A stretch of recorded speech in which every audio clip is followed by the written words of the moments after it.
an outbreak. They killed everyone. You do what you gotta do in here. This place has a way of changing you. These aren't accidents. They're all connected somehow.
Good morning, good evening, good afternoon, wherever you're watching around the world. Welcome back. It is time for America's PUBG here at the PUBG Americas series. We're kicking off a whole new year, a whole new season, and it is my pleasure and privilege, Toppies, to be here walking you through the first couple of weekends of play. But I will not be doing it alone.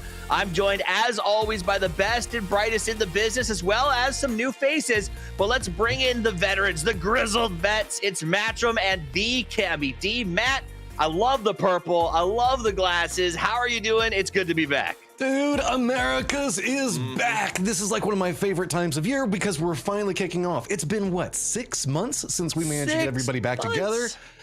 Oh, I cannot wait. Roster changes galore. It's going to be wild. Yeah, it's going to be wild. Cameron, what do you are a student of this game. I know you watch. I know you study. I know you know these teams. There's been a lot of stuff happening. What are you excited about for this year of PUBG? Yeah, I mean, Matt already said it. Every year we get a new roster. Some are really stable, like LG and Sonics for the most part, but then everyone else below them tends to make a lot of changes. And so at the beginning of the year, it's always exciting to see, like, how are these players going to gel with each other? Are these changes going to work out? Or some of them just going to completely drop off the face of the cliff? Who knows? Well, we're going to get into all of that. We're going to talk about some of those changes. We're going to set the stage for what crazy weekend of games. But first, let's just burn through a reminder of what it is that you guys are going to be seeing over the course of the next couple of weeks. The PUBG America series started as it often does, with 128 plus teams dropping in, and they start the battle and go all the way through to where we find ourselves right now. 16 teams, 7 were invited. Now, I know it says 8. We had to change that. The gas cans went ahead and changed regions, which opened the door for 9 open qualifier teams to get into this round, and really opened the door for funny business to show us what they're made of. So at the end of this weekend, the top 8 will advance to the final. How do they do that? They score points. 2 days of games, 6 matches a day, 10 points for first, 1 point per kill. It's super because it's the super point rule set. Nothing crazy. Now, what do you use the points for? You use it to make that money. That's what our players are looking to cash in on, their share of $95,000 in prizes, $25K for first at the end of this thing. And a little bit of I want to point out, regional playoff, $500 for the 9 teams that do not make it. So a consolation prize to say thanks for being here. Now, if you want to win some prizes, you can, because the Fantasy League is back, y'all. Head over to twire.gg, get signed up. It is just like it's been, but we added some new features like a sub that will automatically fill if one of your players doesn't enter the game. 2 points for kills, 5 to survive, 100 gets you 1. And remember, -3 points if you don't make it past the first 10 minutes. Now, let's go through. We've talked about how you score points. Let's talk about the teams that will be taking the field. The 16 big dogs dropping in about 15 to 20 minutes. They're on your screen. Take a quick look. And instead of me going through them all one by one, we're going to start that breakdown process. So I'm going to bring Matt, Cam back in here. Thanks for waiting, guys. Well, we got the housekeeping done. Let's talk about these teams. Matchroom in particular, which team are you most interested in watching as we jump out of the gate? I mean, it's got to be Luminosity Gaming because, as you can see, Shoot to Kill is back. So Luminosity Gaming isn't Luminosity Gaming per se anymore. Now it's United that switched over. And this is a roster that we know on an international level is going to be pissed. They want to make a statement. They've got their own rivalry that's been kind of brewing with the Sonics for a while. This is going to be something that I'm going to be keeping an eye on because I want to see them attack this right off the get-go. I mean, it's a stinking strong roster. Luminosity goes from strong names to strong names, but there is that shift that we'll help remind you of throughout the broadcast today if you need help keeping track with who is where. Cameron, I know that you've had your eyes on some teams. Talk to me about From the Ashes. Yeah, so this team, it's a new name, but it's essentially half of the Rumblers. They are invited directly to the regional playoffs because of they're taking the Rumblers slot. And the thing that I'm mostly interested about is how they're going to perform when they no longer have Los or Valiate. Instead, it's actually Pat Caps and Icy Flex coming on in. And the most interesting thing about this particular roster is how Pat Caps and Light Show are gonna gel together. On the face value, those two players seem almost polar opposites, but from my understanding, I've talked to some of the members in the team, it actually seems to be working out pretty well. Awesome insights. I love that. And I hope that those insights can translate into fantasy picks, because that's one of those rosters that could have a really high upside or a really high downside depending on how it starts out. So let's go to those rosters, because I want to remind you guys what we here, we're putting our what do you want to call it, reputation on the line with our picks. That's not really, it's just for fun. For our caster picks for fantasy, I went Kickstart Tiggleton, big 1-2 punch. Matt, it looks like you had the similar vibe. Yeah, I was going with that, but then also Vegas has been picked up by Shoot to Kill. He's going to be a really good pickup, as well as, I guess, the person that I'm going to live or die by, which is going to be Honey Badger. So if he has a good time, I'm going to have a good time. But see, you're talking about reputations. I was last at PGC. I can only go up from here. Or at least only up from last, here. right? Whereas last time we got together in Americas, I beat Poro and won by 1 point. Poro lost to me by 1 point. Now, Matt, you and I sort of went with this butterbean, right, left, heavy hitter, Mike Tyson style of picks with the big punches. Cameron, it looks like you went for something a little more well-rounded with the way that you spent your money. Explain. Yeah, I tried to look at if I could sell the Kickstart Tickleton Wombo combo as well. Nothing felt super comfortable with me, so instead I just committed to the Kickstart as like the main star carry of this team. But everyone else that I have is guaranteed to put up at least some numbers. Even Vegas, being as inexpensive as he is, he's on STK, and even though I've been pretty bearish on that team for the past couple of years, they're not a bad team by any means. They're just not as good. They weren't as good as they used to be, but now with Vegas coming in and being like this new young gun, maybe, you know, put some more fire in the veins of this team. And so across the board, I think these guys are going to put up more numbers than their value might show. Yeah, the only thing I have to ask is, how long do we call Vegas a young gun at this particular point? But we'll see how this season goes. Now, it's not just the three of us. We've got another set of casters and a new face. Let's see who they are. Poro with the 1-2 punch. Godspeed with the Wombo combo. Mustache Dave returning to the fold. Switches it up on us. Goes Shinboy, Greta, Vegas. I like the picks. And so I must bring the man. I must summon the mustache, the legend, the myth, the Mustache Dave. Welcome back, my brother. I love the picks. How are you? Hey, man, I'm doing good, man. Right now, I'm rocking the Kickstart pose because this is going to be the pose that we're going to see all year long. This is the year of Kickstart. I'm telling you right now, Toffees. So I got him picked. I got Shinboy during opens, 5.5K damage done, popping off, like Cammy said. Vegas on Shoot to Kill, the new young gun. I think that's going to be pretty good. And then, of course, Greta the GOAT. The name says it all. The GOAT here, Toffees. The GOAT. You did what I like. I like picking based on damage, but I got to ask a simple question. You chose Kick over Tig. Do you know something we don't? Best player NA. Best player NA. Well, it would only be fair if he truly is going to be the year of Kick to kick it off right by having our intrepid interviewer, Mustache Dave, sit down with the new legend himself and chat a little bit more. Let's check it out. New year, new season, new lobby. Mustache Dave joined with Kickstart from Luminosity. Man, Kickstart, it's been a hot minute. I think the last time we had a chat, Sweden back in the day. But Kickstart, how you been doing, man? I'm doing pretty good. It's been a grind. It's been a bit, but I'm happy you're back, and it's gonna be awesome. Hey, man, we're both here, all right? And I've been hearing a lot of rumors, Kickstart best player NA. Like, hey, what do you got to say to that, man? This is your year, in my opinion. I hope it's my year. I mean, I've been grinding a lot and doing everything I can pretty much, but I try to stay humble. I don't think I'm the best player easily, or like, I think I'm up there, but hopefully it is my year. I feel like I'm going to play pretty well this year. Can't confirm, though, you do have the best haircut, though. I'm just putting it out there right now. But that's enough of Kickstart. Let me kind of chat with you a little bit about the team as a whole here. So how has Luminosity been preparing for this season? Just a lot of scrims after the little break. Just like some small things. Our macro is pretty good. We don't really have a lot of big issues, but just like small mistakes, stuff like that. Stuff to work on, like team things, but not a lot of things, honestly. It's just been getting back into the groove after a long break and stuff like that. So I just want to unpack it just a little more right there. You're talking about many little issues here. What are these many issues that we can expect the team to really tighten up here over the next 2 days? I think just a lot of like team cohesion stuff. Not necessarily like out of game, but like in of game. You know, like ways we want to play the game, like certain splits, certain just team stuff. Honestly, I don't want to go into it in detail. You know, I don't want to leak the strats.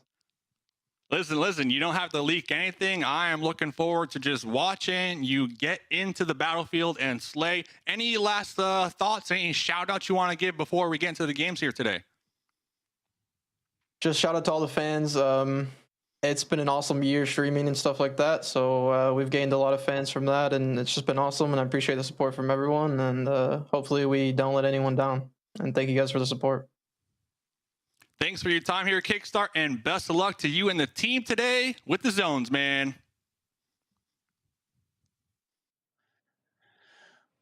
I love to hear that they've got good plans. I love the questions from Dave. Thank you very much.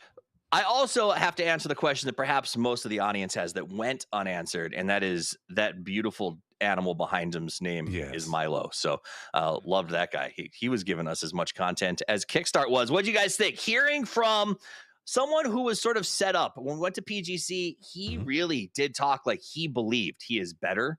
He is the best in North America, and he wanted to prove that, and maybe didn't get to at PGC. Is this start off here at PAS? Is that where we start to see it happen, Cam? I mean, as far as best in North America, I think he did prove it looking at the PGC performance. But like, yes, perhaps not proving it like as an international, the best internationally. But he's I would not undervalue EU United's performance overall. It might have slowed down towards the end, but they were putting up amazing numbers through like 80% of that tournament. Matt, you and I remember doing these events with you at the very beginning of time, right? Like I was traveling to San Francisco and living in the dumps, sharing a room, trying to get this stuff casted. Kickstart was around then. Did you, honestly, when you saw him playing in those days, did you expect him to be in this discussion for best in North America, possibly internationally at the end of the year? I will say, and I'll be honest, no. At the time, we were talking about a lot of different factors, but his growth is really been the big factor for me with him.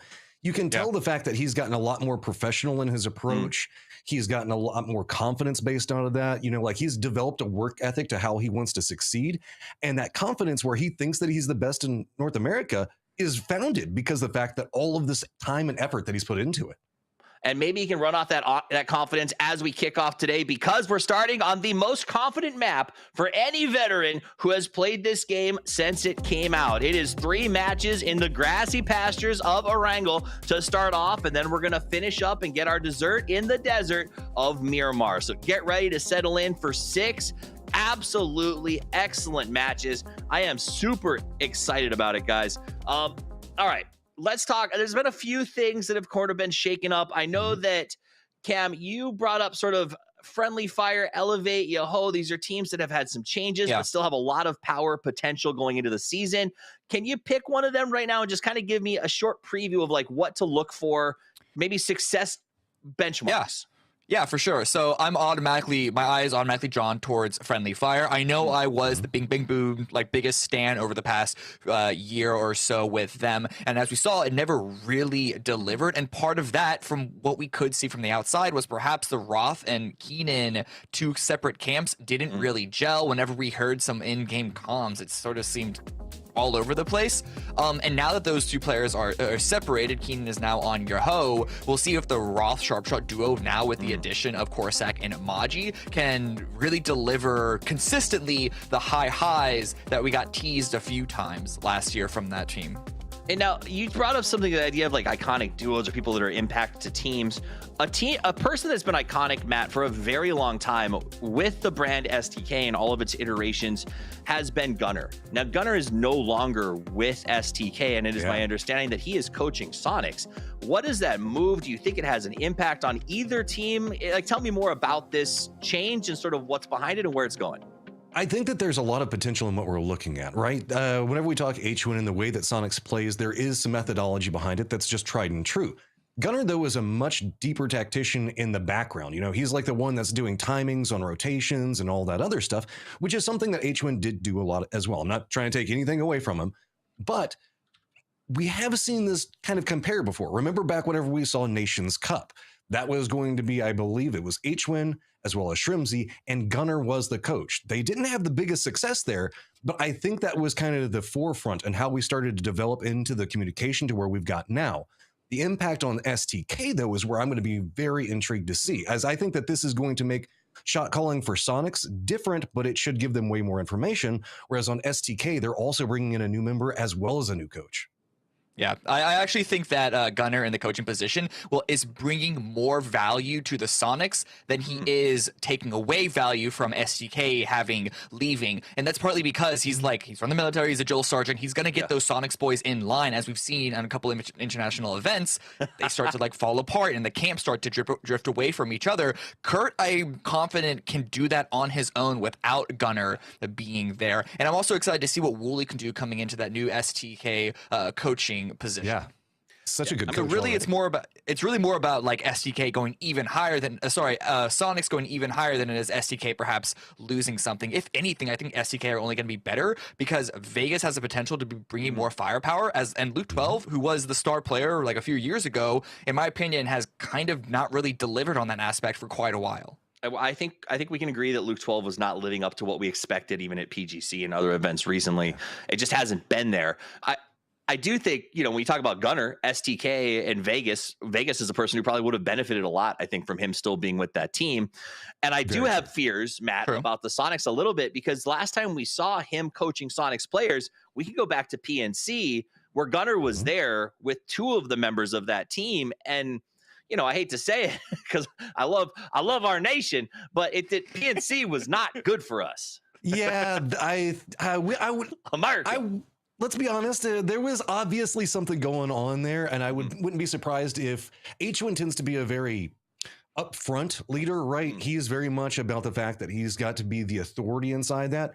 And Gunnar kind of has that same vibe. I wouldn't be surprised if at that time there was kind of a conflict of ego, but neither one of them are egotistical, more I would say H1 saying okay, I know what the right call is, and that's going to be different than what we did with the coaching and our practice. And so they were kind of running against each other in some degree.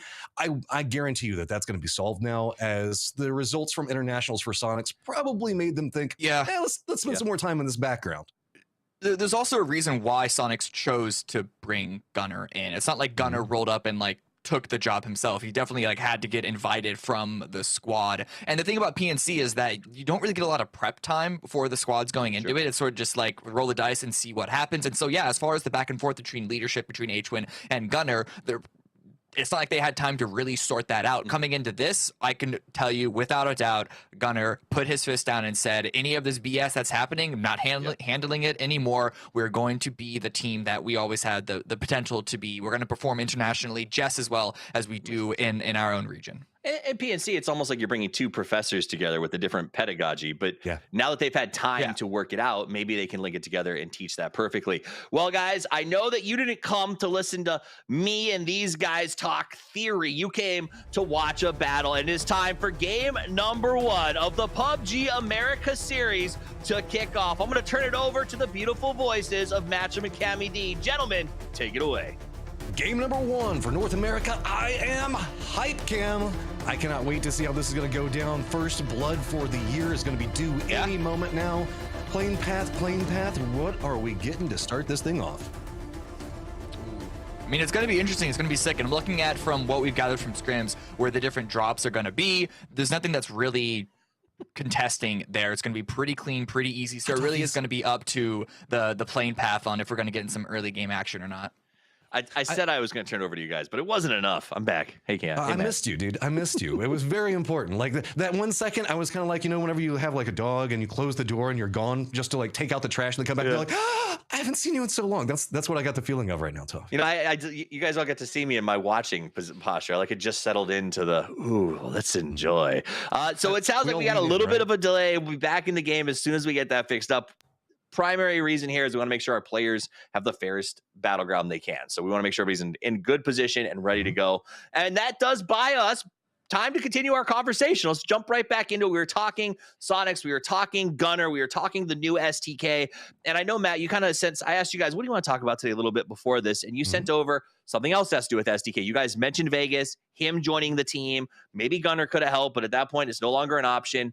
what do you see as Vegas's impact specifically with STK, Matt? And do you see a different impact now versus maybe 6 months from now? I think that it's no surprise that he's being brought in as more of the hired gun type, right? Yes. He's just going to kind of fit into that situation, and he's just going to be paired off with another one of the members. Depending on how it goes, I don't know exactly how the pairings have gone. I do want to point out, though, that Shoot to Kill on Miramar has moved into a Los Leones drop. And I'm curious about the impacts that sometimes just bringing in a fresh new mindset can really reinvigorate what's going on in the team. And I'll be honest, Shoot to Kill was a very formulaic team, and that's how they got their points for the longest time. And I think that that formula got to be too easy to read. So now, new coach, new player, we might be able to see something coming out of them that's unexpected as we're even getting new drop zones. Cameron, let me get a fast take. Do you see Vegas as the career mercenary going forward, or is this the start of a long relationship with STK? I mean, he better hope it's a long relationship. The mercenary hasn't worked out for him, so this is kind of like his last chance of proving that he can deliver on something. The fact that he's going into a core of 3 rather than being a new mix every single time is going to give him that opportunity, I think. All right, guys. Well, that is enough from me. I'm geometry. I don't know. Maybe I'm social studies. Either way, I'm history. Take it away. Oh, God. You know, he thought of that on the fly, too, is the worst part about it. Okay, Cam. I want to follow up a quick while we're waiting for the plane path to kick off. I think that I 100% agree. Like, Vegas is such a good player, been around for so long, but cannot find a home, right? We've seen him be perpetually at the very start of every single, like, PCS, all this other stuff. He's on a roster for 2 weeks, and then he's not anymore. Do you think that that's going to be the case, or do you think that this might at least have the entirety of like the rest of the season? Yeah, so what I was sort of alluding to, the fact that it's STK still has the core of Alo, Kurt, and Penta. So all Vegas needs to do is slot in. You always need to make adjustments around a new roster change, even if it's just one player, but it's not like you need to make up an entire team strategy from scratch. So the fact that he will know more or less what his job is going to be, that's going to mean that all he needs to do is deliver. There's not going to be any questions over, like, was that the right decision? Anyway, all of that stuff. Playing path is super simple, right? We're going to be going from worst to match key. Nothing really to deep dive. I'm going to assume everybody, if you're here at the very start of the very first match, you know what this playing path means. Looking to see if there's going to be any odd drops coming out. Nothing really, but we are going to start following Rats, one of our newer teams with some familiar faces. Yeah, these guys, just spewing Halo Senpai, Grant Lantis, Retaliative, and Winnie, I think, also being the substitute player, is like, we've seen them in this level of competition in North America for quite a while. These aren't new names.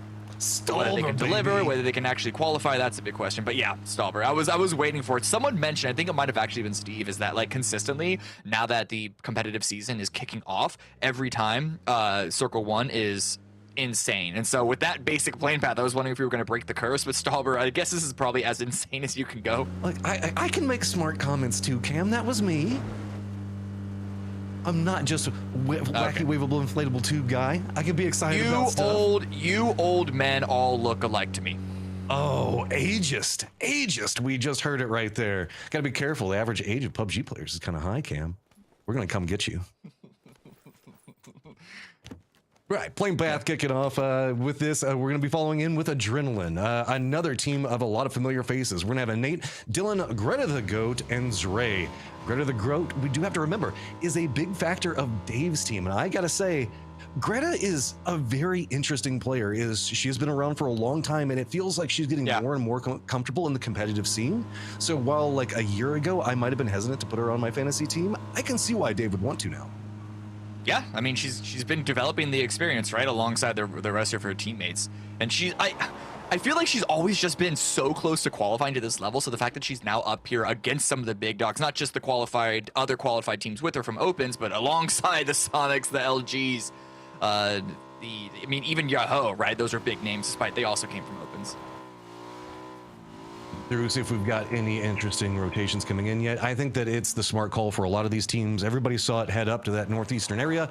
So now you're just going to kind of sit there and feel it out. Make sure that you get your loot situation as good as you can. Luminosity Snakers, though, remember, they do drop Melted Power. That's still their tried and true drop. So they get an easy path just following that east coast, shooting straight up here. And they're one of the few teams that have said, no, we're not going to stick too long in our normal loot drops. We're going to go ahead and just kick it, try to get up to the north as fast as possible. Yeah.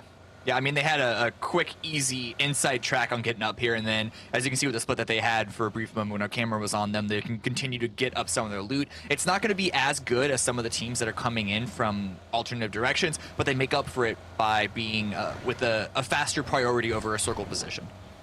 Yeah, and I'm not surprised that we're seeing this as well. Third Eye, Richie B, Oldless, Adam, and Vox already making a trip around Yasnaya. They might do that wider western path, as we know that that can be far safer than trying to make that cut along that eastern coastline. So, well, it looks like we are starting to see that be the factor of what they're going to do. Are they going to stop Yasnaya, or... oh, Mime getting pretty close. Okay, yeah, he didn't realize how that vehicle was moving, so I think this is just a little bit of scouting, making sure that he crested the hill, see if he was going to have anybody shoot at him. Yeah. Really good job. They know that there's someone up here. It's this weird thing of like, you know someone is in front of you, but you also know that they need to get into the circle. So it's a sense of like no, you go first. Are you going? Okay, then I can follow up. Wait. Yes. This shared transition over the bridge, though, could give TD an opportunity to try and stop and take this fight. However, do you expect a team to willingly take a fight with the Sonics like 5 minutes into the game on game number 1 of the regional playoffs? That would be some gonads, and doesn't look like that's going to be the case. I mean, if you're trying to make a statement and kick everything or like good momentum right off the get-go, I think it might not be the worst of ideas, but looks like we are seeing discretion be the better part of valor right now. Most of our teams now are moving. I think almost everybody inside their vehicles now, except for Friendly Fire, who are mobilizing into it. And, you know, it's been a while, so it's only fair that we get a bit of bumper cars as teams are trying to figure out where they want to go. Ooh, actually, Third Eye, they spot out TMG. Looks like they actually want to go for this fight. This is a strong position. Culture with a good spray down, doesn't get a knock. Ooh, that opening knock would have been big for him, so that means that landfall has happened. Tokyo Manji Gang now have to be careful. They were running a little bit wider of a split, so with this, reinforcements are going to be coming from the high side of this. Fox is going to need to be careful as he might find himself in a bad position. Colton, though, is kind of holding out this all by himself, and it looks like he's realized, I've got to extricate. This is not going to work for me, so he's just going to step away. While they did get some shots exchanged, nobody wanted to make a heavy commit just yet. Yeah, a really good exit by Colton, but also a nice solid surround, the slow creep up. This could be unheard by Third Eye. I don't know exactly when they cut their engine, but they're able to get a nice angle. Looks like they might be pulling away from this and just giving up this position. Yeah, they don't want to overcommit onto this because, again, it's just so early in the game. We are seeing the Stalber Circle have a far eastern and southern lean. Nobody really going into the Badlands that are to the west. It looks like most people are thinking that this is going to go very heavily Stalber-sided. No surprise given the way that the circle is already laid with as much water as already in it. So, most of our teams are trying to find sneaky little paths using the cliff facings to try to move through, but Kickstart is going to spot out at least some part of rotating Yahoo and pepper a couple of shots into him. Good damage, but also, again, not sticking around too long. Hit and run tactics, man. It's all guerrilla warfare right now. Yeah, listen, if you got a knock, maybe it would be different. He landed a couple of shots, it looked like, but not enough to risk staying around. This cluster that's very far to the south could be very, very interesting as Yasnaya is starting to get crammed, but the bridge is also starting to get crammed as well, as it looks like Friendly Fire is holding down. Funny Business Incorporated, I think, kind of spotted this one out, so they're going to regroup and be going to the east, where we already have Rats making a crossing, and I don't think that they're going to bridge camp. I don't think so either, but you never really know. It was a good... Oh, I mean, it looks like they're camped for now. Oh, no, they're not camping. They're just trading loot items. They should be going on their way. This means that FBR might be a little late on their own rotate, but really good job to spot out Friendly Fire's camp. You always got to be aware if you're a Sosnovka Island team. It's the western bridge that seems to be the most risky, and that's just because you can hold it a lot more comfortably. We saw how Friendly Fire were hanging out in those buildings that are right on the exit. There's no such exit buildings here on the East Bridge, so this one is generally more safe. Yeah, there's just so many little fortifications that are along that western bridge. Yeah. This does mean that Friendly Fire, as well as, I guess FBI is the way we should call them from here on out, going to have some problems. They're going to be one of the tail-end rotators into this. I think really just 4 teams not finding somewhere comfortable to stop at yet. But ADR is going to be our kings of the mountain at the very tippy top of Stalber, as it looks like they are going to be looking down at everybody in the rest of the rotations. SDK coming on the north side, coming in from South Georgia Pole, running into Orion. You can see a couple of shots, very early shots by Orion. They didn't want to wait and really deal heavy damage to SDK. They more just took the shots as early as they could to push them away because, again, they don't want to go for a fight this early on. And this is a very hesitant STK coming into this one. They've made sure to get their loot in a good situation. This isn't the longest rotation coming over from South George because Aaron Gell drops are still the same. So nothing crazy coming out from them. This is a pretty formulaic move. But again, that means the fact that other people might know what's going on. All depends on how these new X factors of Coach and Vegas are going to affect their play. Drop is coming on in. Shrimsy hasn't spotted where the drop is actually going to be landing. It looks like it's going to be on the east side of Stallber if it hasn't, been dropped off already. Boy, Elevate, you got goals, man. It's over a field. This is like one of the few places in this circle, if not the only place in this circle, that you can have a split this wide. If the circle swings down the south to the south side of Stallber, that's going to be great for them. But otherwise, it's still a really strong position to try and hold some rotates from the south side.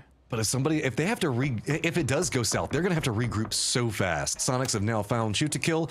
Tail is old as time, Cam, already shooting at each other, but nobody going to commit in. Is still no real big action happening just quite yet. I mean, of course not. It's game number one. You don't want to start off your round by going down so early. I mean, there is also a lot of banter that tends to revolve around the very first person to die in the year. They get some flack on a couple of different discords, so there's an added reason, right? You don't want to have to go through the next couple of weeks being like, whatever, fish. Yeah. No, that's actually true. I never thought about it that way. The first one to die in the competitive year, and this is a rough shift, swinging all the way to the north. Yoho in a great spot. LG can be in a great spot if they move quickly, but at the same time, it's going to swing back to the west. It's going to swing back likely towards Stallber uphill, so it's sort of a catch-22 for all of these teams. Do you want, central position, or you want high ground position? You can't really get both. I really like where we see Yoho already making a move to. That area has got a lot of vision to be had. LG's not having to make any moves, so they're just taking shots at everything that's going to be roaming around that eastern side. That's going to be Yoho as well as Elevate. Sonics looks like they're going to make the push up into ADR's position. They might be fighting for the castle, and it's going to be STK coming up back behind them. There we go. It is going to be Light Show. The first one knocked, and Light Show. Why has it always got to be you, man? It is so fitting that he is the first death of the competitive year. But this is really good for LG. They're just farming a lot of kills. And Sonic's running into ADR territory. Dre gets a first knock onto Mime. Unsure if he's going to be able to finish that chest yet. Oh, that read was so good. ADR taking down two members of Sonics. Greta the Goat is down right now, so they have to be careful. STK is back behind this, listening to everything that's going to be going on. That means the fact that Sonics are going to have to kind of regroup, step away. I think that they just have to call this one done. They cannot push this fortifications, but STK can. Absolutely. Sonic should know that STK are coming up right behind them as well. So H-Win, really good timing on trying to retreat on this. And this gives an opportunity for STK to take advantage of ADR sort of trying to clean up. Already a quick knock there. Poor old H-Win now cutting off into the distance, all by his lonesome. No teams are really around this angle.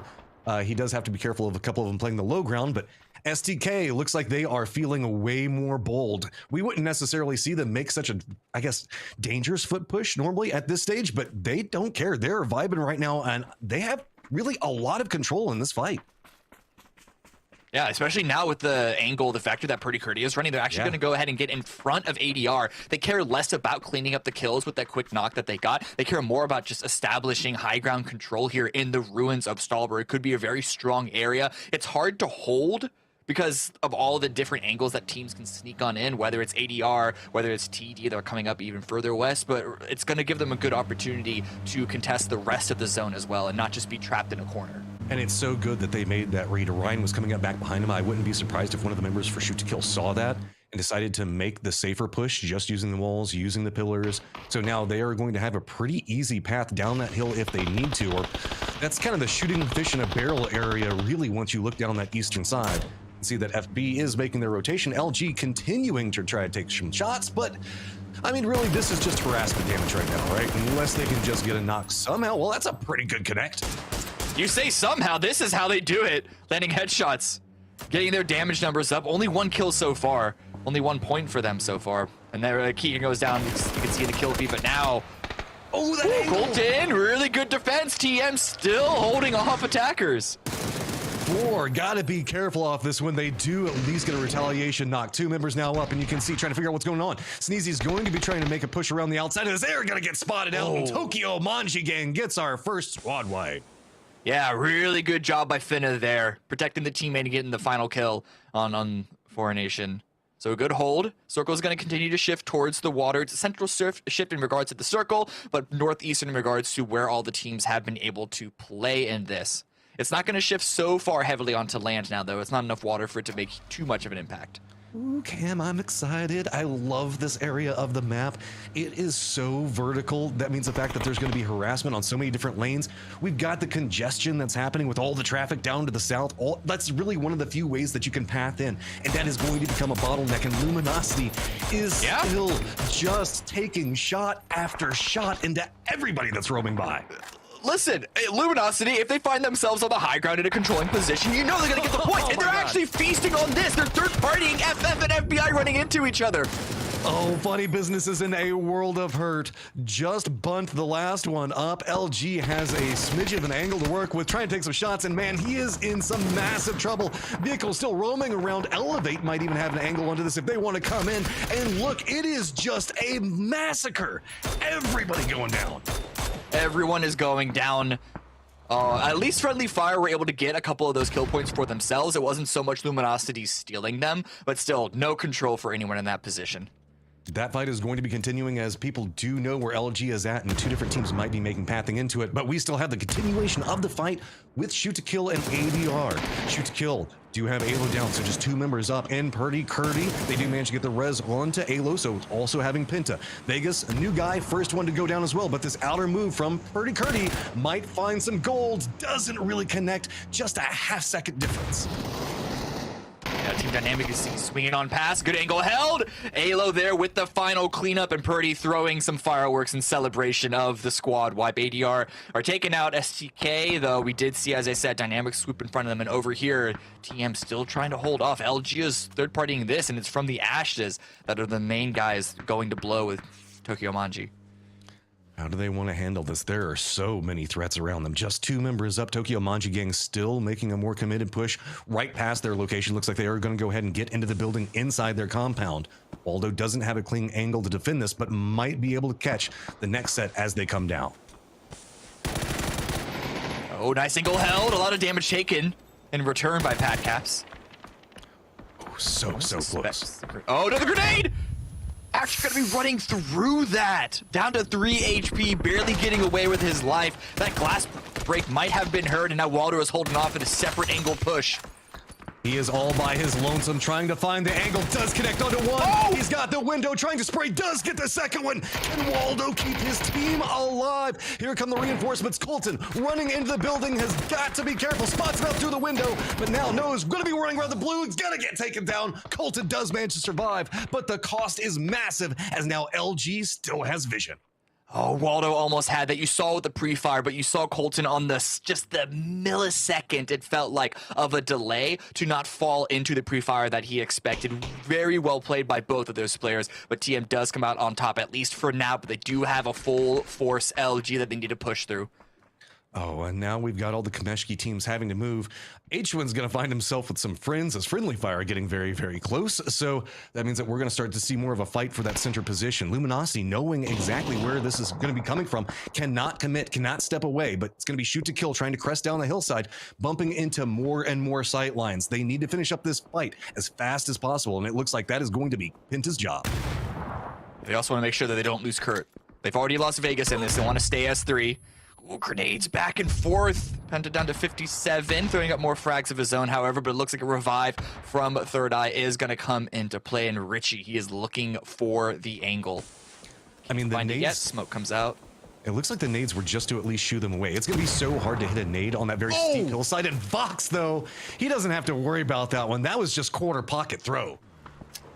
Yeah, well, at least now SCA doesn't have to worry about getting a revive. They can just run. And now Corsac also needs a run from all of this. Ooh, okay, Corsac, you're about to have some big problems as he's just going to go ahead and get picked off. Gats is going to go ahead and get the kill for it. But that means that LG now has heard more people fighting, and their high ground continues to be dominant. Yeah. Yeah. they won't quite have the angle onto this, but a really good job by Elevate to recognize an isolated individual player, swoop on in, get the kill. They only have 1 point from this game so far, and they are going to need to continue to push west because that's where the zone has gone. And as you said, Luminosity, they're just, they are salivating with more kills. Well, here comes the next factor. We've got a push coming out from the 2 members remaining from Tokyo Manji Gang. They're trying to roam through this area. LG is taking some shots into him, but I mean, you can see this is just, where do you even go, man? Flood just has the angle onto him. Colton's gonna go down. Other members hiding out in the blue right now, so this is as good as done. LG are even getting knocks on other teams that we're not even looking at. They're just that dominant with their angles that they're all holding. Honey Badger stole Colton's. Oh, that's just crawling back to safety. Means the fact that it's going to be found. And that fight that could have happened earlier between Orion and Shoot to Kill now looking like it's due to happen any moment. Orion definitely heard of that. STK. This is such an off position, a rat position by Orion, but they don't actually get any free knocks off of it. They've been identified, and now STK have an opportunity, Penta down to 1 HP, but an opportunity nonetheless to stabilize and try and take this fight. It's going to be a 2 versus 4. And they can't make too many moves because up the hillside, it's going to be Camberghini that has a little bit of assistance and they can see vision in. So that's going to stop Orion capable from making their push. And that is going to be even double down more beneficial for them. So with this, the circle has now gone into Camberghini's direction. This fight that we were looking at just a second ago is still in the circle, but we can see Tokyo Manji Gang still not quite done and hoping maybe Elevate and cut a path for. Elevate pushing forward. But yeah, back here on the STK versus Orion. A good surround, but as you said, the angles from Team Dynamic are too much for Orion to take a push for free. But here's Elevate's push going immediately into Yoho. Trades back and forth as to be expected, but who's going to be cleaning up? Sometimes you just gotta send it, and Yoho suddenly in this nice fortified position just outside the circle finds themselves just getting rammed by all of the Elevate members with nowhere else to go. They just decide to send it and see if they can at least pick up a couple of kills. That does allow some movement to happen into the north, as Elevate is also still going to continue this harassment. They want to finish out Balefrost as well, as now LG starting to regroup and they're going to be moving in, trying to take that high ground. I want to point out though, H1 is still alive through all of the chaos that has been going on. How is this? This was a 4v4 and in a matter of seconds became a 1 versus 1. Yeah, Rats and Team Dynamic both had angles to sort of assist the destruction of Elevate and Yoho. But now Punage with the bolt.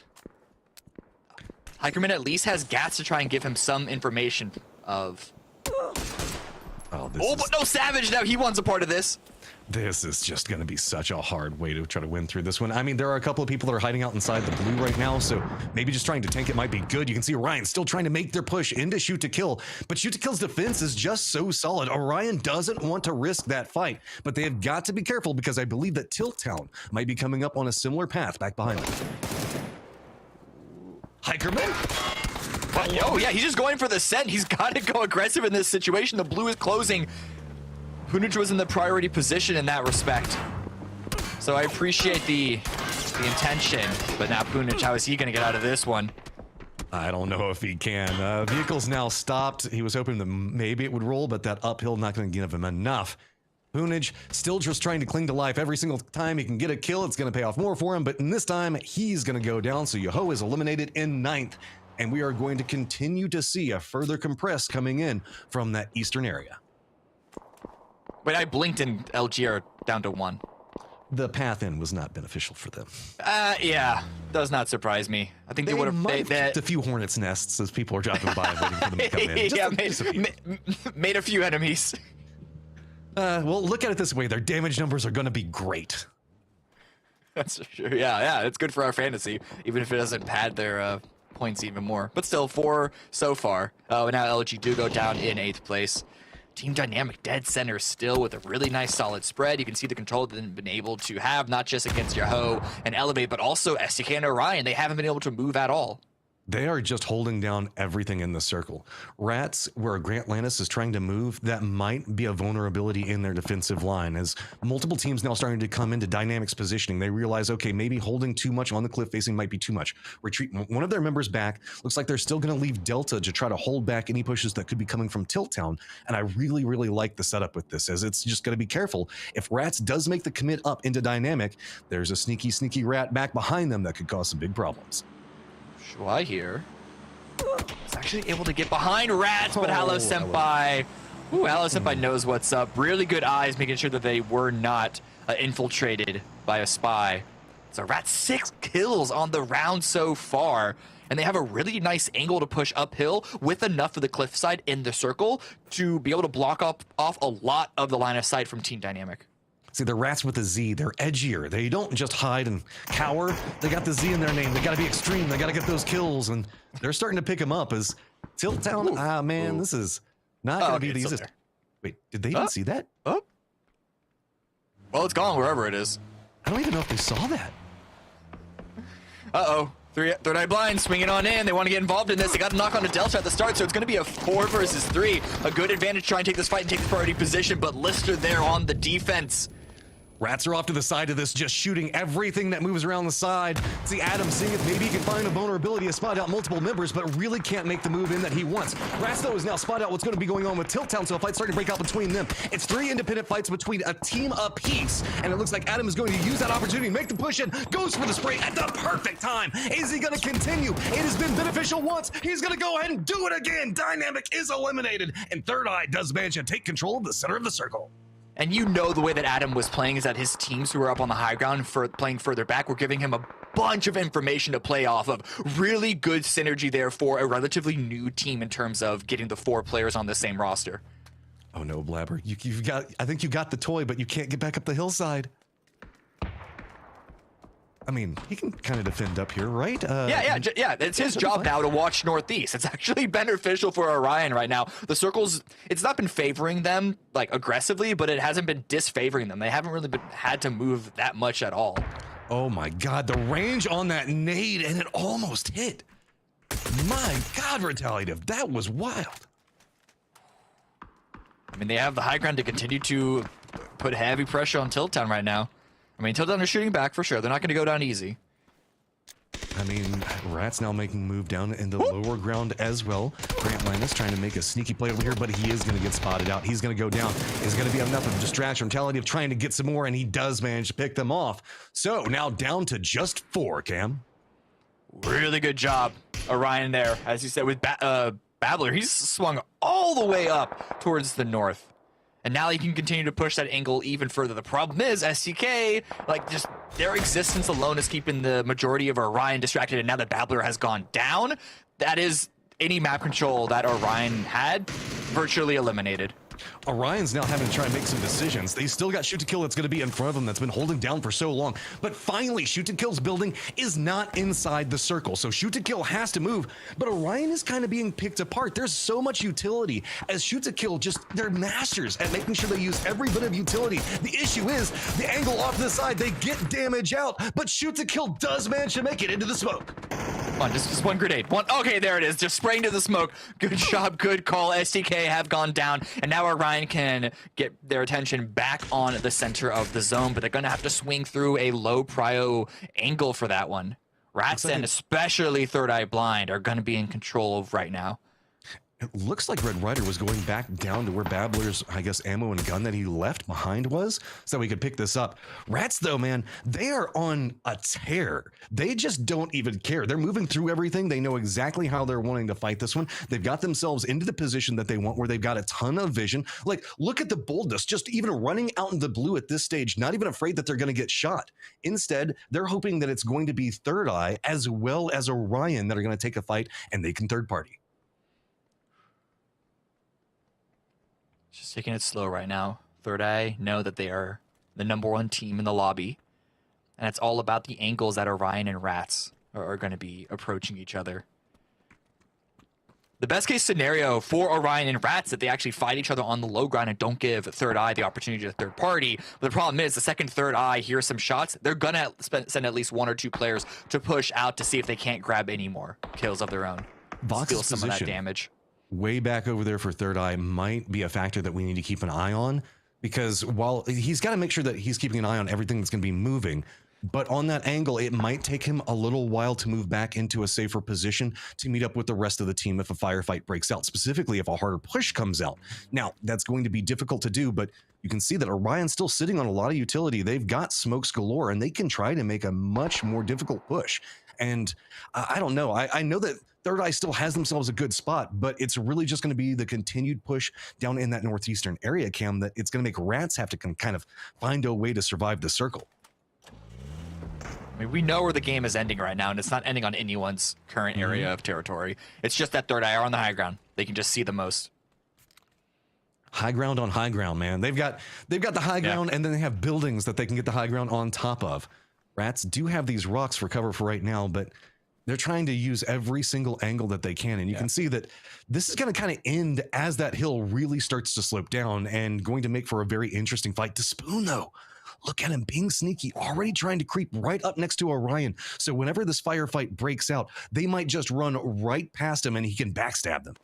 Yeah, no, not even that. If he just gets an opening kill, if he peeks out right in someone's crosshair that they're not expecting and he takes them down, that's going to be Rat's opportunities to just take Orion out before Third Eye can even get involved. No one's revealing themselves to Despoon just yet. But the Halo Senpai drops Rix. It's Despoon's time to go. Does he go, though? He has to be careful because that means the fact that Third Eye might be able to make a move into him. And yeah, so shots are going to connect onto him. He doesn't want to commit too much because if we see Rats commit heavily into Orion, that's going to hand the game over to Third Eye. With this, Red Rider moves forward, does go down. Despoon manages to hold it together. Let's see the last one up for Orion. He's looking at a wall of green in front of him and Third Eye on the other angle. Nowhere to go. He's going to go down. And now it's Third Eye on the move. No time to get the revive onto anyone. It's just the 2 versus 4 right now. Grenades coming on in, trying to even those odds, but Adam's backing away, dropping more and more smokes. He is playing to the win condition of his teammates on top of these shacks. I love the way that we're seeing him play so aggressive. They've got the control. Rats has the kills, but they only have 1 member up. Despoon, can he make the miracle happen? He's managed to spot out multiple members, but no, it's going to be Adam again with a big game. Third Eye going to walk away with 8 kills in the win. 8 kills, really good job by them, but I mean, Rats as well. A lot of kills before the end. I liked a few of the things that they were trying to throw into the mix, but I think the execution got a little ahead of itself towards the end. But then Third Eye, they just cleaned everything up. They got into a really solid position, and they knew exactly what they needed to do to not throw. I don't know. They can't be Third Eye blind anymore, man. They won the very first game, so coming up having themselves a phenomenal run, and that was not an easy game to win. And that is also why I love Stalber endings, Cam. Love them. Yeah, I mean, listen, it was a really good way to start things off. A couple of teams got some good kills in there. A couple of them maybe less successfully so. But hey, if you're not warmed up before that round, if you're not woken up, then that one's gonna do it for you. Well, hopefully they've managed to string together something now. You get a feel for what's going to be moving in. But guys, we still have 5 more games to go. Make sure you don't go anywhere because the action is only going to amp up from here. See you in just a few minutes. He is all by his lonesome, trying to find the angle. Does connect onto one. Oh! He's got the window, trying to spray. Does get the second one. Can Waldo keep his team alive? Here come the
Game number 1 is in the books with some amazing looks from Third Eye, who proved to have a semi-charmed life as they jumper their way into first place after an incredible match number 1. My name's Toppies. I'm going to be joined by Matchroom and the Cammy D as we continue to break down the action. This is the PUBG America Series start we wanted. Why is Matt so disappointed? Because he's old enough to get every single reference. He threw out like 3 Third Eye Blind references inside that, and I'm amazed and also just kind of like at the same time. Yeah, it's hard. It's hard when you're not the one who gets their hands on it. It was an awesome game though, and if you talk about starting out with a bang, we started with Stallbore. It was a crazy first circle. Yeah. And what I loved about this, Matt, is it seemed like there was just a lot of smart choices by teams, avoiding fights, making rotations they needed to. It felt like a cerebral game. 100%. And that's whenever you get that eastern section of Stallbore, that's the way it's got to play, just due to how, I mean, it's not like radio tower vertical, right? But it does have some massive verticality that's going to happen on that eastern side, specifically with teams able to get in very defendable positions, looking down, getting harassment in, as we saw LG doing. So that means the fact that that's where we started to see these traffic jams around Circle 5 is there was just nowhere to go. Nowhere was safe as everybody had vision on what was happening in the low ground.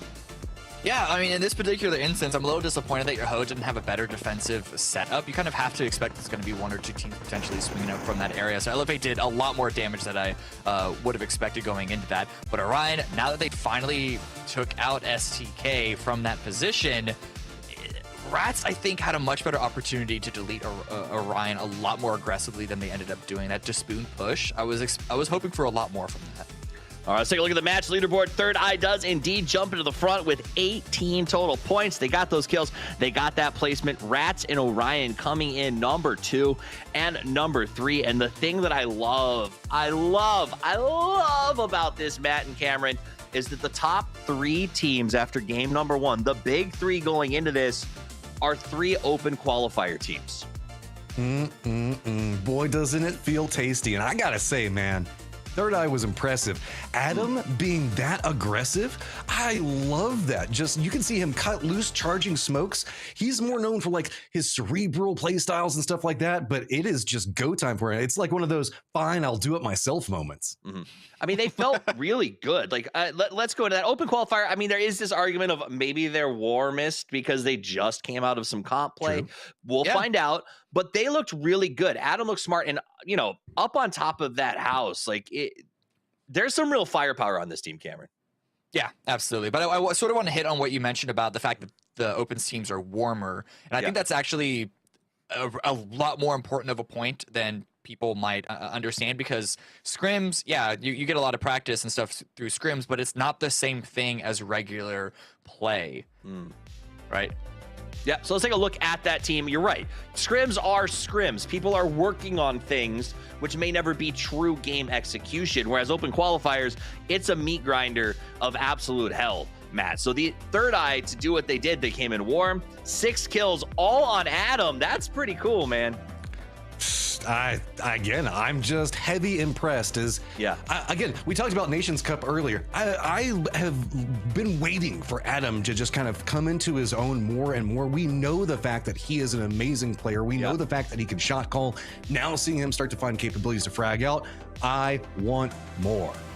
Yeah, absolutely. I mean, we can agree PNC, his performance was Adam's shame, but now to see him kind of step up and do well is exciting. Now, the other 2 teams that sort of were bringing up that 2nd and 3rd place, this is a fun story to me. Rats and Orion, which bears mentioning, Cameron, 2 of their players, Fluxy and Retaliative, these guys are roommates. So I think they're probably yelling at each other across the house. Like, these guys live together, and now they are battling together for dominance. I love that. I actually didn't know that. That's very, very interesting. That's okay, the comms might be a little cluster. I hope they're in separate rooms. I hope so. But just looking at the numbers on right here, it makes perfect sense that Orion were more set in a singular position, just trying to hold off the STK. Rats had to push through a bunch of teams, and they get rewarded for that success with twice the points, at least kill points, that Orion got. But the damage numbers were also off the charts. All right, so another team that had a big impact here in that game, Matt, was Tokyo Manji Gang. I know you're thinking, like, we're in the Final Four. Like, well, why is there an impact? They chose not to fight Third Eye in the early game. Remember, they walked away after that initial ambush. And then we also saw them go head-to-head with 4 Nation. They got the first technical team elimination of 2023, I think they look good. It seemed like good sound judgment and then a very strong fight. The positioning is really what got them. Was they were in the very tail end of that southern or that eastern area as the wrap around. So LG saw them. Everybody that was up the hillside saw them, and that was just going to create problems for them. But good on winning a fight that they probably shouldn't have. And it's time to see, will they win more? Y'all, game 2 about to kick off. I'm going to turn it over to you, gentlemen. Take it away. We got Toffee saying y'all now. I'm so excited, Cam. Oh, yeah, because y'all has been a hard-kept secret about the South for years. Hey, no, it's slowly integrating in. I know you're ex-Texan. You can come back. You can do it too. It's fine. You're the only one that says that. Poro loves saying that I'm not a quote-unquote real Texan. Oh, well, yeah, he's got that mindset of like, oh, only California people coming in here. You qualify in that New York bracket, I guess. I mean, You're still one of us. My Texas is Austin, Texas, so like he does kind of have a point. That is true. That is true. Well, for everybody in Europe watching right now that is utterly confused, don't worry about it. It's something time zone related. We're going to be looking now at again, pretty simple playing path. It's going to be much more centralized than last time. So no stalwart shenanigans, but that just means that we could have some fun with Dave getting everything set up and ready to go. Welcome to Dave's Drop here as we get underway with day number 2. Now, I want to just point out real quick, Adam from Third Eye popping off game number 1, 6 kills, as you guys mentioned on the desk, and I'm a big fan of momentum. So after game number 1, the momentum meter is just off the rails right now. The meter is reading high. So definitely keep your eye on Third Eye game number 2. Back to you, boys.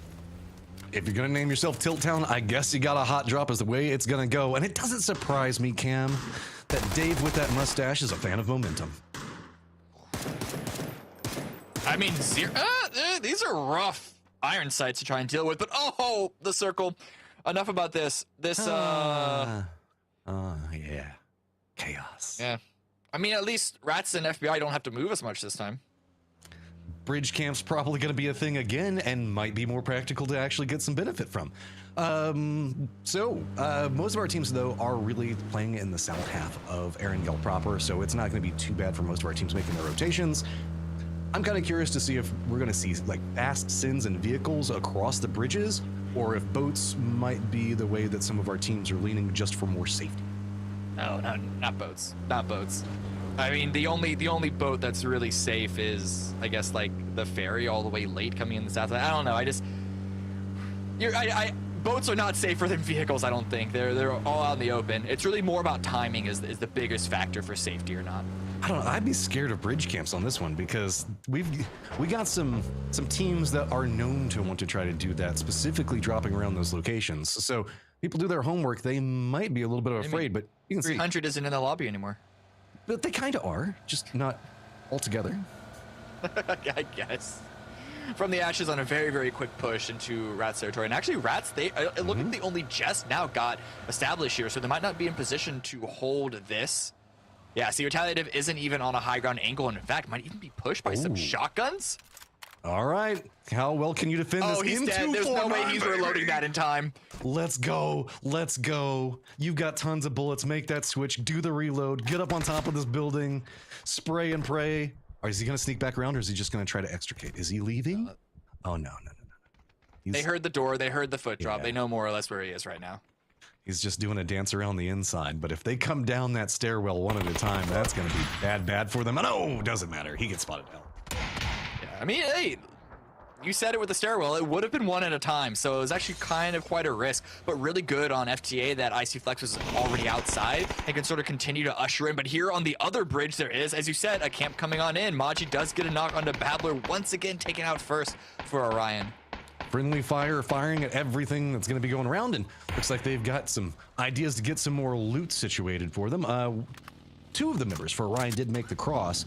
They still have one member back behind this that is trying to figure out, I believe it might be Red Rider, can't quite see for specifically, but we also do see that Sonics is going to be coming up back behind them as Elevate opting to the more watery approach. Going on straight, really good timing for them. No one has really set themselves up in this position just yet. Orion is approaching this territory, but they're more just trying to run away from friendly fire with that rotation. So Elevate should be able to get on land and get behind cover before any action comes their way.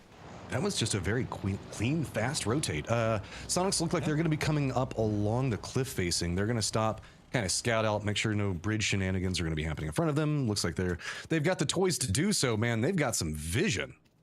Yeah, wow, a couple 8Xs already. Really good for them to scout this one out. Notice that the bridge is more or less clear. There's always the risk of there being a trap, but they're only going to be wasting time if they try and wait any longer, so they're just going to send it at this point. Getting ready to make that send across. Are they going to go ahead and make the full commitment into it? It looks like we did see Orion shift away. Bridge camps have now come apart.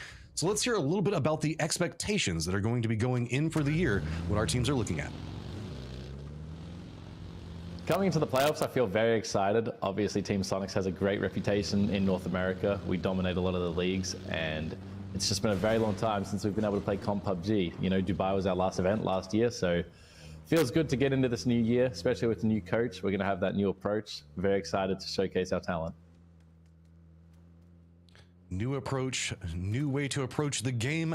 Let's see how this is going to go. As they are, I would say, being respectful of this bridge, not wanting to lose members early like what happened last time.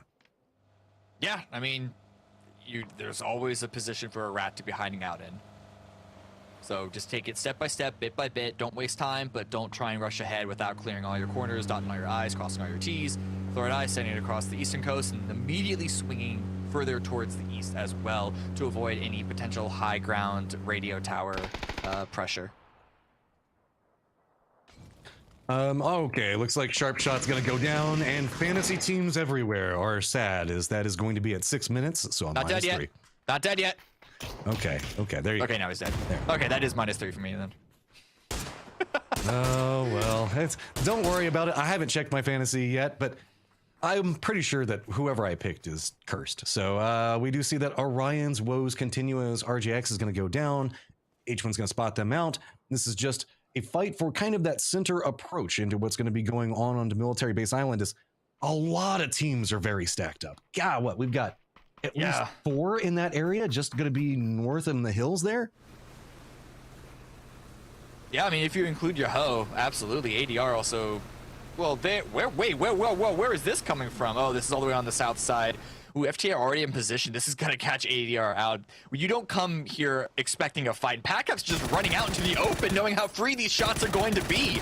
PatCat's going with some rat traps. He's going to go ahead and kick off. That's going to be 1 going down. Show getting redemption, finding himself a kill inside this one. And Nate's going to be lost cause, just floating out in the water. You said the boats can be risky, and now you're seeing exactly how risky they can be as ADR is feeding over a ton of AD.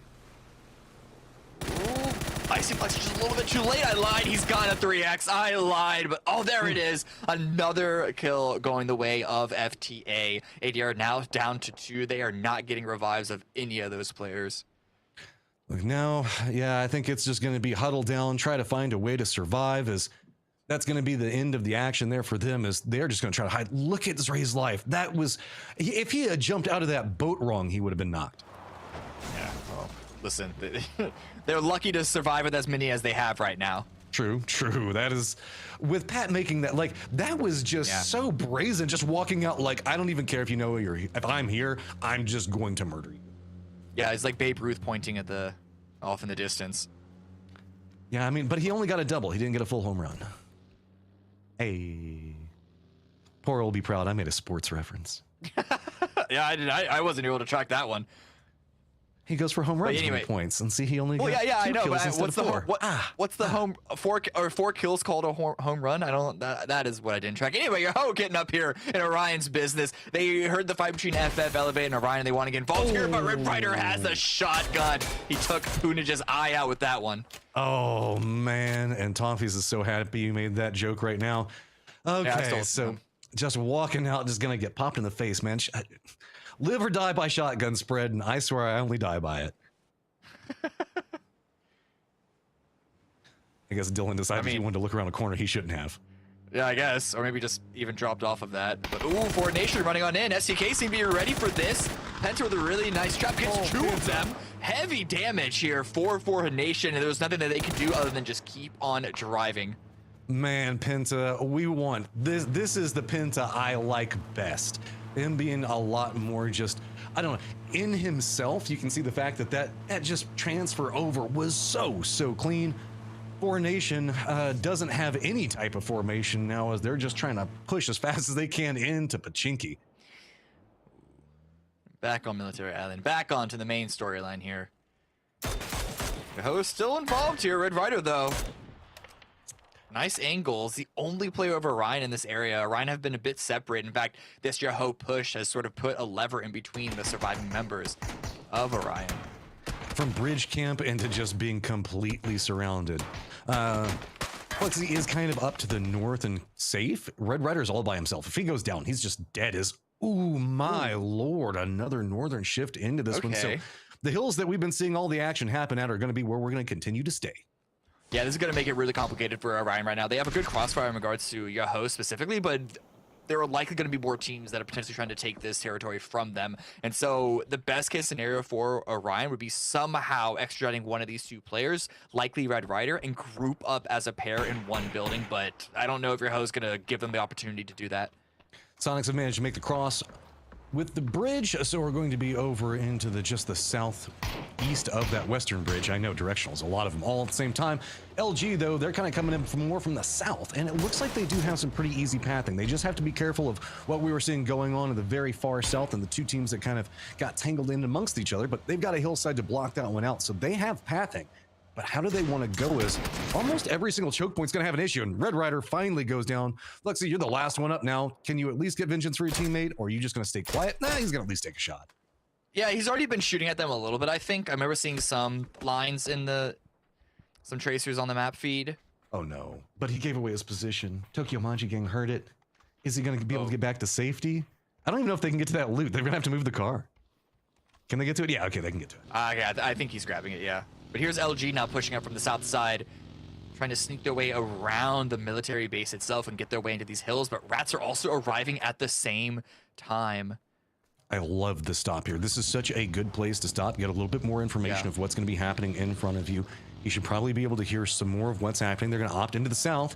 Dylan, you're going to find your friends from before still hunting after you. I guess they're following the trail of blood that has been left behind, but they are going to pass by and just leave them behind. That's good. He's able to get away and get back to his teammates. But very, very weak position for both of these teams. At least FTA have vehicles to make a send and make a push, but they're going to be coming in super late. As you can see, they're trying to make a wide rotation around. They don't want to follow LG's line that they just took because they know they're coming in so late. It's best to just try and swing a wide direction from around teams that they saw push ahead of them.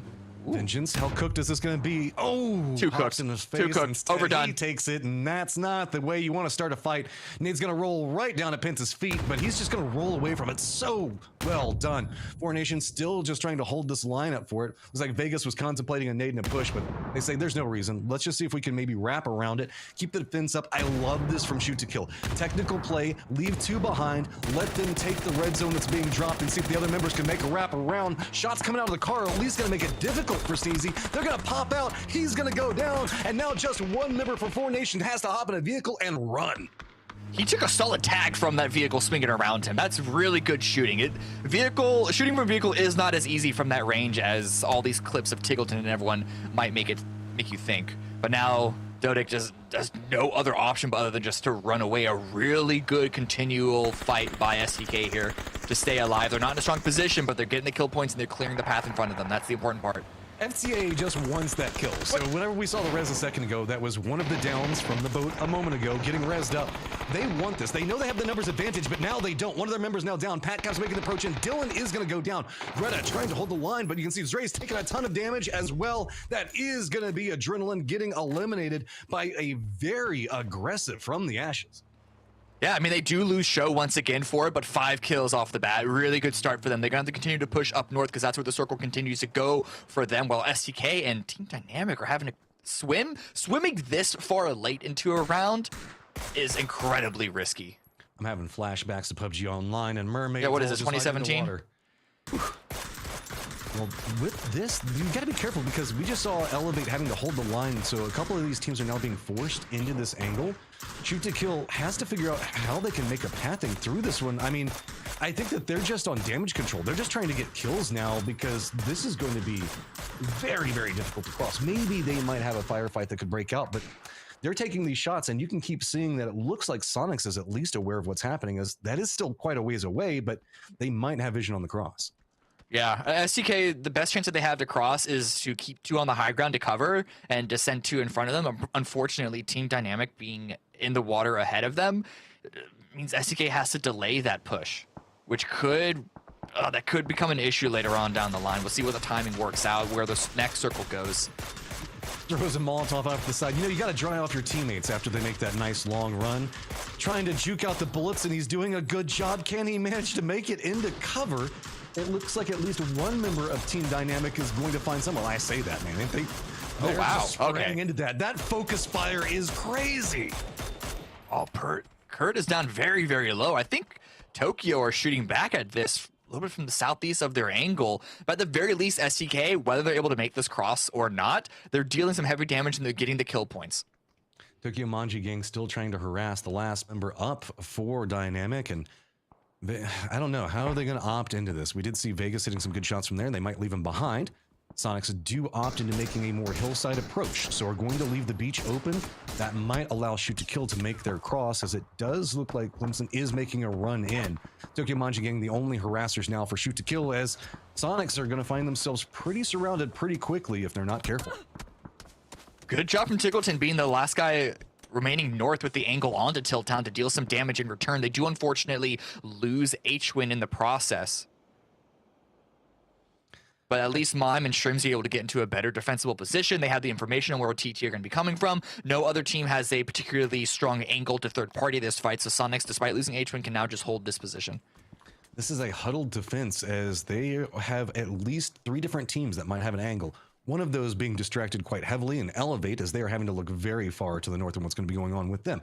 Shoot to Kill still making their cross. Looks like at least most of their members are going to make landfall unharassed, because it's going to be Clemson that spots out what's going on with Tokyo Manji gang as they were making a push after him. He's going to stall out. Tokyo Manji gang now, they can't figure out how they're going to make the push into this one, as Tilt Town is still creeping up, and Sonics are just waiting for them to crest that hill. Oh, that Naked do some heavy damage. It's not on the right trajectory, though, but he's going to throw it out and immediately put his attention back onto Tickleton. Waiting for the opportunity to take the shot. Actually going to wait for Tig to get into the vehicle first. Is the assistance going to be there? There's a lot of crossfire starting to come out. I think that friendly fire might see some of the movement coming out. It's all going to be on the opposite side of this hill. Tig getting in the vehicles, got to push up that hillside, and it looks like he doesn't feel he can make too much of a movement. He at least managed to get that prepped up, so he got the hard part over, but can he continue to go on? I don't even know if there's a good option. Tokyo Manji gang starting to close on one side. Shoot-to-Kill's got 3 members that have now managed to make it to the beach. I don't know where Tiggleton goes. Tickleton right now, he's waiting for the rest of his team to push up that hill. The timing on Tallow on that crosshair, he looked away at the worst opportunity, and now Mime and Shrimsy, nades coming on in. This is going to give Tickleton the opportunity to finally swing in, group up with this squad, and delete their opponents. Here we go, making the cross now. He's got the pathing for it to work. Mime now starting to move around the low side of the hill. Is he going to be able to come in back behind this? We've got the Sonics comms prepped and ready to go, so we're going to go ahead and hear exactly what's happening from there.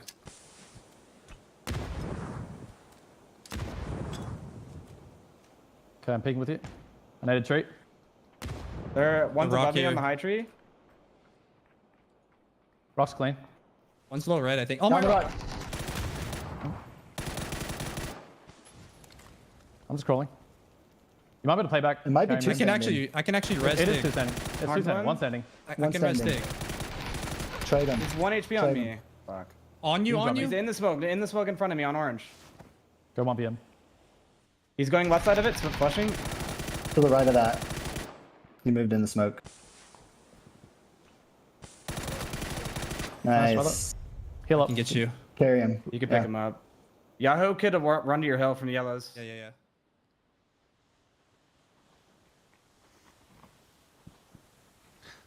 And with that, Tiggleton's desperate cross comes to an end. As the circle is closing in back behind him, he should get rezzed and shoot to kill. Looks like they have lost 1 member in their cross, but are also pretty close to the circle, as almost everybody finding some way to get footing in this next zone. Yeah, I mean, SDK a lot more successful than I feared for them with the timing, but the amount of damage that they did to Dynamic meant that they just had a relatively simple cross. They do lose Kurt to the last member of Orion, but they get the revenge, and again, the kill points are just stacking up further and further for SDK. Sonic's also getting some momentum off of that firefight because, let's be honest, that first game wasn't the best for them, so... Bit of a slow start for sure. Yeah, so picking up some points always going to feel good there. Now...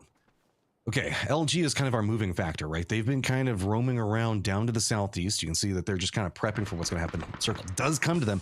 Hillside going to be where a lot of that action is. And remember, from the ashes and their rampant running around chasing down ADR, they now find themselves very close to the center of the circle. Hunter right now still in the smoke. Blue at his back. A third eye somehow in a position. Not somehow, like, obviously they found their way to it, but... surprising SDK with a position to continue to keep them in the blue. Vegas now running out in the open, taking a lot of pot shots, not just from Third Eye, but also Tokyo Manji. I mean, this is a late blue zone. Yeah, he's just going to go down, shoot to kill, manage to cross over. They managed to get some kills, but they've got two different teams that are focus firing them now. They are so far away from the circle. Looks like you can see Rats trying to do something similar.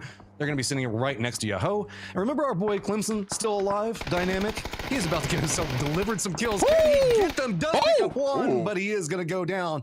That is a valiant hold coming out from Dynamic. They should have died a long time ago. Yeah, absolutely. All the revive is coming on in. It's in the blue. Pencha's taking more and more damage from the zone.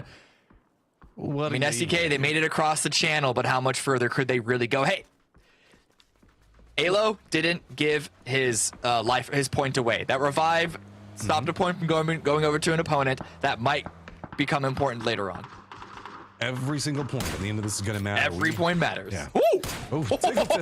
What? Driving around that angle. Remember Roth? Roth wants you to remember that Roth is there because, man, that was... Oh, we didn't even get a chance to talk about Roth and what's going on with Friendly Fire. Ooh, the spoon. Holding off another push by TM. Now it's on to Hala Senpai. Is able to confirm a kill onto Finna, but does get taken out. TM still at 2, but more and more teams are converging on their position. Third Eye now also pushing in onto Elevate. Boy, this is just everybody hopping in vehicles and just trying to send it. 2 members now just trying to make the roam right past Elevate. They do manage to at least get by them. Friendly Fire is going to get some vision in. Elevate still just trying to hold down the angle that they're at for this. But, I mean, you're just trying to crest up this hill. And even if you do manage to make up there, Friendly Fire is going to have vision. Yaho's already positioned up. If you wrap around to the south or to the east, that's going to be the LG who's already entrenched is going to see you. So Sonics are going to go down, and really it's just a matter of hunting down all of these vehicles that they already know. You can see teams are just dropping like flies. Corsac, heavy damage you could see in the kill feed. I don't know if he got the entirety of Third Eye himself, but he at least did a lot of work there.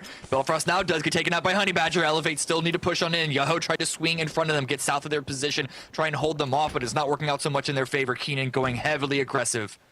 This Elevate squad needs to expect that a push could come out. Yahoo, known for their aggression, playing the smoke very, very efficiently. Everybody, though, waiting for where this next circle is going to go with bated breath. It is stalled. All the combat out. You can see that Yahoo doesn't want to make a push. It's too close to the circle being shown. And there you go. It's going to pop LG right up next to FTA. But FTA has its own set of problems as they do have enemies all around them now.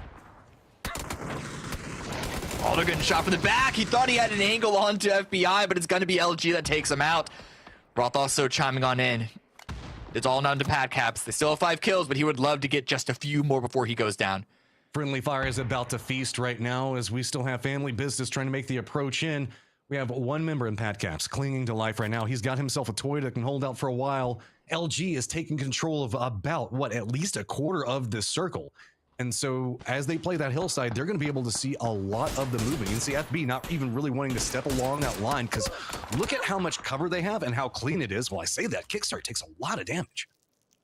Yeah, we get away. He has a full med kit to use. And Snake, as you can see, just making sure that no one is wrapping in between him and where Flood is holding the off angle. Yeah, he's way out there. I mean, we know the fact that he plays from Australia, but he's almost in Australia in comparison to where the rest of his team is at.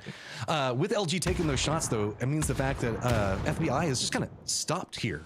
And with that, we might see them like, if LG can continue holding this up hard enough, it's going to force FB to make a move into Friendly Fire's line, where you can see that Elevate is trying to make their push in, but Yahoo still hears this and wants to come up back behind them. So a backstab due to happen any given second, and Elevate looks like they've got their eyes focused up on Friendly Fire. I don't even know if they have a member that's watching their back. This could just be an absolute catastrophe. Gats gets a knock on Corsac, but it is going to be coming at the absolute worst second. They know your hoe is behind them. They know your hoe are very likely pushing up. They need to have someone watching their back, but FF is way too tantalizing right now. Oh my God, Gats doesn't even see that this is coming. This is just a full-on charge. FB's making a push onto the other side of it. FF finds themselves just completely pressed. Teams just falling upon them like rain. FB is at least moving around the outside. Elevate now realizing they were trying to take the shots. Honey Badger's gonna instantly go down. Sprite's gonna come out, but Billfrost is gonna get dropped as well. Yahoo wanted this fight. The crossfire is crazy. Everybody's taken down. It's gonna be Elevate that gets dropped first, but Yahoo is in a ton of trouble. Friendly Fire still just trying to hold this one out in their compounds, has FB that is right on top of them though with a full squad. And all this push towards the north is giving LG more and more territory. They are just sweeping in from the south. They take out Patcap's top 4. If FF can hold off this push from the north and their west, it's still going to be LG with full map control. Elevate had a potential there, but they had so big of a firefight happening around them now, pushing into the smokes, trying to hold it. My God, Roth is on a tear. FB cannot make the push that they want to, and LG is just sitting back, taking pot shots, raising up their damage, and enjoying everything as Yahoo's trying to make the push in the compound. I am astounded that Friendly Fire is still alive. That is absolutely insane. It's all in Amaji right now, however. Healing himself on up, and Yahoo continue to wrap around, as well as Funny Business taking control of this building inside the hardcover. Yahoo is just going to come up right back behind. The circle is popped, and guess what? Only LG is in it. All these teams are now intertwined. There's no real easy way to separate out. Yahoo's going to go down. Maji's still not done. They are insistent that they are going to be the second to last team. They're trying to find something, but no, they finally do go down with everything. So FB gets control of the compound. They have Yahoo next to him.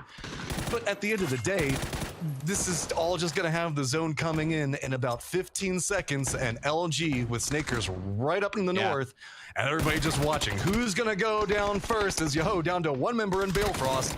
Can he at least get a knock? Nope. With this family business, you about to have some problems, man. They can get up to 3. But Snakers has left the safety. He's on a solo mission right now to clean up any sort of knocked bodies. They've been reading the kill feed. That you can't be as good as Luminosity are without being masterful kill feed readers. They know what's happening. They know revives are coming on in. They know that everyone is in one set spot, and they are trying to capitalize. The grenades aren't landing where they wanted to, but the angle has been found on the Taisak. Gotta be careful, it's around the side of the building, and multiple members of Luminosity might get caught there. Peek coming around, but it was gonna be a sacrifice coming out, and it is going to be a big game coming out for LG. 8 kills, and I can see a lot of kickstart in that kill feed. Yeah, really good job to take control of the circle. They didn't have to fight through a lot of different bodies, but their reading of where the map was going, of where all the other teams were going, gave them the opportunity, gave them the options to just find that central position and then just clean up. It's almost like the teams handed the game, or at least the opportunity for the game, to Luminosity, and they took without a second thought. I mean, Luminosity had a very good control. You can see that they were very patient. They kept playing that southeastern area.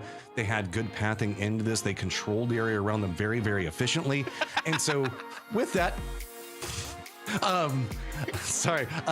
they just got a good path in. They got to control most of that hillside. Everybody else was just kind of forced to fight with Friendly Fire. But I'm going to say it, Roth, dude, you and Maji put up a hell of a fight and died way longer, died way after you should have. They held that so well. Yeah, those final teams, I think all of them had a really good game, got a good number of kills. No one snuck their way into some top placement position. Well, we are going to go ahead and take a quick break to get everything situated. We've got 4 more games. We haven't even seen Miramar yet this year for North America. We are going to be back in just a few minutes. Stay tuned because this action is hot. Packup's just running out into the open, knowing how free these shots are going to be. Pat Cats going with some rat traps. He's going to go ahead and kick off. That's going to be one going down. Show getting redemption, finding himself a kill inside this one. And Nate's going to be lost cause, just floating out in the water. You said the boats can be risky, and now you're seeing exactly.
landing where they wanted to, but the Eagle has been found on the T-Sock. Gotta be careful, it's around the side of the building, and multiple members of Luminosity might get caught there. Pete coming around, but it was gonna be a sacrifice coming out, and it is going to be a big game. And avoided snaking as much as humanly possible. Let's see if they can relocate some more points to the leaderboard in game number 3. It's gonna be coming up in just a minute. My name's Tyler, I'm joined by Matchroom and the Cammy D as we break down the beginning of the 2023 season. It started with an open team taking home the win. And then, no surprises, Luminosity steps up. They come up big, Cameron. They get the win. Last year, we called them the Young Guns a lot. Does that no more get to continue, or is it going to be changing to something else real soon? No, I don't even think last year was appropriate to call them Young Guns anymore. Well, but they're young. I mean, they're younger than you. But... God, it's okay, Toffees. Like, I still love you. Okay. I didn't say anything about that being a good or a bad thing. That's just an objective fact. Okay, We how heard, you react we heard to it the is your own. tone in your voice, Cam. You can't pretend like you didn't have a tone there. I don't know what you're talking about. Hey, listen, they're younger than me too. Anyway, what I wanted to say though about LG is the fact that talking to them, and even I think Kickstart might have alluded to this with the conversation earlier with Dave about the issues, the small little timing issues that they have, or things that they want to tighten up. A lot of that you see in the qualifier process to the finals is because they've admitted this, that they aren't necessarily the best at playing to the level that they're performing at, and it takes them a couple of rounds to like, oh wait, teams that are not as good as grand finals teams play like this, and we need to be prepared for this, this, and that. And the fact that they've been performing so well the first 2 games means that they might not necessarily need that on-ramp every single time anymore. You know, Cam, this may be old-fashioned of me, but I think we should take a look back at the highlights from that match. Oh, I wish that I'd known it was coming. We could have joined in with you, Toffees. Okay. We did see that the Mermaid Crossing did go well for shoot to kill, but that's... I still want to give a shout out to the fact that we managed to see Clemson survive for so long. Like, he managed to cross this, deal with Tokyo Manji Gang, and managed to make a push in. While all this is going on, though, LG is so smart in how they handled the southeastern area. Like, look on the mini-map right now. They just have control over everything around. Yeah, like, listen, LG's macro, some of the best in the game, right? And just knowing where they can flow, where they can hang out, where they can push without being in too much of an issue, and only take fights when they have a good chance to win them. I mean, there's a reason that this team was often called rats by other teams' fan bases, because they choose when to take those fights. They walk away with 8 kills, 18 points on the board from that one. I do want to give a shout out to Funny Business. Comes in, gets a nice 13. That's some points that I think they definitely are happy to have their hands on. Overall leaderboard, though, I'm curious to see if this does open the door for Luminosity to take that lead, and it does. They will jump into first with 22 total points, Third Eye right behind them, and Rats at 18, still feeling pretty comfortable. Family Business continues to sort of like grind their way up there, putting points on the board. You love to see it, man. I mean, shoot to kill is still tied up with them too, so it's just a shift down just based off of the tie, really. The tiebreaker is going to be what separates them out. Shoot to kill has been more quiet, but we often see them have some issues whenever it comes to dealing with like a military base and their rotations coming out of Georgia Pool. So I wouldn't hold this one against them. It's kind of similar to what we saw going on with Sonics and just how difficult it was for them to make. Yeah, I mean, STK are coming from South Georgia Pool. That's one of the worst spots to go into Sosnovka base from. So they played it to get kills, and then if they make it onto the island, then that's just extra. And I think they succeeded at that. That is a pretty good point. If we talked about crazy circles to start out this event, we went from Stalber all the way to the south on military, and Luminosity does come out with that win. They have players, though, a pedigree, Matt, that's not going to struggle with, like, a lot of teams may struggle with the military at this competitive level. These guys have done it so many times. It's just so clean whenever you see how they approach. Like, even back on whenever we were looking at the Stalber game, they knew exactly where to position up, that teams were going to have to rotate along that eastern front so that way they can get, again, control over the area, get their damage out. I wouldn't be surprised if you picked up any of the LG members. Damage numbers alone are going to be great for your fantasy. And they spread those kills out, Cameron. It's, you know, Kickstart getting that 3 means that everybody else had sort of in that ballpark area, so they're working very well as a team. I do want to take a chance to look together side by side. We've had 2 games. We've had 2 winners. Cameron, let's look at them next to each other and see if we can extrapolate anything from that. I mean, it's a lot more damage from Luminosity. Just shows the consistency of their performance. They're stacking up on the edge and trying to control the flow into the Stalber. Didn't work out long-term for them in round number 1, but they still got a few kills, and it's the damage that's been consistent across the whole thing. Whereas Third Eye, it's more just been like, they're more of a, and it's Adam on the team, so this doesn't really surprise me, but they're more of the slow sneak up on you, and then when an opportunity comes their way, they explode onto it. However, on game number 2, that opportunity wasn't really there for them, so they weren't able to get the points that one. Now, game number 2, we go south to military. Game number 1, very slow start matchup. Everybody kind of picking their shots. Was game 2, it felt faster. Is that just because of the map, or do you think teams are starting to get some momentum? I think that we're starting to find some teams catching their groove. And also, I mean, you just have to fight. If you get an island circle, you got bridge camps, you got boats being shot at, it just becomes survival of the fittest, and fittest tends to be who can rotate the fastest. Well, it may or may not be island time as we get ready for game number 3 to kick off. I'm going to turn it over to you 2 gentlemen. It's time for our last match in the grassy pastures. All right, Cam, last Erangel of the day. What are you looking for, man? I was hoping for a wacky plane path, but it seems to be another boring normal one. Boo. But we have been getting good circles with very boring plane paths, so maybe. That is true. Give us a Georgia Pool ending. Zarky. Could you imagine getting a Stalber? It's not. This one's not. Come on. This one's not. No. This one's go prim though. Magic. Okay, I'll settle for it. That's true. Yeah. settle for Prim. Yeah. A lot of the teams that loot Prim have to settle for Prim. This is true. Okay, this is not going to be too wild start. It's just going to be people doing what they've been doing so far. We haven't had any big early mashups. It's too early in the year. We might see some flexes, just kind of like cut off a couple of choke points as people rotate through, but that's about it. There was a drop with Tilt Town and Four Nation on Ruins, just because the last game's plane path was just a little bit further south. But yeah, this time around it should just be business as usual once again. Wow, picking up the vehicles around Lippo and capable of bringing those down into Milta. It is just going to be a feast for LG, our last round winners, to start this one off. If the circle is just easy to rotate into, which it's not. You called it, Cam. We might get exactly what we want, as the circle has now revealed itself, and it is going very far to that west coast, as it's going to have Primorsk all the way up to Georgia Pole, and still even keep in a section of Chinky. Luminosity now getting some vehicles, looting on up, and ooh, funny business. A long rotate. They don't want to contest for vehicles. They're just gonna float all the way towards Sosnovka. This means that their loot is gonna start significantly later.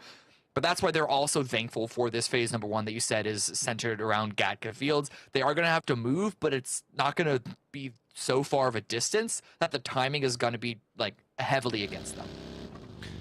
Yeah, the only real issue could be friendly fire for them. I think that friendly fire might have an idea on what's going on. Yeah, they saw this one.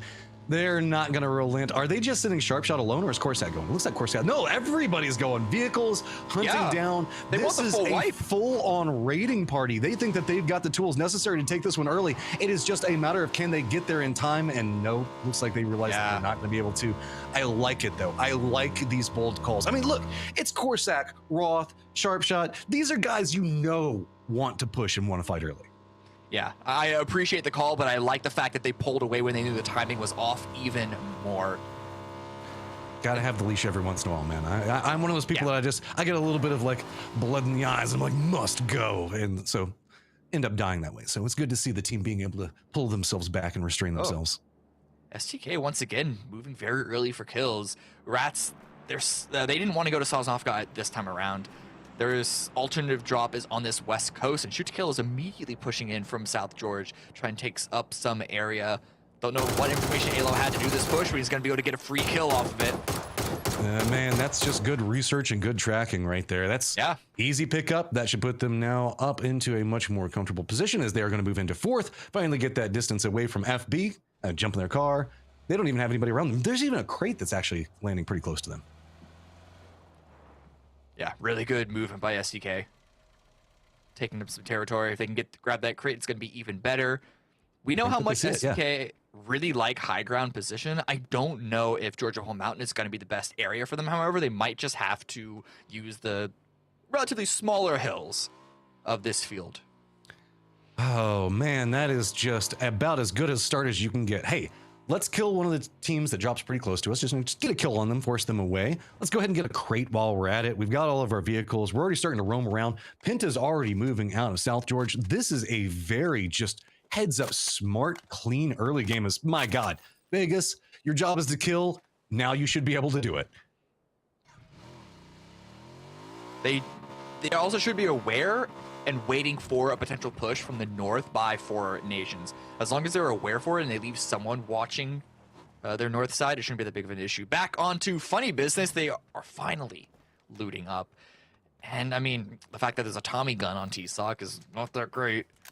But still, they're getting their loot, and again, the timing's not going to be that big of a deal, that big of an issue. The question is, do they start to suspect that friendly fire are going to hold that bridge longer than they would have otherwise?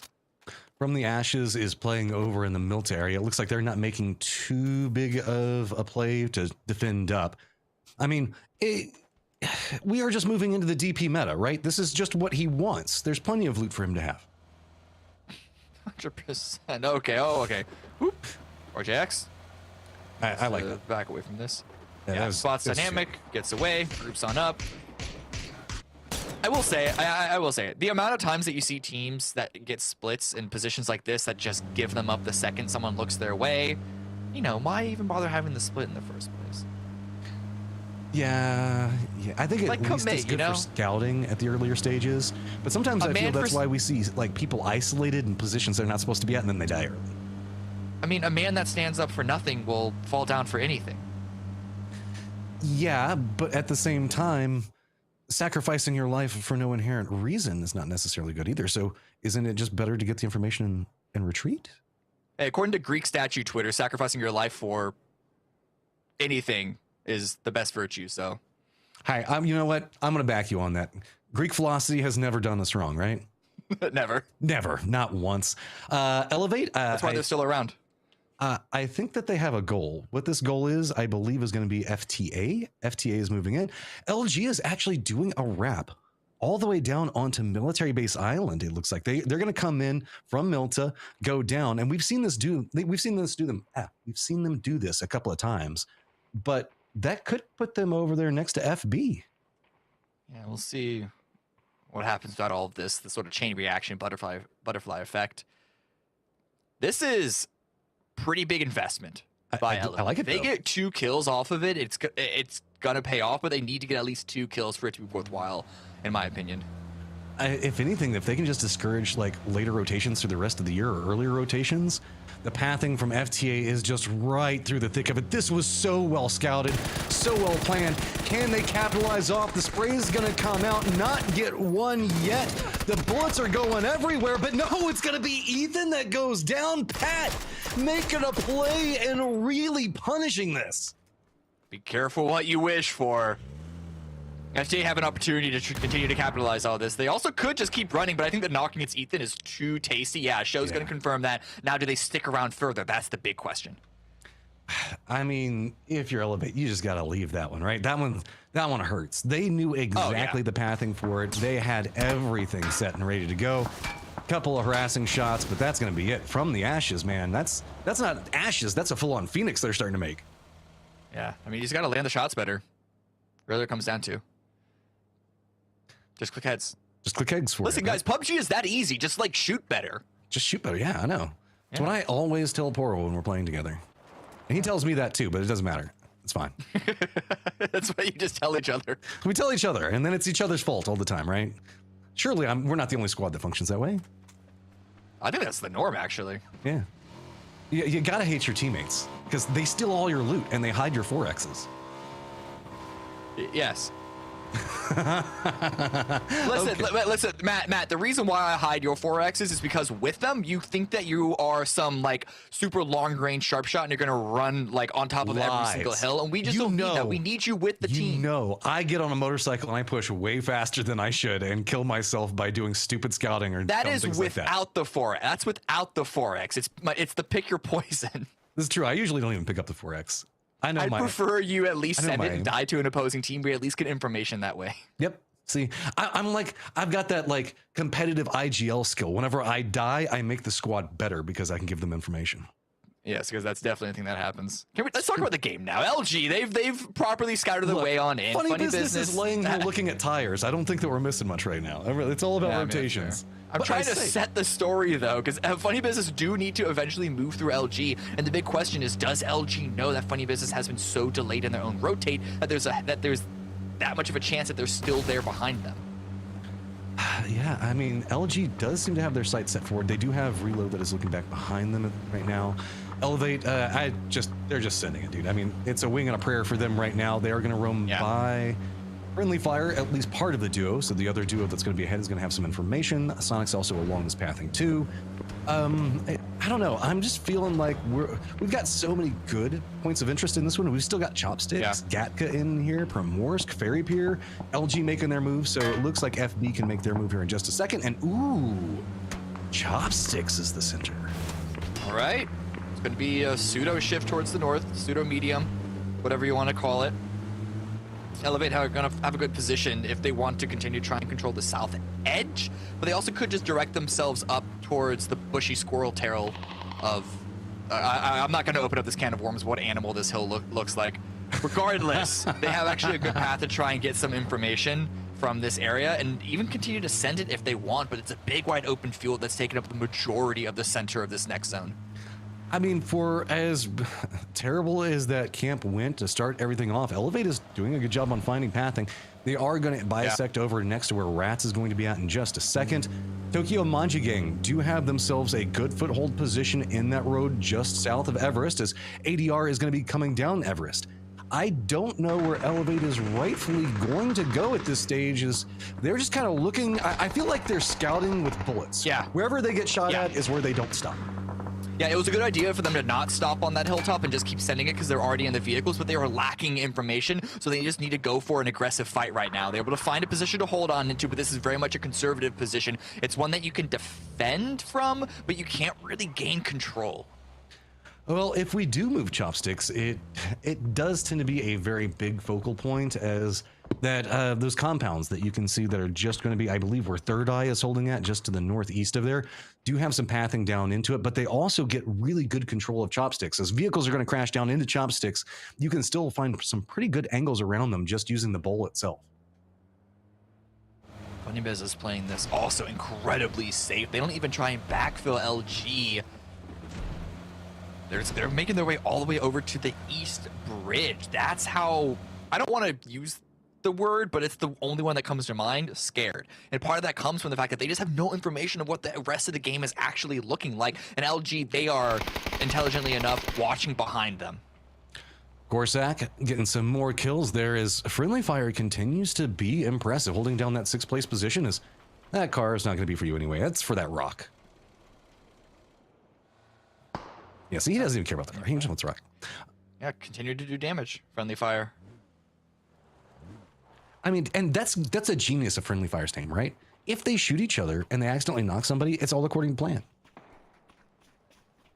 Yeah, basically. If you name yourself that, you can't get mad when you get Friendly Fired, right? Listen, it was on the contract. You just don't read the fine print. That's how they figure out who's going to IGL before every single time. They just all have a giant fist fight, and then whoever wins, that's how it goes. Could you imagine Sharpshot ever IGLing? Everybody follow me. Walk in front of me. Take bullets. I got this. No, that's like 3 times as many words as he says in a single round. You hit your quota. We're looking at a stretch of Orion and Sonics going all the way through the middle of the map, and from the Ashes is kind of eyeing what's happening over here to the southeast, as it does look like it's going to be Third Eye that's going to be in front of them. It's a quiet calm right now. No real big plays. I think a lot of people are expecting this to lean into the center, maybe touch a bit north. If we see a hard shift, though, this could get very, very crazy very quickly, and it is staying to the south, and it is keeping chopsticks in play. Yeah. The dream survives, Cam. Oh yeah, this is good for Friendly Fire, who is sending it in, as well as Sonics to try and gain control of this area. The Sonics, they look like they were on the move, but with the push from Friendly Fire are readjusting themselves, and Yoho are also here to punish this push to immediately down Shinboy getting the knocks. That was just easily tossed over there. That was a TV dinner of kill points just dropped in their lap. Hot, fresh, ready to go. LG does hear this, and they might lean into making a play of their own into it, but I think that they're still just trying to scout what's happening. Friendly Fire look like they've now had to move into full-on damage control, but where do you go? You cross down to the south, it's just going to be LG already waiting. You move to the west, it's going to be Sonics on the other side. Yoho set off a set of dominoes that is going to be a massive problem, as it is nowhere to go. Many teams sending it down into chopsticks. Yeah, not a lot of options here. All the buildings around this area have already been taken, already claimed for. And I mean, you don't want to play in a field. Definitely not this early, but it's STK and Dynamic fighting over Gatka. Ooh, I love it. Shoots a kill, clearing buildings. Friendly Fire going down 16th. That's no surprise given on what was about to go down. But some of the very earliest gameplay from Shoot to Kill that I absolutely fell in love with was their breaching capabilities. Whenever we saw the original squad and how they managed to navigate taking compounds was oh so clean. But it looks like maybe From the Ashes isn't having the cleanest of approach, but Pat Cap's the last one up. He's going to go down, and it's going to be Ford Nation that continues to hold this location. But ADR hears it and might try to bounce. Yeah, this is out of the circle, though, so ADR you can see sneaking in just barely north on the mini-map. They're looking for an opportunity to try and clothesline Ford Nation, but this isn't a fight that's going to be particularly valuable for them to commit to. Yeah, they've just got fields for days in front of them, so the committal on this is we don't think that it's going to be safe for us to cross in, so we need to kill you so that way we can at least get something out of this game. a couple of scraps just kind of floating around in different areas. As you can see that it is dynamic. That seems to be on the receiving side of what's going on, but it's going to be Clemson that at least gets a down and a flush onto Penta, as that fight is still just going on. It's right. Oh, he gets spotted. Sneezy. Yeah, has the angle. They're bounding in for a nation, whether they were aware of ADR or not. The good job making sure that they're not sending themselves in one big collective to give a team like ADR an opportunity to cut them off. And now ADR are on the back foot right now. Have to back away. There's a chance for them to leave. The blue isn't doing so much damage that it's going to be like suicide to go into the zone, but oh, they want to fight anyway. That's actually 2 down for them. Well done, and Nate, can you continue to keep this rolling? Zray is going to go down. Blue zone doing just enough damage to make it happen. Now, they've got control over this area, but there's still one member for a nation just kind of running, as I guess the fields aren't as loud as they were expecting them to be. Circle does pop, and it is staying at the bottom end of Chopsticks. Whoa, where are you going? I don't think they know. You got to go somewhere. You can't just stay out here. Oh, okay, that's not that tree. That's a bad tree. That's not the one you can drive through. I mean, he's still alive. The vehicle's taking a lot of damage. Where'd he go? Okay, if you go this direction, you're probably going to bump into Orion, but that's okay. Orion's going to have their hands full. It's going to be FB, Tokyo Manji Game clocking in on each other. Everybody is now starting to send it through, and FB good on the defense. I mean, it's not defense. It's very, very aggressive. But now Tokyo Manji have to rushing forward as well. Taking better position here. We're south side. Don't want to be caught out in the open on the actual crevice? The chopstick itself. I can only think of the word chopstick. What is it called? You're talking about the rice? Everybody I know calls it the gap? rice. Oh, No, right, it goes anyway. in the middle. Yeah, anyway, it doesn't matter. Irrelevant. Okay, well, looks like we're starting to settle down a smidge, but ADR still has themselves their friends that they were poking at just a moment ago. And see that Third Eye is playing the northern part of this eastern Chopsticks. Shoot to Kill did end up winning in that dynamic fight around Gatka proper, but they still need to make a move, and they're going to have rats that are in the compounds just down below them. This is Chopsticks, and this is why it becomes fun, and I love to watch competitive players in it. I mean, it's just all about sneaky angles. All right, I guess ADR not done yet. See, there's a little bit of a hill that ADR can prone behind here and not get caught off by the teams to the east side. Sonics, if they push over that hill further, might find an angle onto it, but ADR are able to find like this small little sliver that they can stay safe for the rest of this zone is going to be good for them. Moving forward, going to be a continual issue, but you don't play PUBG because you want things to be easy. This has got the recipe for a really big game for FB or Orion. Elevate, they're still kind of in a dangerous position. Shoot to Kill now starting to scout their way through. Purdy trying to get that information, but you know 41 are alive, you know it's a tiny circle, and you know it's Chopsticks, so it's mostly fields, and it's going to be very difficult to make this. Instead, looks like they're leaning into more of a leapfrog approach. They know where rats are. They don't want to push until they know exactly what's going on with rats. So it's kind of stalled out both of them. Elevate's got their eyes more set into what's going on Chopsticks. And that's why you can see that rats are kind of sneaking around through this one, using the hills again, as just that slight decline is going to be enough for both teams to try to wrap and Shoot to Kill. I guess they're just going to stop right along this edge, as ADR now is going to be able to see rats. Yeah, it's basically trying to herd in rats into another team.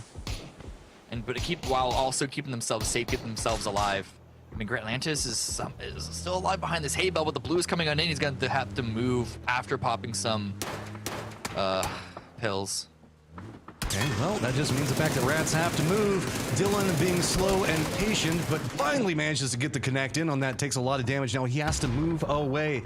With this, I think the Four Nation hears this, and they're moving out to get vengeance. They've left the circle. It looks like they're trying to move down, but it's going to be Shoot to Kill that takes shots into them, stalling out their movement. Rats now hears that, knows that they need to make a push in pretty quickly, as it's going to be Shoot to Kill. It's going to be coming in back behind them. Shoot to Kill. The Catalyst wants to pick up as many kills in this as they can. Rats trying to use the vehicles to try to get some safety to be had, but even Tokyo Manji Gang, still at the northern part of the Chopsticks, sees what's going on with Shoot to Kill and is taking shots, forcing the fights. Listen, SEK, they know that they're in a fight in the middle of a field, but they're going the polar opposite of what a lot of other teams would do in their position. They are going loud. They're going aggressive. They're trying to clear off all of the threats. They're not just proning down and hoping for the best. They want to actually make something of this opportunity. I love this aggressive STK. 3 members still up, moving in. ADR, the opposite side of the sandwich that there is just a Rats member hiding in. Tons of smoke down. That's a lot of utility already being spent. And remember, this is not in the safe zone. Blue is already coming in right now. They've got to make something happen, as it's going to be Babbler that at least gets some shots in Tokyo Manji Gang. That's going to relent some of the pressure that Shoot to Kill is having thrown their way. But Shoot to Kill, minimal information with the smokes down. Looks like they're just trying to move into the circle bit by bit. Leapfrog strategy continuing, but they have to be careful. Rats on one side, 4Nation taking shots into what's going on with ADR as finally Rats are eliminated. Yeah, I mean, STK, information or not, what are they going to do? Send it into Dumpling? There's really nothing else. They're just going to fight on the edge and try and get some kills. A very similar approach from the last game. And it's working out again so far. Man, Luminosity and Yahoo at each other's throats. Rilla's gonna go down. Spray coming out from Flood, not gonna get a knock. Dancing around the smokes, another fight right along the edge of the zone. They've got to be very, very careful with this one. Looks like Yahoo is using vehicles for cover as well as playing around the smokes. You can see the LG keeps wrapping one side, bouncing to the other one, trying to figure out how they're gonna make the push in. ADR, who we were watching a second ago, does get eliminated by Shoot to Kill, as this is just slow and steady utility burn happening on both sides. Yahoo have control right now. The fact that they were able to stop Luminosity's push means that Luminosity now just need to go for, I guess, just a blind push as 3. Not a lot of utility left. Flood has only one. Like, these are flashes being thrown. He has 1 Molotov as well, but they just gotta find a way to break through this Yahoo line. And the smokes are favoring Yahoo. The circle is favoring Yahoo. Molotov's coming down, stalling out. Flood at least getting a read on how that's going. You can see not wanting to overextend. LG know that they've got the lead right now, but Shoot to Kill are having a hell of a game. Already at 9 kills. They have got to be paying attention to that one. It's starting to see some of the old rivalries show their head as Keena does go down. Kickstart might have found a way to open up this door for them, but it's just not wide enough. With this, the circle is going to shift back into right on top of Orion. Nowhere near where we're at right now. And oh, the smokes not providing enough cover as Flood's going to go down. Shinboy finding that one out. Kickstart coming over to see if he can provide cover, but it's just going to be another peek as Balefrost is going to find it. Yeah, it's actually Sonic's able to find the angle on top of this. The fight has lasted long enough that things are just falling apart for both these squads. Luminosity do go down, and Yahoo as well, because Tiggleton is there to put that final nail in the coffin. Sonic's now with control of this southern area. They do still need to move, but Shrimzy can give the information on the east side and allow Sonics to have more educated approaches to the north. Feels bad, Shrimzy. He gets in a car, drives all the way over there, doesn't even get the kill. That's but now we've got Sonics playing this position that's going to be very far to the south. STK did manage to make it into the circle, but into this little, I guess, curve that you're talking about here. I've heard it called noodle. I've heard it called a ton of things. We could see a very peculiar firefight, as that is one of the more interesting locations to see our firefight. It's like that in bunkers, really, is about the only way you're going to see a firefight that enclosed. Sonics has bit of a decision to make. How do they rotate through this? I imagine that they spotted out STK, just judging by the fact that they don't want to swing toward the west. Instead, just come up from the east. There's more space for them to take that direction. But really, it's all about finding a place that they can post up, get cover, or even make cover with their vehicles and not get heavily punished by Orion. Dude, Elevate is still alive and kicking after being camped originally, having to drive through everything. Their vehicles aren't in good condition. You can see tires aren't necessarily the best, but they are going to roam into Shoot to Kill's direction while Orion is going to be taking the shots. Sonics aren't going to have clean vision into this one. Vehicle's going to pop out. Birdie's going to see it. It is just a complete onslaught coming out. Elevate does go down, but it is going to be at a big cost. 2 members down for Shoot to Kill. They are moving, but they cannot be harassed too much as Sonics want to move, but Orion are taking shots and stalling everything that's happening there. Vegas needs to start the revive. He dropped a smoke to give them some cover, and actually Babbler getting the knock onto Shrimzy might slow all that Sonic's push down. And that does seem to be the case. So the revive is going to come through on both of these members. Vegas pulling away and covering the potential push now that ALO has been picked up.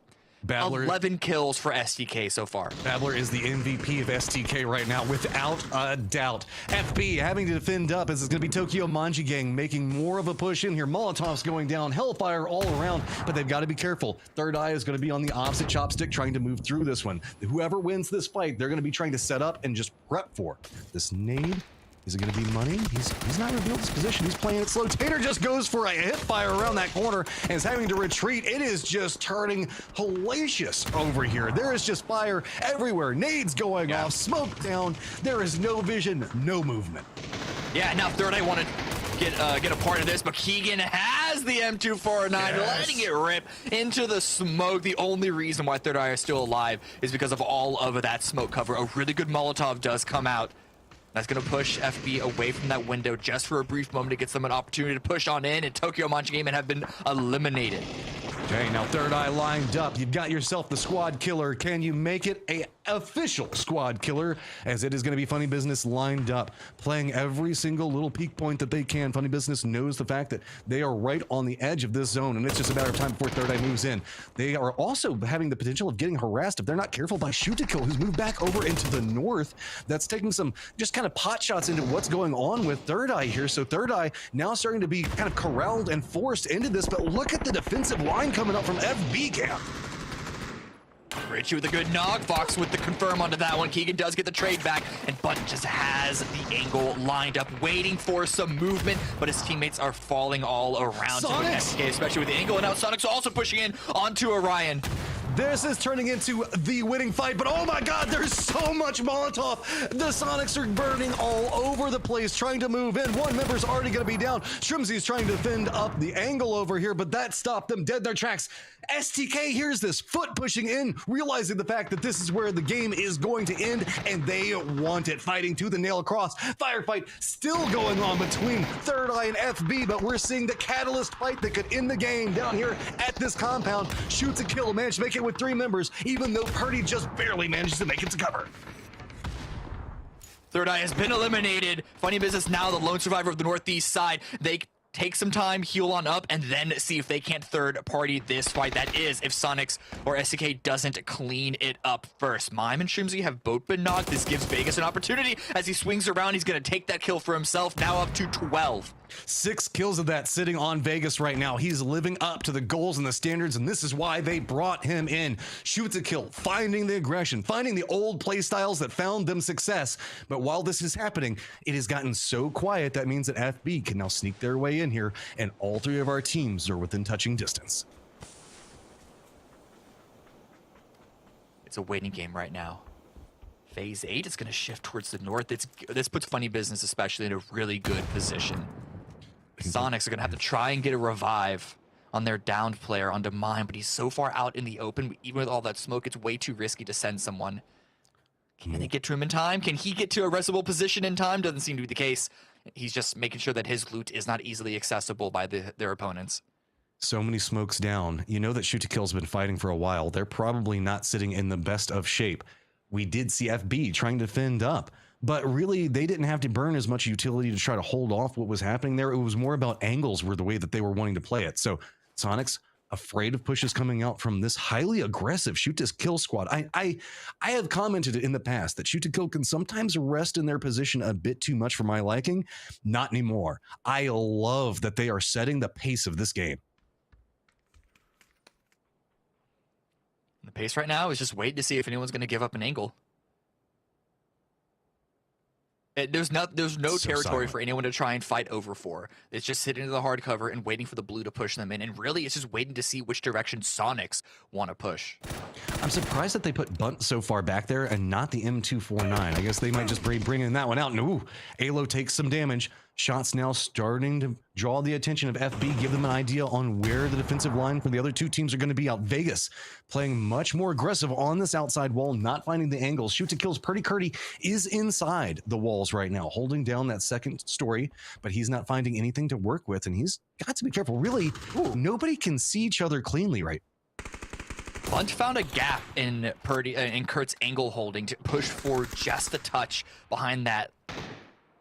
Like not even a building position, like just behind the shack. Oh, dude, on the dumpster. Sonics are in such a terrible position right now. They are pinched in the worst way. They opt into going more to the east. They've got shotguns in hand. They just roam around. H1 connects with one. They're looking around. He knows where the other one goes for the spray. H1 is the key to success right now. He just breached that building. Open it up. It's going to be pretty Curtis now trying to wrap into the other side, but it's going to be Butt that is waiting. Going to get the drop onto him. Now everything is starting to collide in as it's finally going to be Funny Business going down. Sonics with 2 members up. Shoots a kill with 2 as well. And they know the approach as this is going to be an open ending. And H-Win, he's getting on the roof. Oh, not so much a shotgun play, but definitely with the M4. He's feeling it. We've seen him make some big plays out of this. Tickleton coming up there as well. Shotguns prepped up. He might be able to look through this. He's got to be cautious, though. You can see nobody's stepping out onto the patio yet. Both just kind of dancing back and forth, throwing down the smoke. Can he spot out anything through the window? No, Vegas just narrowly steps around that one. But Vegas might need to be careful. He's playing his own little sneaky angle. Here's the smoke. Oh, gets up on top of him. Oh my God, is this gonna be a shotgun blast to the head? No, Vegas reads it and steps away in the nick of time. Yeah, really good job though. Oh man, Sonics love using these rooftops to finish off games. It's been a trade though. H1 has been knocked. It's all down to Tickleton to try and take this one away. SCK have been pushing so hard, so fast, and Tickleton try and get a revive, but he's scared of grenades. Smoke being played right now, going for the peak. Tickleton sees it. Sonics with 12 kills and an amazing ending. Batman fighting across the tops of Gotham City as that was just an amazing set of IGL calls. But this all came because of H1's push into Funny Business's building. He had the double barrel shotgun in hand. He knew what the play that he needed to make was, and he just full committed to it.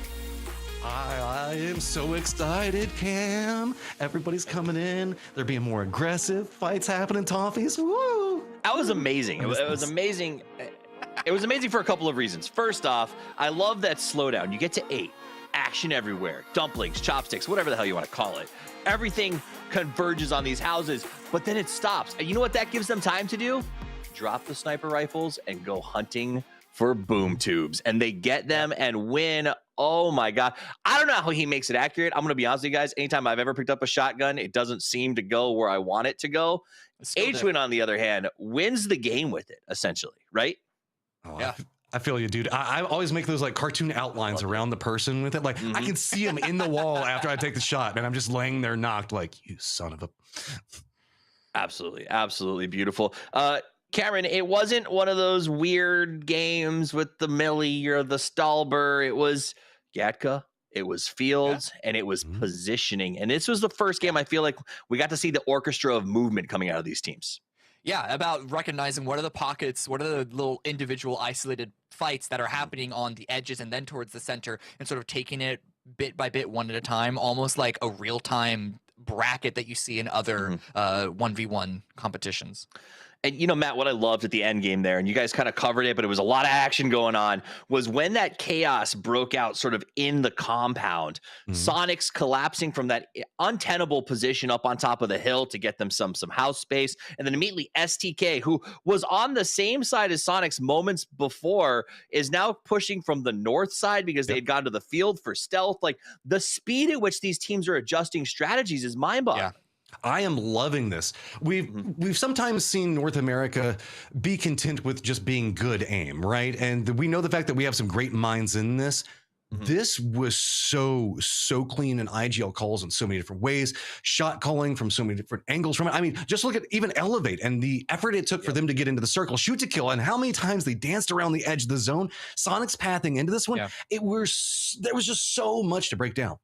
When we come back, we're going to talk rotations. We're going to talk pathing, and we're going to talk Funny Business because they got in because of the extra slot and have been playing out of their minds. But before we do, we're going to check in with Dave in a new feature called Dave Rates. Thanks, Toffees. GG's to you three. Today's been phenomenal. We got another half coming up after this. But everybody, welcome to Dave Rates, where I rate the best plays sent in from the viewers. So, without further ado, Justin, roll clip number 1 for me.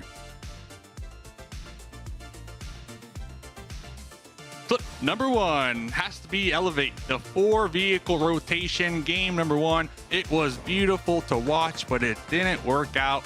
I do love to see that they had a call, they were synced up, and they followed through with the call. Because of this, because of the teamwork, I'm gonna rate it here 2 out of 10. That's a 10 right there, by the way. 2 out of 10. Next time, Elevate, just don't die. Just don't die. So let's see. We got another clip coming in from the viewers. This one was from game number 2, ADR. This is what I call a fail almost, but they saved it. This was almost a squad wipe boat take on the side of ADR, but they were able to keep 2 alive, and they also got a revive on the flip end of this one. So because of their ability to survive and just continue trucking along when the situation was bad to begin with, that's a 6 out of 10. That's a 6 out of 10 because they survived. All right. Listen, my rating's kind of skewed, but let me know in the chat what you think. So, Justin, let's roll the final clip here. Clip number 3. I gotta say, watch your hoe because you never know what they might do behind your back. Sneaking up behind Elevate, wiping them out here, very clean. And then they pushed into the zone with 6 kills.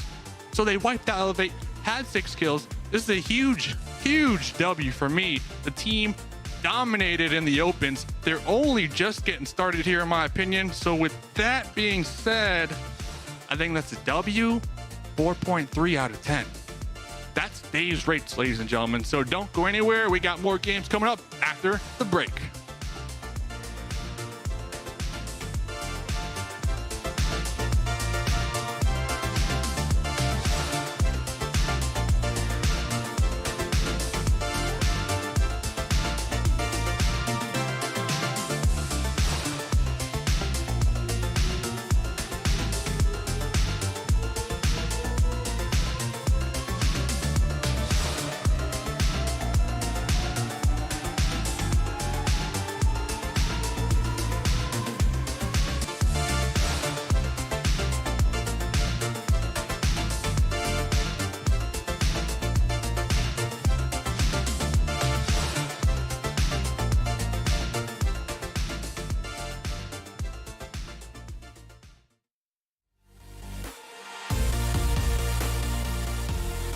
Welcome back. Game number 3 is done. And as we leave the grassy pastures, it would be wrong to do so without a Sonics victory. So they pull out a big win. And if the first game was a story of open qualifier teams rising to the top, the second and third game were the old grizzled vets showing us what they do best. My name is Tavies. I've got Matchup and the Cammy D here to break down the action.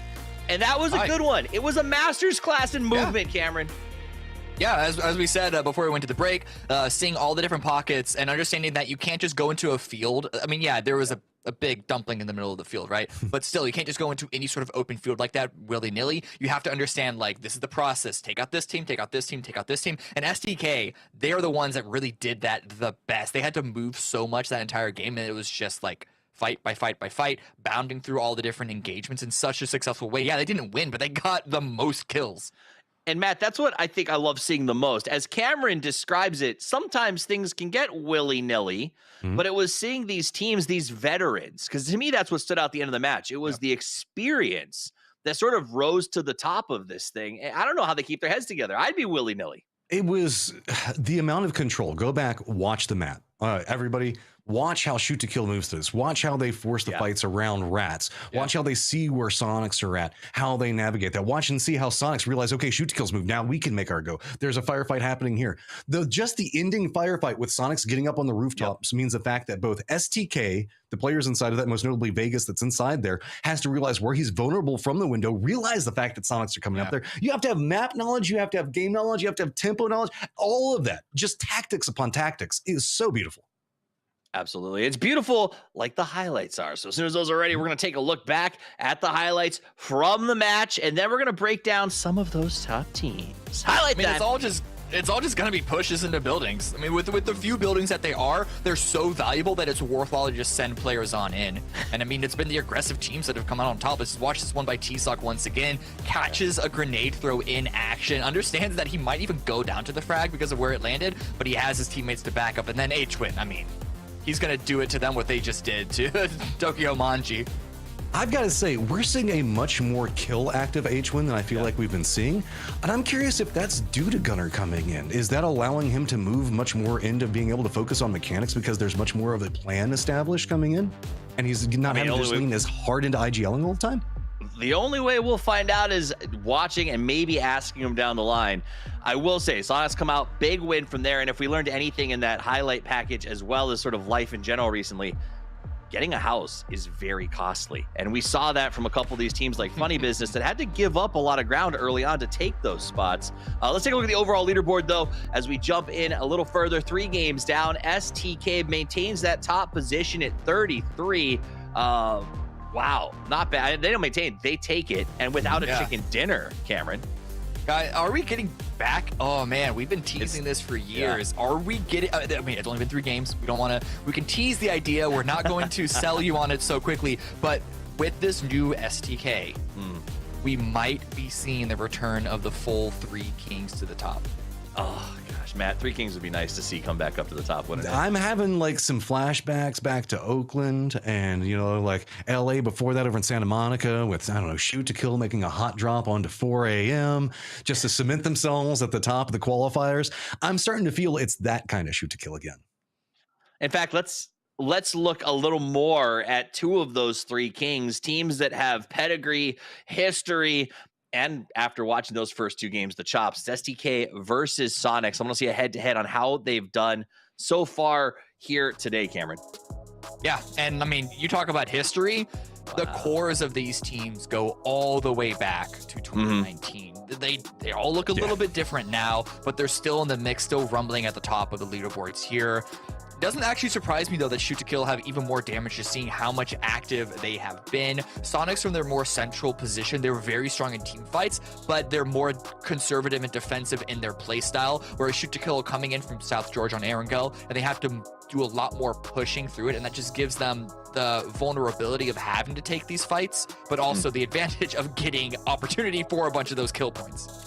I had to go back and look real fast. Shoot to Kill, the first time I can find it being used is it's the PUBG League preseason back in January 13th, 2019. But the first time I can see Kurt having played is 2018 in the January before that.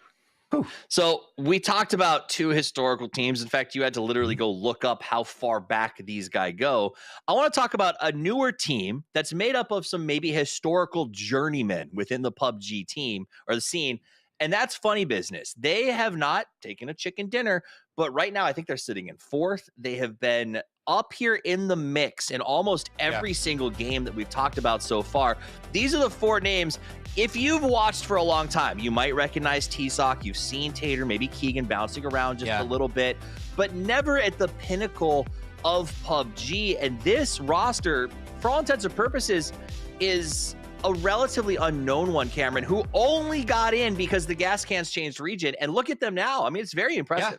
I mean, again, it's only been 3 games. We'll see if this continues on, but they're looking really good with just their focus of taking the fights. They're not like tripping and falling into these top finishes. They're actually taking these engagements, and it's looking really good. And I just want to shout out T-Sock as well, because he told me that one of the big struggles of this roster is because he's basically having to relearn how to IGL after taking a bit of a break. And so to deliver at this level of performance is looking really, really strong.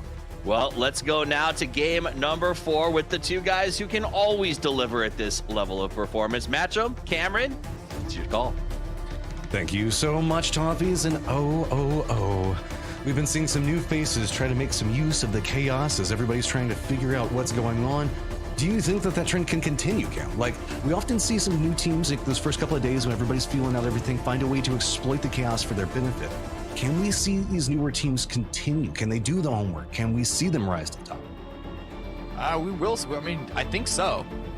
It's going to have to be a consistent push, though, across the board, and especially as these teams get more and more used to each other, the reactions to fights are going to be more and more informed. So you can't just, I mean, PUBG doesn't really have opportunities for cheese in the way that other games do, but the PUBG equivalent isn't something that you can continue to use time and time again. I'm just excited, dude. If the first 3 circles we saw, if the first 3 games, the way that they've ended have been, I guess, soul food for me, who has been lacking in some PUBG action. Miramar is where I tend to really like how the circles go. So now I'm in high hopes. I want something crazy. We're looking at the drops. No one's landing on each other. We saw a little bit of, I guess, hand waving of parachutes being side by side. But I mean, Miramar is such a big map, and this, once again, very good plane path to start things off. No one's going to be forced to drop on someone else for an opportunity to play the game within the first 5 minutes. I'm very curious to watch STK and how they're going to do this Los Leones looting now. As yeah, well, Cam, we go on real northwest, and I am excited because Trailer Park is in the circle. You thought I forgot? I mean, you know, it's not going to go trailer. We still even have a little bit of Oasis. I know it's not going to go there.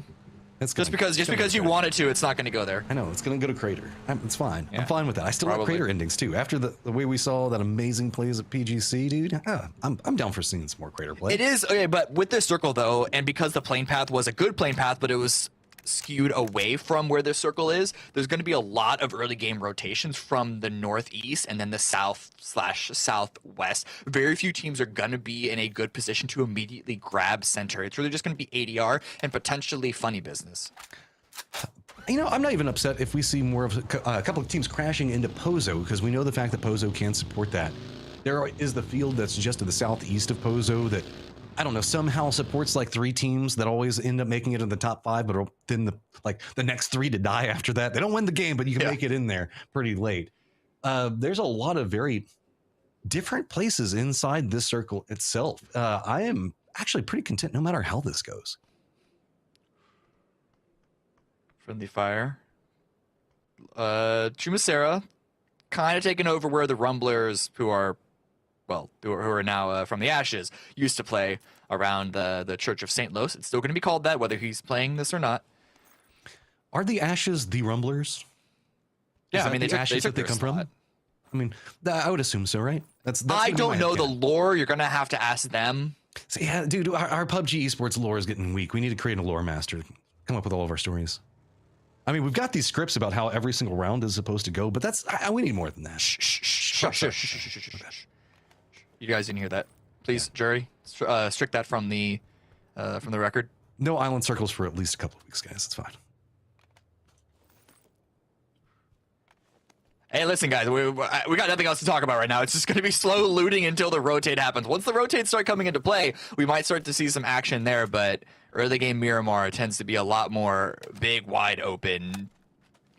Maybe some pod shots, as we saw earlier on with the ADR's rotate a few minutes ago, but for the next few minutes, just be prepared to listen to us talk about PUBG if you're lucky. Most likely something else.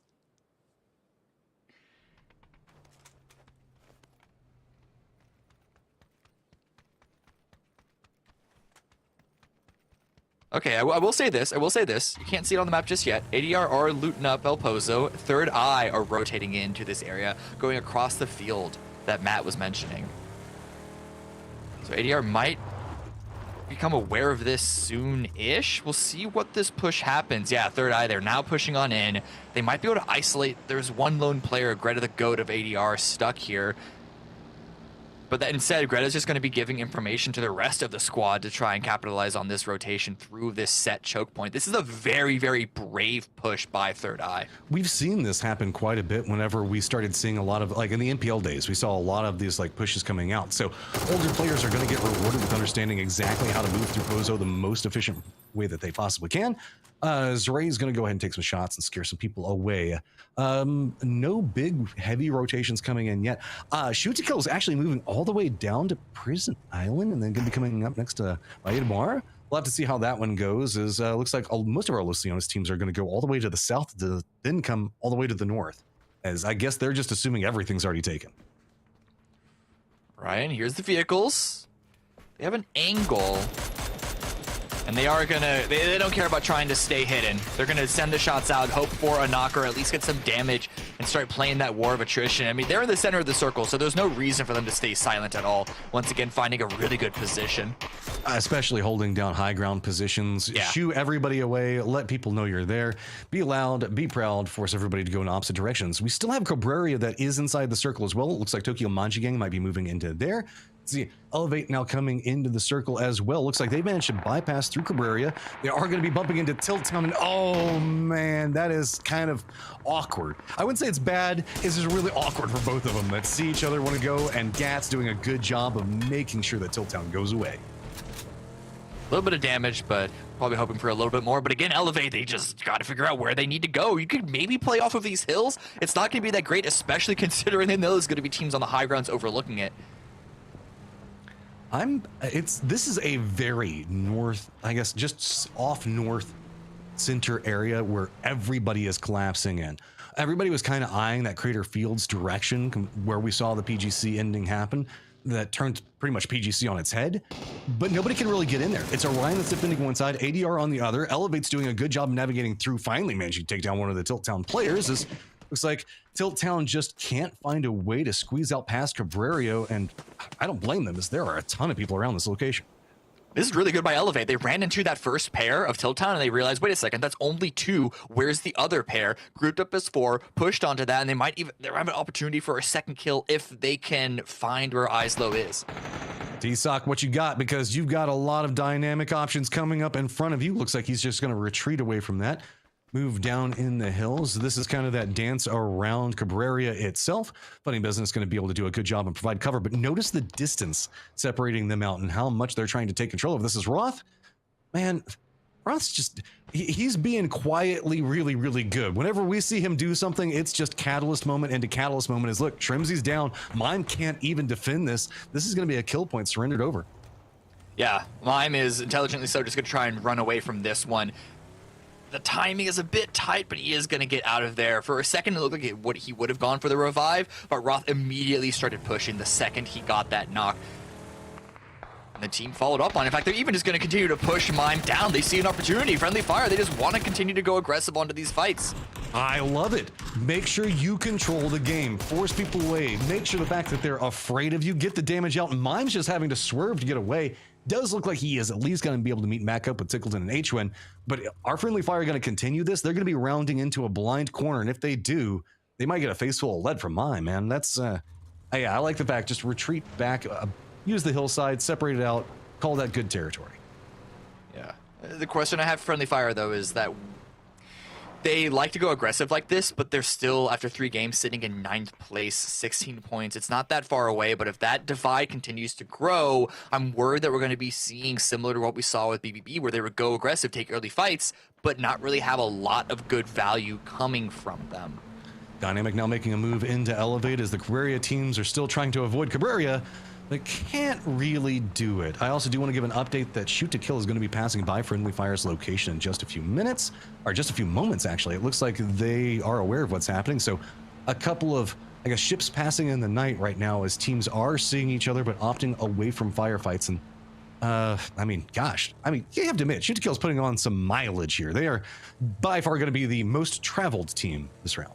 Yeah, they are closing those rings on their pedometers. They really are, man. I don't know what miles per gallon or how many times they had to stop to refuel, but they have gone Los Leones to the south of the map, over to Prison Island, and now we're up over here next to Trailer Park.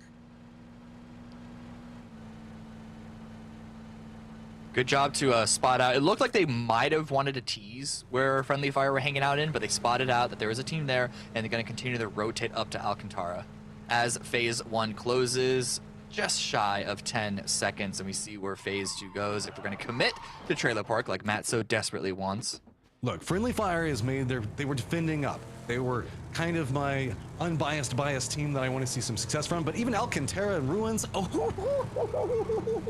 Pozo, Trailer Park, Crater Fields, I am pleased. Yeah, this is really good for Third Eye and FF, who are both dead center. FF immediately capitalizing on this shift and grouping up, and it looks like Third Eye are going to be doing the exact same thing, but Adam might be caught out in the open. But in Shoot to Kill, they see that FF are moving and they're going to be backfilling into Trailer Park. So again, really good decisions by a bunch of these teams to adjust based off where the zone went. Friendly Fire managing to regroup and just look at the exodus from Cabrera down the Crater Fields line. Ryan's already had to hop in their vehicles and have to move. Nobody, except for Rats, are passing through Pozo. Everybody's trying to vie for a center location. And I'm going to be honest, I talk about wanting Trailer Park a lot. Shoot to Kill looks like they're moving into it. I want it because this area doesn't see much play on. I want to see how well the pros know sneaky spots, dips. We know that they know the ones around the center of the map, but when you're this far northwest, this is a very uncommon place to have firefights, especially with 62 people still alive.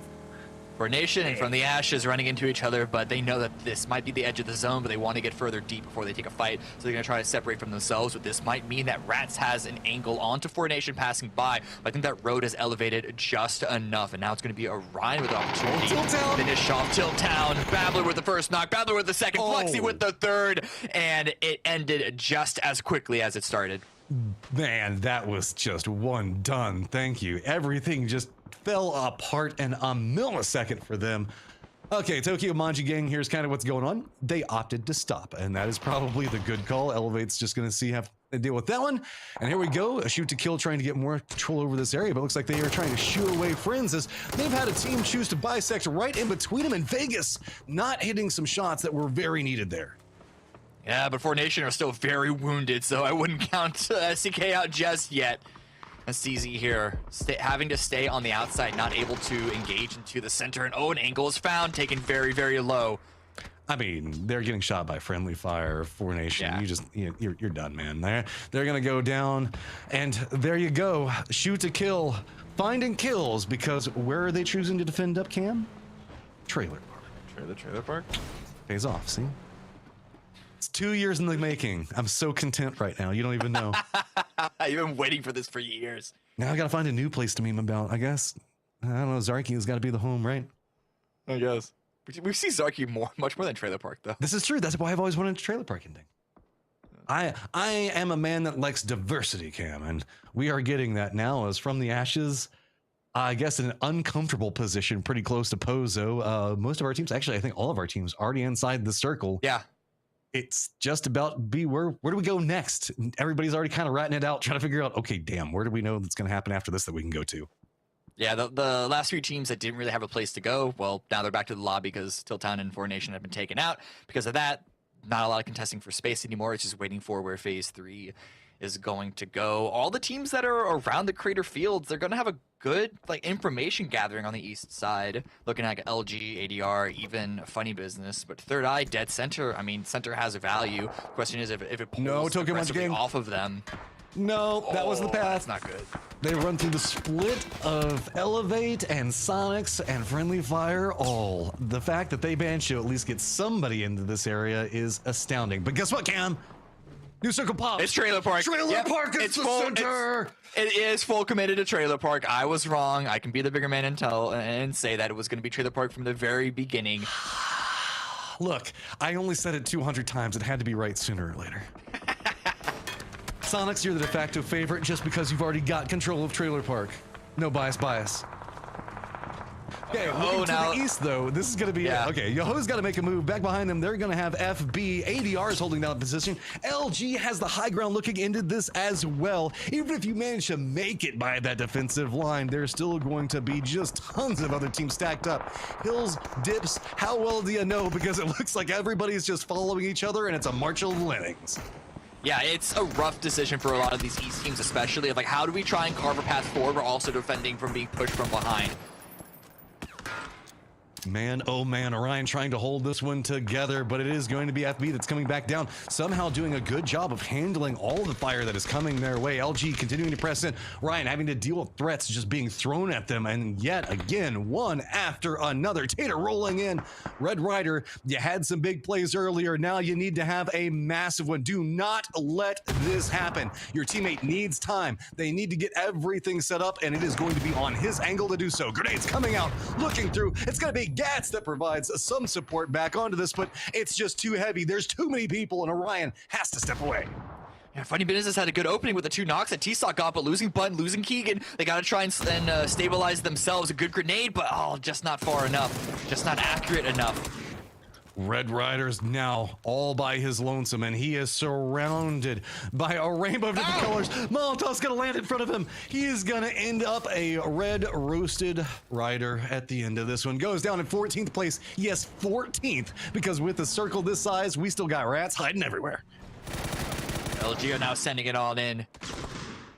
They're more than comfortable coming in from the back, and now Tokyo Manji, it's just what is left up against Team Dynamic. And now they're going down. Just TMG were not able to find anything into this round. LG just rolled it into this. They scouted from the high ground. They're like, yeah, we shot a whole bunch of people, and this compound's completely open.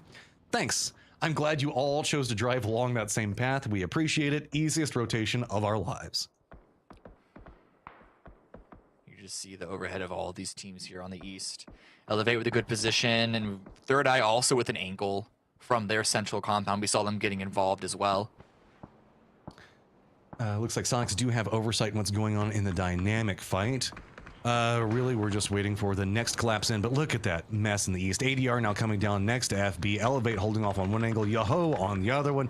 It is just a fish in a barrel situation, and the barrel is going to be in that road, that dip that you can see FB and ADR just trying to cling to desperately. Just anything, any crevice that they could choose to hide in. It's not going to be Trailer Park, Matt. It actually shifts away from it. Hard shift towards the east. It's fine. There's a lot of teams all fighting over this hillside position. I mean, ADR and Elevate both trying to collapse in onto Funny Business. We're trying to stay alive, trying to stabilize, but Keegan does get taken out. It's all just down to Tater and T-Sock once again. LG hear this. You can see already positioning up. Looks like they might be trying to flank in from behind on this one. Rats do have control of the south, but those hills over there, if I remember correctly, are kind of rough to move through. Light Show also needs to try to regroup with the rest of FTA with the road running through the middle of this, it's kind of bisected the way that you can see and the vision and the setup for a lot of these teams. You can see that Sonics were looking very heavily into Dynamic and what was happening over there. That let FTA come up right back behind them, and now Sonics, who are kind of bully over into Dynamic, they find themselves pinched. Yeah, this is it's kind of gotten away from the Sonics in this situation. FJ is giving Sonics a little bit of covering fire in Dynamic's push, and the timing means that all three of these teams realize that they cannot stick around here for too long because they're going to be in a weak position pushing further into the game, even if they are able to survive. Looks like Sonics are able to get into hard cover, but they lose control of the north and the south. Look at all the cover that Trailer Park provides. A single corridor of safety, and that's about it that you're going to get over here. So trying to cling to life, they did manage to survive for long enough. That is going to be Dynamic moving back into the north. We do have FB that looks like they finally managed to just stay quiet long enough for Elevate to try to move up that hillside, so that's going to give them some space. Now really it's them taking shots at ADR and LG, who has moved into the high ground yet again, looking down into FB, and ADR is, dude, high ground kings. It is just, it still stays the same with LG. If they can get the high ground, they just take control. Sonic spot that Dynamic are moving away at least momentarily, so their attention can be focused 100% back onto FTA. Show's getting spotted. There's a couple of shots coming out from H-Win, but it doesn't get the knock. It doesn't even up those numbers, doesn't even up the odds. Back here on the east side, though, ADR versus Funny Business, and Funny Business, well, they're out of business right now. It's a moral victory right now for ADR, though, because that has been a skirmish that has been going on for at least a circle or two now. So they at least find some way to right the ship. Now, LG, with their high ground, gets to watch where everything's going to go in this next circle. Have a ton of information. Rillo's still holding down. You can see Elevate. They've been doing a really good job of holding down this northeast. Anybody that's been moving around them, they've made sure to harass, punish, to where nobody wants to come close to them. They were even running a 2-2 split that nobody wanted to try with earlier. Circle is going to continue to center up. That road is still dead center. Ugh. And we are losing the high ground. It is all starting to dip away from the altitude towards the low ground of the flat road. Sonics and FTA, they're going to have to move. And Sonic's able to find a path towards the north because Dynamic was left them that space. A center road ending in a valley between two hills. This is... We talk about meat grinders. This is going to be bad for a lot of teams. It's going to be Dynamic that just sends it right next to FF, trying to make their move in. You can see Sonics thinking a similar idea as well, but they hear the bullets that are coming out. FTA is back behind them with the smokes out and with that hillside, no real clean sight lines. LG looks like they might be wrapping down to the south and could be bumping into Rats, who have been so quiet for so long now. I think they might be one of the few teams that LG doesn't know where they are. Snaker scouting out to see if anyone's peeking from third eye. But your note about Rats being hidden could, I mean, catching Luminosity off guard might actually happen because they're not looking that direction at all. But Luminosity, they need to push forward. This isn't, they can't just stay at that rock. They need to push into third eye's building to stay alive. ADR, you managed to take down one team that was harassing you for oh so long. Whoa, LG! They just send it. They go, no, we want this compound. This is where the game is going to be won from, and I would not be surprised if that is the case. They come in strong, but they don't manage to get exactly what they want. Let's just go ahead and listen into their comms as all the action is breaking out. We need to go. I'm playing as slow as I can. Yeah, I'm here. We're fine. What the? I don't even know if like Comms? Comms? They might do something while we're driving. I'm allied in the kitchen. I think there's 3 there now. One on the wall of the long. He has We're trying. shotguns. They have shotguns. It's gonna be really rough. I have 1 nade. You keep your util, don't use it. I have 2 nades. I have 2 nades. I have 1 and 2 stuns. They do I have have a nade. shotguns though. They have a double barrel. Tell the guy to our southwest. We need to watch that as well. I can watch that. we see this This guy's could be fucking SDK far. or ill. He's nading from out. Oh no. I'm gonna keep smoking out far west. This is really fucking We difficult. play this slow as possible, bro. Like, Alright, so we think time. there's 3 in close building. Yeah, Potentially, yes. I think there's 3 or 2. Can we smoke them off and get into long somehow? No. No, I don't think so. Let's smoke out west again. See a guy in the blue across the map. Can we take bottom floor of this building? They have shotguns. It's bad. Yeah, I know. It's really.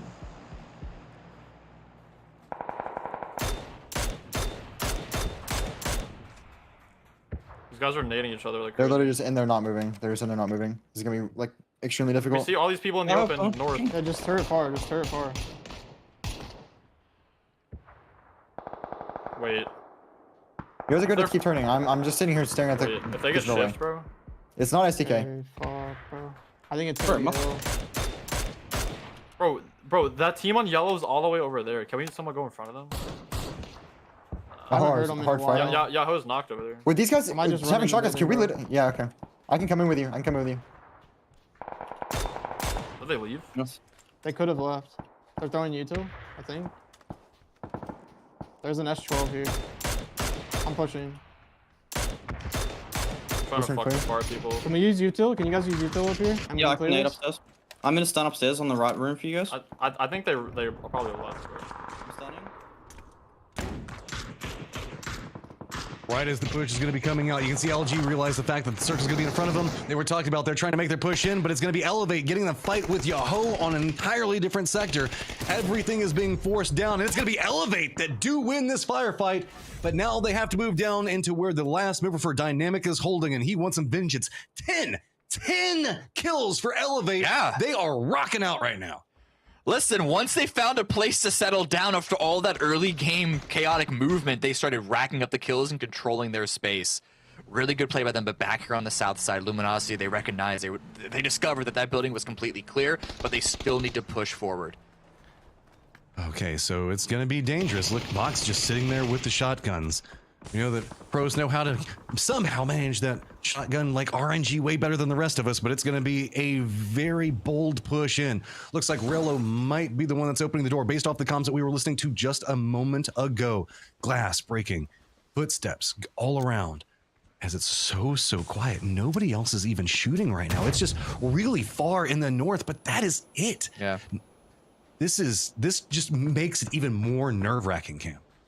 I mean, it's, what, 4 full squads and 3 solos. So only 18 alive in phase 6. It's a bit low population for this time in the game, which is why these fights aren't really breaking out right now, which is giving teams like SCK and Elevate an opportunity to get more space. But LG, they just gotta wait for an opening, and Reload being on the roof, this might be what they need to break open Third Eye's defense.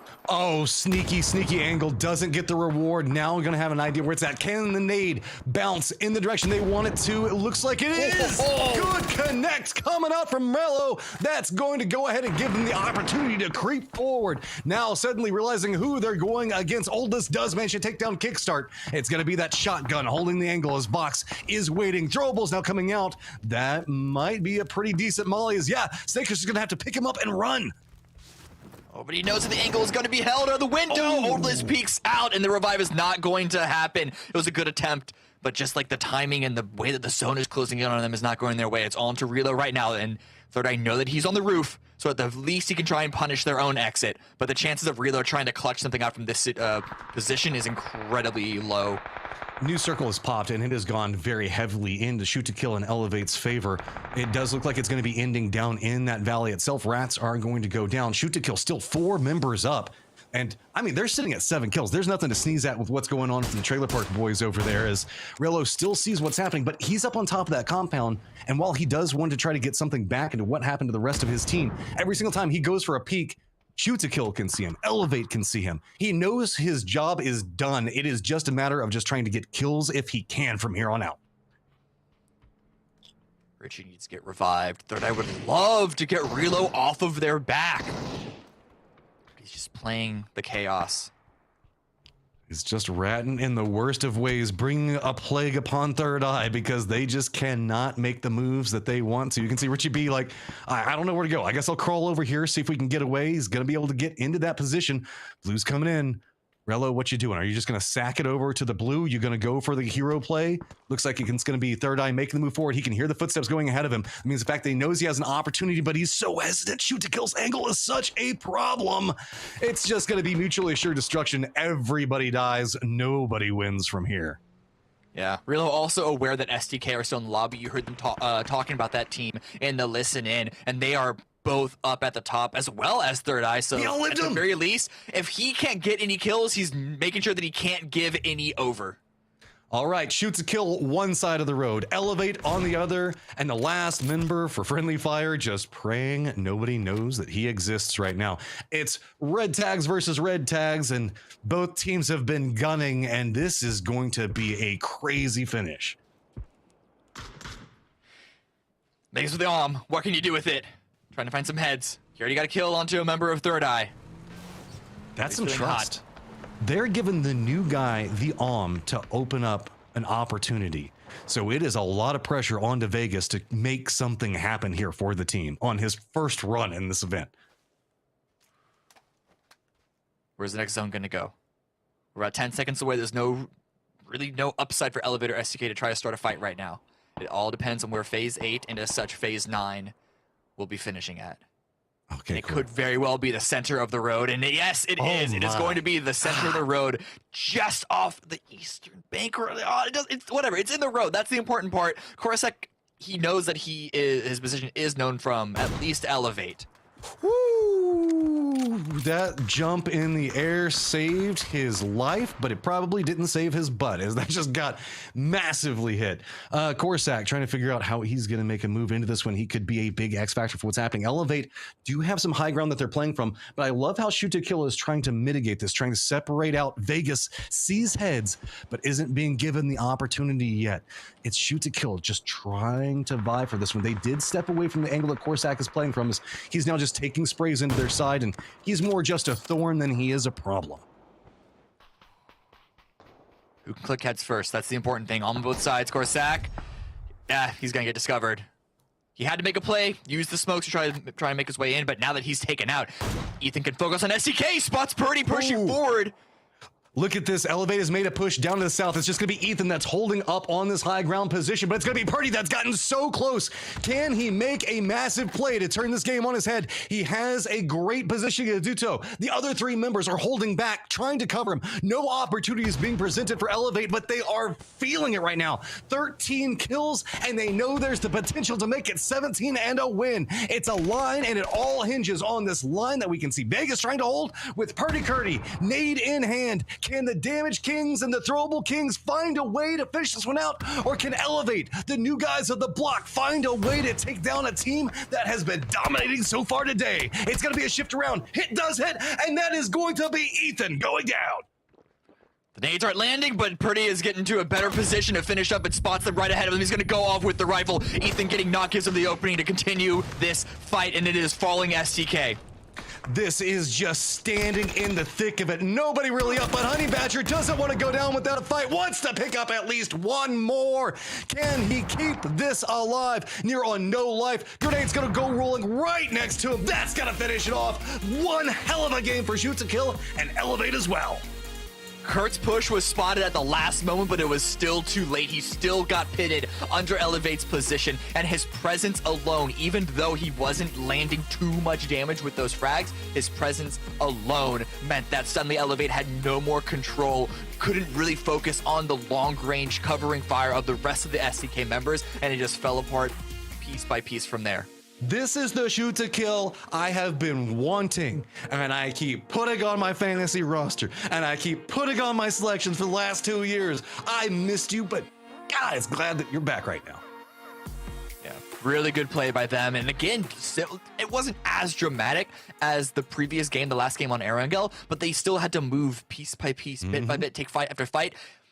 And I mean, you hear teams talk about their win condition is keeping 4 up to the late game. SGK are continuing to deliver on that front as well. They lose maybe one person before they enter the final zones of a match. And that was a problem that they had last year. 2 more Miramars to go. We just saw a trailer park.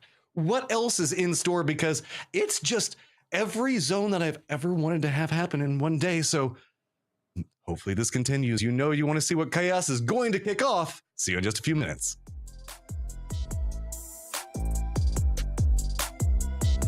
Watch that as well. Watch that. Could be SDK or ill. He's aiming for.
It became a 4v4, a story of two teams, two arms, one road, and a pretty push across the street as STK comes out with a win in our fourth game of the day, our first game on Miramar, and an answer to the other kings who got themselves the chicken dinners. My name is Tavis. I'm joined by Matchroom and DKME D as we break down the action. And that was a dream come true for one person sitting in this room. Matchroom, I'll turn it over to you to tell us just how long you've been waiting for a finish in that area. Was that not an amazing ending? That was so cool. Like shoot to kill, making the push across, complex new situations.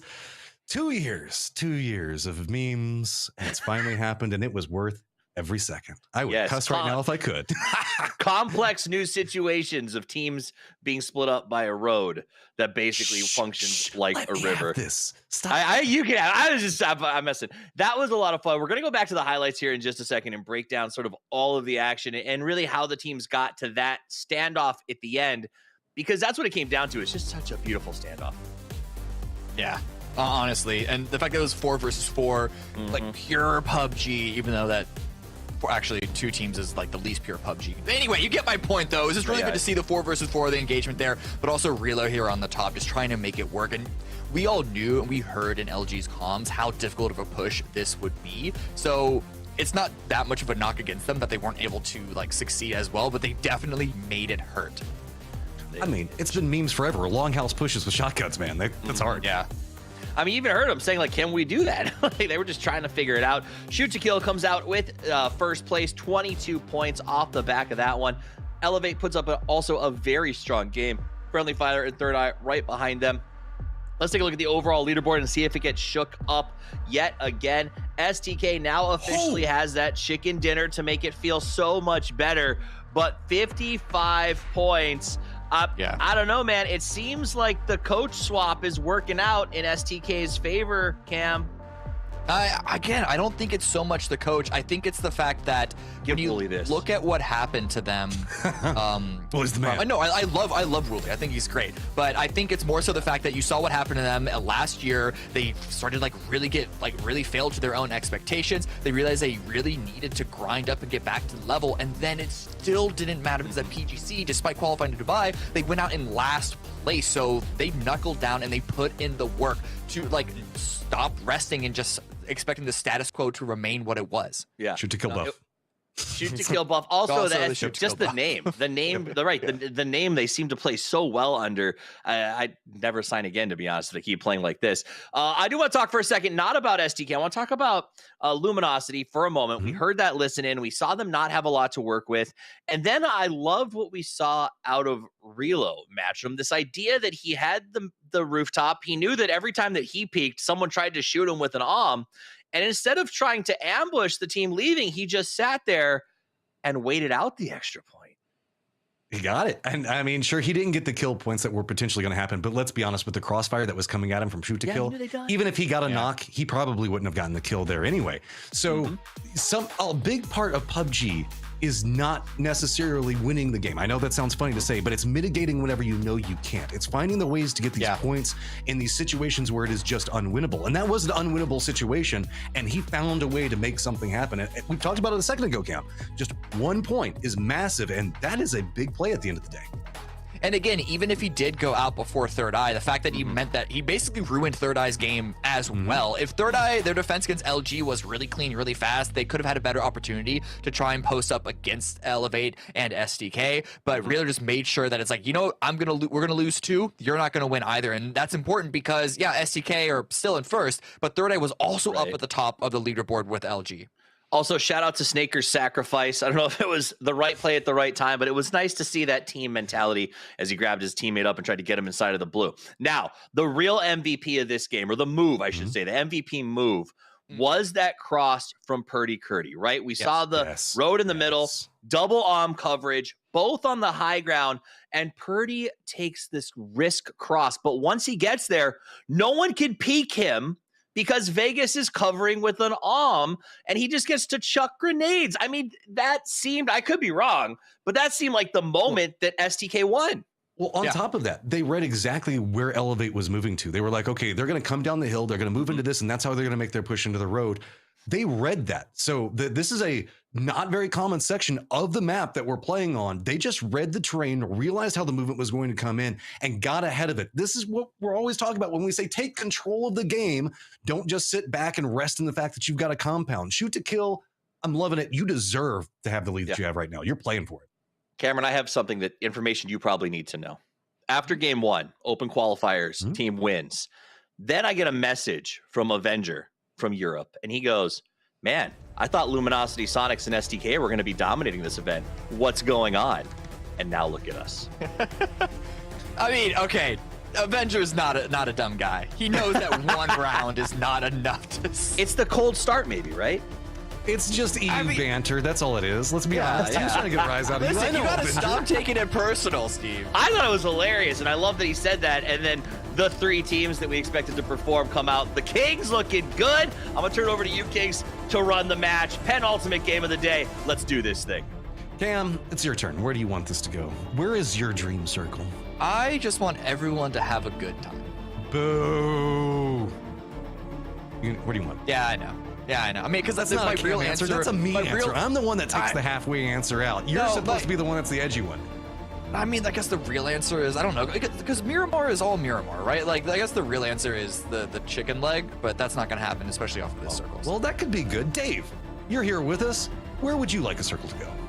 Let's see. Double or nothing trailer park. You know, I saw the smile on your face backstage, and I was like, listen, today's got to be the day. But real quick, fellas, I wanted to kind of touch base with Yaho right here, because having a couple words with Keenan before today's games, interesting lore I found out. Of course, everybody knows, but Keenan used to be on Bing Bang Boom, and during that time, Keenan told me they went out and griefed Yaho at the time, the current team that was there, and then later played with them during opens. And I'm bringing this up because Yaho dominated during the opens, just dominated. I believe after 2 days had around 117 kill points. And I'm bringing this up because today, as of right now, only 14 kill points and currently in 10th place. So I mean, Matrum and Cammy, like, I want to bring you guys back because Yaho, what are we looking at here today? What's going on with them?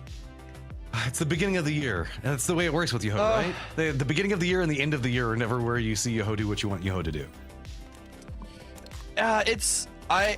It's hard because one thing that we haven't actually brought up about Yaho is, sure, they brought in Keenan, but Keenan is also replacing Sparking, who is like some superstar player from Brazil who's now gone back to play with his own countrymen in the Latin American region, and I'm sure we're going to see him in the grand finals. But perhaps losing that firepower is putting a lot more of effect than not. But also, Yaho is a team that is always just not quietly there, but consistently active. They don't really have like super peaky highs. Yeah, it's just kind of bouncing back, and it's a stable pickup, right? It's not necessarily like we have, and this is no disrespect to Keenan, but it's just like what you were talking about a second ago. Sparking he's had some absolutely massive moments last year.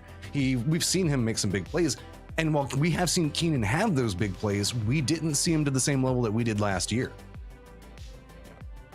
I don't know, Dave. Why you got to read on this one?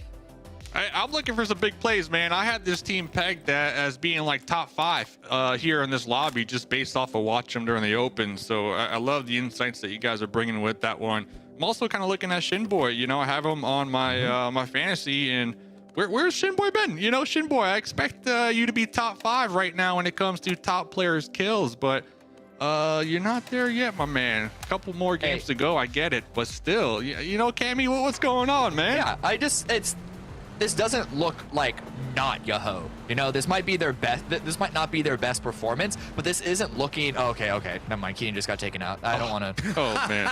Oh man. Does that count as a 3-way caster curse? Yes, I think so. For sure. That is like the trifecta curse. Yeah, you can't get out of that one. Okay, well, I mean, it's just getting too dangerous now. We got to separate out. 3 casters together talking about 1 player means that everybody's going to die. So, Dave, we will see you in just a few minutes. It's just going to go back to being me and Cam. So that way, I don't know, Yaho might be able to find some points. They're going to hope. Because, I mean, yeah, Dave brings a really good point that they aren't performing to the expectations, even though dominating opens should be the obvious result of a team like Yahoo playing in them. Still in 10th place is a lower than what I was expecting. I don't think that we should expect all these teams to like beat top 3, top 4, top 5 like right off the bat. But I wouldn't have pegged Yahoo to be the team that is like fighting for that 8th place bubble of qualifying to grand finals. Dave and I's dream of back-to-back Trailer Park doesn't look like it's in the cards, but we still have Oasis as well as having San Martin and some fun. And Dango not going to be able to get away as Friendly Fire again taking control. This is just this is early game aggression that we can sometimes see backfire on teams, but it's been pretty clean for them so far. They're sitting at 7s right now, and a lot of that due to those early kills. Ooh, we'll see if that continues. But now Sonics are also getting some early kills onto Third Eye.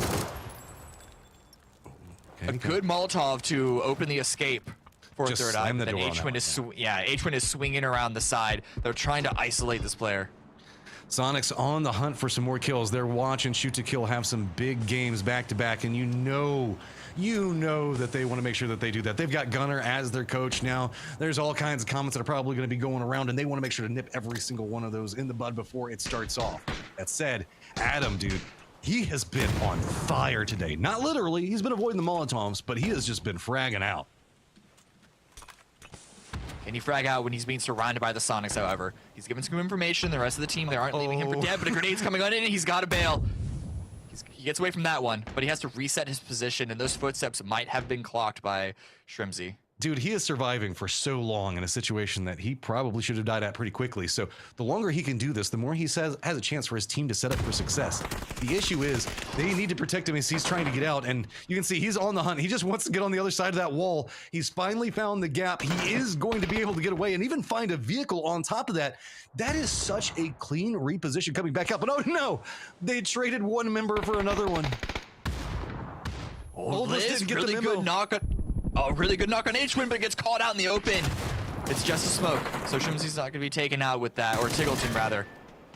But now Richie and the rest of Third Eye, it looked like Third Eye were going to want to continue this fight anyway, despite Adam being removed from the situation, but now they definitely want to continue it, get some revenge for Old Bliss. They can't save him, but they can at least get some kills in return.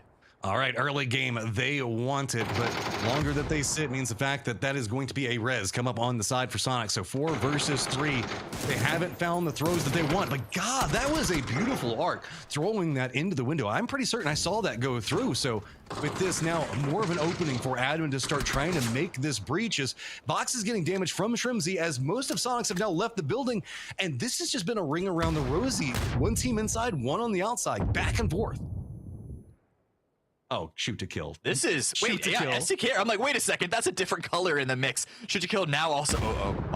Did Mime recognize that he got spotted? I mean, this is again just more aggressive Shoot to Kill play, looking for early game third-party opportunities. They find Vox, and now seeing that in the kill feed, if Mime didn't spot STK earlier, they know that there's another team here. What does STK want to do? This is. Get kills. Seriously, what do you mean, Matt? It's on an island. Are they going to move in? It looks like the rest of the members are now realizing, okay, we can probably make something happen. Shrimzy is going to take one of them down. Richie B is going to get flushed as well. Molotov going to slow him down. Sonic's doing good on the defense, but are we just going to see really Third Eye be the meat grinder that's going to allow Shoot to Kill to come in, swoop in, try to make a play? Third Eye does go down. They wanted this. 3 kills for Sonics, but what are Shoot to Kill going to do now? Hold and try and get some exits, it looks like. Yeah. To try and aggressively push in onto this situation is really, really risky. STK right now are just trying to play Vulture, just trying to pick up some kills if STK give it. If Sonics give it to them, but Sonics are able to stabilize. They keep all 4 up. They didn't lose a single individual. There's no opportunity for STK to really collapse onto this. So instead, it looks like they're just going to back away and try and reset elsewhere, perhaps further to the north where there's not a lot of teams playing around Crater. This hilltop that we're seeing the fight happen at Power Grid, it's its own island right now. It's really just Shoot to Kill and Sonics up here. A crate did land for Penta, and I believe he managed to pick that one up. All the other teams are around that San Martin leading up into Oasis Hillside. That's just where, seriously, everybody that just moved in early is, and really not even that many shots that are going to be happening is. With the last couple of circles that this game has given us, I wouldn't be surprised if sitting up strategies and just praying the fact that there's not another freaking hard shift is the mindset. ADR moving in, knowing no one in front of them. Again, outside of a knock or two that might happen with all the collection of teams in the center, it's going to be a quiet 40 seconds until we see phase number 2 and see what that throws into the mix. 57 people alive, and I think there's 2 people shooting right now, as this is a nerve-wracking entrance, as most people can only really hear the roar of the engines coming in. FTA not going to find too much that they need to be worried about, as they're going to be coming in along that area just south of Power Grid, west of Picado, so maybe bump into Sonics if they stop Power Grid. That'd be about it. Shoot to Kill's already headed down the mountainsides closer to that Pozo area, and there's nobody playing to the west where they're at. They can pretty much have their pick of the Pozo area, Cabrera, the big mountains that are around Crater Fields. Really, ADR the only other team that's vying for that, but I guess you don't want it for a reason. Circle is going to be going into the east. Yeah, basically said, well, hey, where's everyone already situated? Let's just go there. Let's play nice, I suppose. Well, at least nice to those teams. Seems like FTA, Sonics, ADR, they're still going to have to push through an area that's already populated. San Martin is there as last chance saloon for the teams on the south. So there's at least something for those guys. But STK now pushing in, backfilling behind Elevate. They're going to have a good little bit of high ground as Elevate are leaving the high ground, but to take a good central position. So once again, these two teams kind of playing well with each other the first few zones. Keep track of Tokyo Manjigang right center, just north of where we see Elevate. We see a lot of games end around that area when we get this circle, and they're called God compounds for a reason. That's it. We still have Hacienda, San Martin that could be factors to look at, but everybody is now leaving the hills as fast as possible, moving down. Most teams finding safe ways and avenues to get to where they're wanting to get to. We can see the fact that Sonics scouting out just that northwestern area of San Martin. No real threats. Shoot to Kill going to be the closest to them, up on the hillside back behind, but not in a position to really even harass yet. Yeah, not just yet. It's really going to be FTA that's going to be backfilling behind Sonics that are the biggest risk of it being taken out by SDK's angle. You can see them already start to enter San Martin now. They're on the bottom right on the minimap. This is... I don't even know where the smart play is for some of these rotating teams coming in late. They know that water treatment's going to have issues. Hacienda, that cliff facing along the side just to the west of water treatment, you know, you just got to keep your hand ready. Take some shots. You never know. Sometimes you can actually bait people into just crashing in. There we go. We're going to start to see more people that are just having to deal with this cluster, as Dynamic is going to be running right through LG, and that doesn't feel like the safest way to make a path into the circle. Yeah, actually, it looks like LG are... Dynamic are intentionally focusing LG. LG moved down here just moments ago, and Dynamic came from the north, just around water treatment. So just looking at the pathing, I have to imagine that they're trying to go aggressive, trying to do a drive-by, but they're taking significantly more damage. Delta has been confirmed. Comes in, almost gets taken out. Tracers flying off into the distance there. Yeah. But hey, at least the other two members of Dynamic are alive and in a position. But they didn't really disrupt LG at all. Yeah, I mean, this feels like that's probably going to be the end of what we're looking at until we see the next circle with them. Four Nation did move into the area where Sonics are going to be positioned at. You can see Mime's not necessarily the most comfy cozy, but he knows the fact that he has some reinforcements that aren't really coming, but will provide him some support. They're just kind of like, we trust you to get out. Tickleton's there with you. The two of you can wipe a squad, right? A little bit of damage. But really, yeah, it's just about clearing some space for Mime to leave. Sonics want to try and take control of some area, especially if the circle swings down towards the south. But even if it also shifts away, it's going to give them more space to leave this spot. We all know how risky it can be leaving cities where there are multiple teams involved. We've seen a big crunch happen around the San Martin area. If I wouldn't be surprised if this probably continues to center up again due to around where Tokyo Manjigang is playing.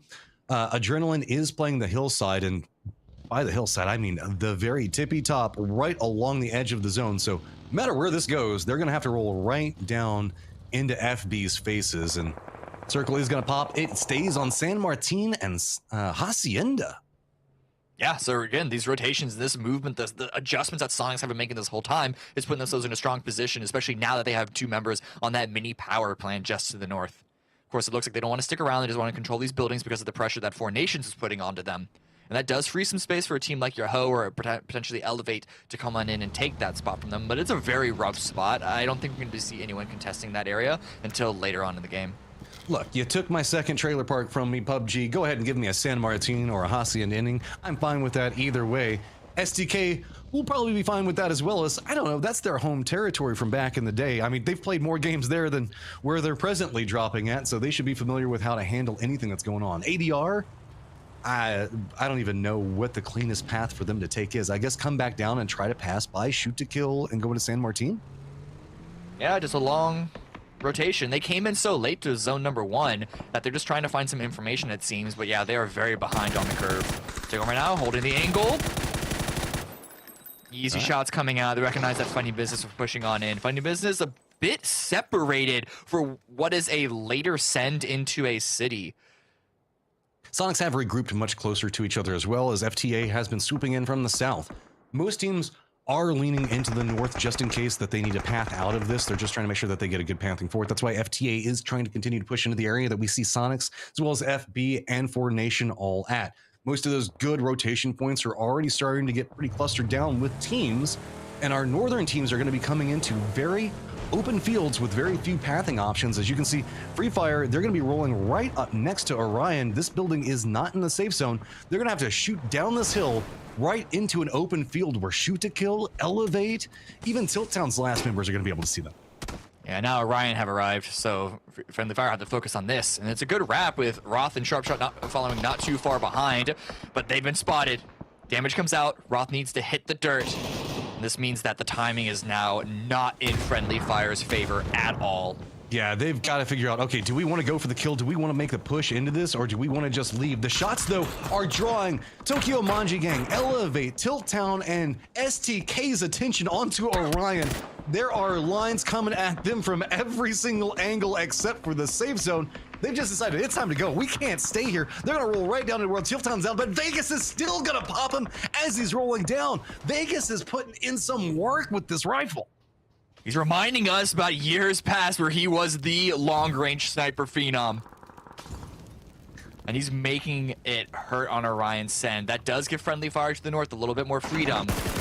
But they might have to have the exact same path to death that Orion seemed to have. A little bit of trades going to be coming out. A nice double swing from Fluxy, but Vegas is still making it all hurt. And now SDK are sending it onto this position. Yep, party's already moved down. Worked once last time's got to work again. Nades going out, doesn't bounce inside the compound, but it's at least going to be scary. Hey, guess what? FFC was what's going on. They're going to come in. Hey, the Grenade King is back. Lands a big one. Now Purdy Curdy has a big delivered right up in front of him. Has to step away from it. The rest of the team now coming in. Elevate sees what's going to be happening. It's going to be FF right up on top of this one. SCK have been such a dominant force in this. Look at how fast they're responding to FF coming into this. Aglo putting in work, and now Purdy just right in the face, moving forward, trying to look for some throwables. Instead, gonna find himself a flash, not the frag he was looking for, but the rest of STK coming in with the sights of Vegas set in the heavens.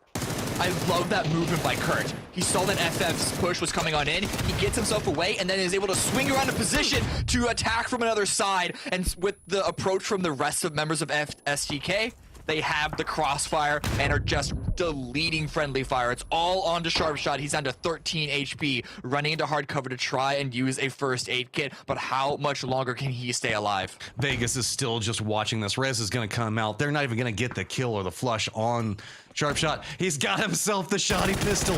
Is he going to find? Does connect onto Alo. Peeks back around, but it's not going to be enough. This fight is in the safe zone, so that Rez should come out. And now Vegas should be able to path back down, as we are still keeping a decent chunk of Hacienda in the circle.